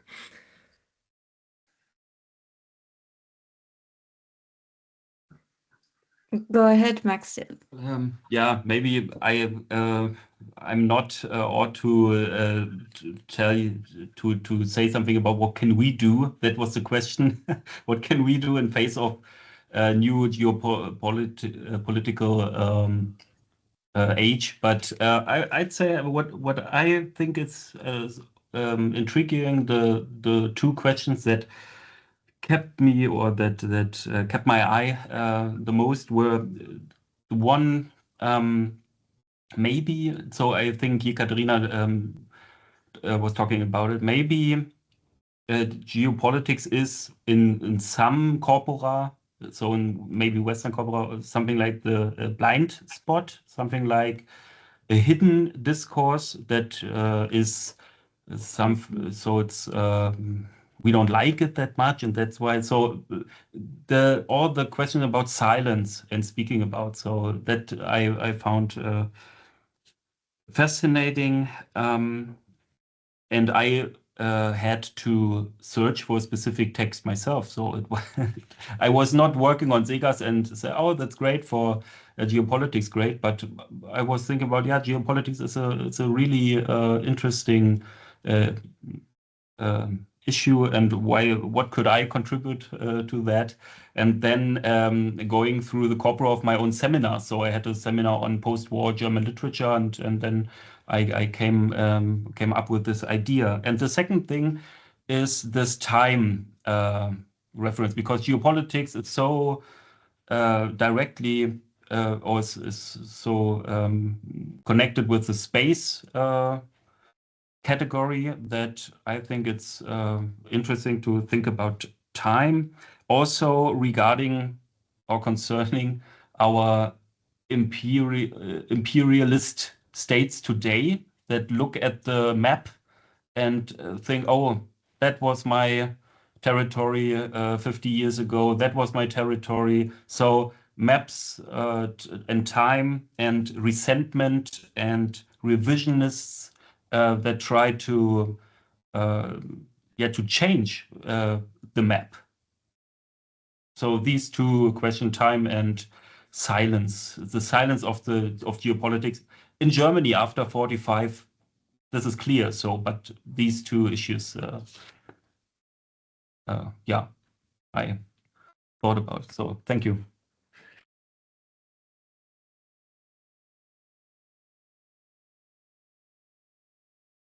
Natalia, if you wish. I just I had a quick observation, because I think, so I'm thinking back to the paper that I would have done if circumstances were different. So geopolitics today, right? Literature and geopolitics today. So as far as I can tell, and I couldn't listen to all of the talks, the question of media, literature and geopolitics could have been still pondered about, right? So I think the kind of a mediation between geopolitics as it plays out as kind of a media spectacle today for everybody from all kinds of devices, and then literature on the other side of it. I think the media as a link between geopolitics and literature. 104 Kilometer. Just today in the contemporary situation. Somebody tuning in. Yeah.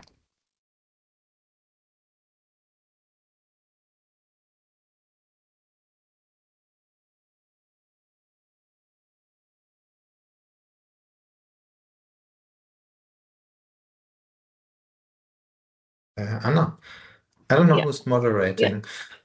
Sure. No, just I guess when I was, because it was interesting in the call for papers that you were it was a bit of an apologetic, like we're using this term, it's very problematic, but we're still going to use it anyways. And one of the things that I was struggling a little bit with when I was writing the paper for this, or adapting the paper to this topic, was what's the difference between this kind of cultural mapping that's been like the spatial turn has really been dominated, that has dominated the humanities now for, decades, right? And then your use of the word geopolitics. Because one of the issues that I have with some of that, stuff that comes out of the spatial turn is that it not all of it, but sometimes it's a bit ahistorical. It kind of takes the map as a concrete empirical reality, and then but it doesn't necessarily always, sometimes it's a bit devoid of history. And for me, at least, Carpentier, he's an interesting writer because he has the the way in which history is always there and it mediates the space, the spatial, the maps, and that the maps are always in flux, and we always have to sort of periodize you know, what is a periphery today isn't a periphery tomorrow, and so on and so forth. So it's like he has all of these layers, which is also why his books are really long, because it takes in all of these details. So I guess that was maybe just a question I had for you all as organizers, like how are you positioning this vis-a-vis the space, you know, like cultural geography, the spatial turn, that stuff. Like, is geopolitics giving you something that, right?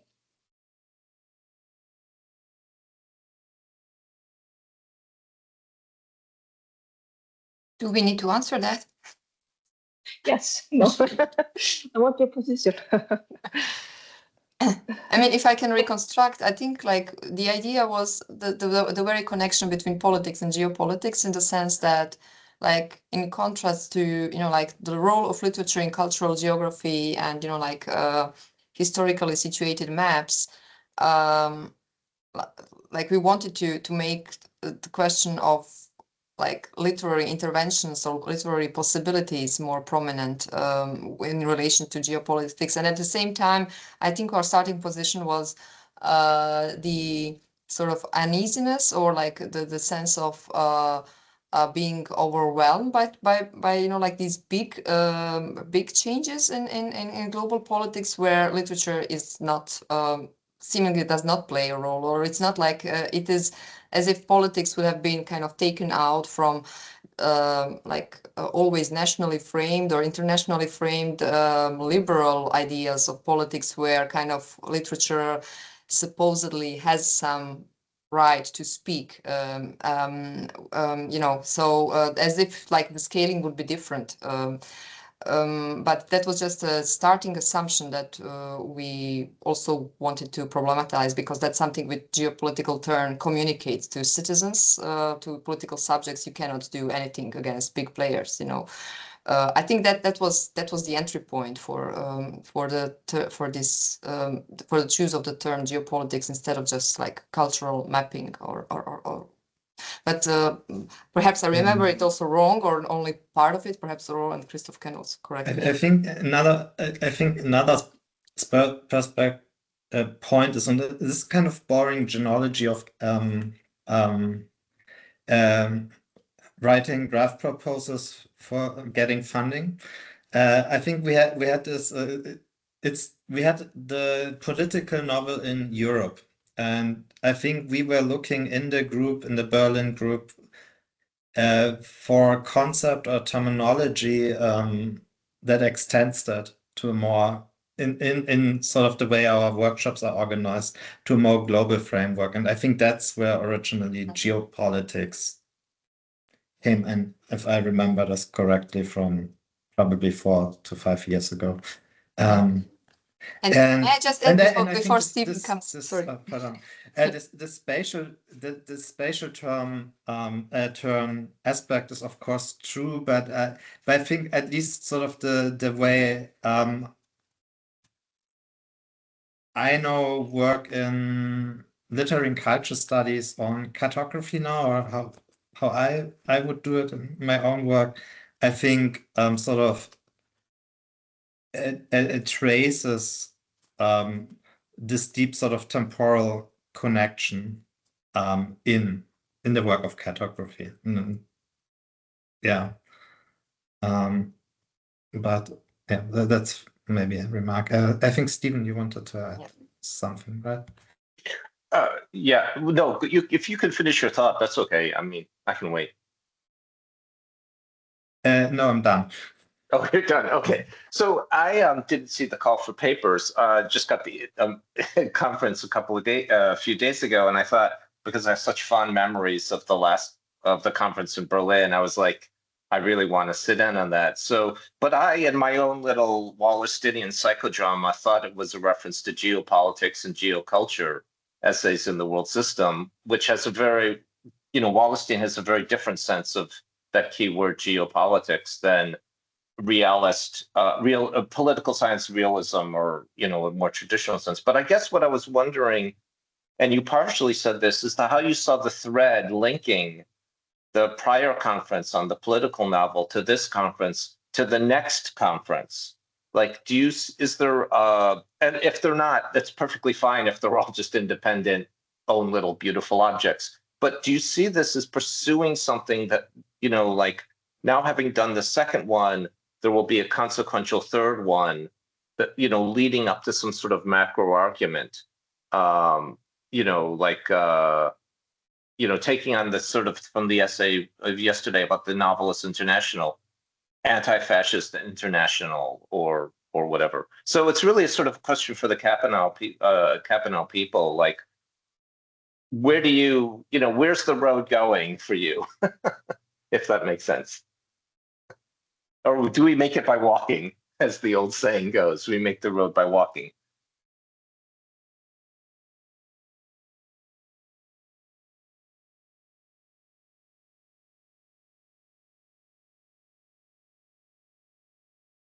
I don't think anyone dares to say anything to us on that, but we don't have any prepared next event. Yeah. I mean, the big thing is going back to the initial conference for the Berlin group, at least, because we're writing this, we're writing a collective volume, 6 of us, on, I think the working, am I allowed to say the working title? Probably. The working title is The Political Novel Constellation in Keywords. Yes. And this is, I think, more about describing what this concept, this genre, this word, or this cultural construct does, rather than, and I think the hope would be that, and I think that's the case in some of our essays that we've seen so far, sort of for example, the semi-periphery center and periphery thinking from the second last workshop is integrated in, I think, at least 1 or 2 chapters in that book. And yeah, I think it's partial. I don't know if it answers your question, but yeah.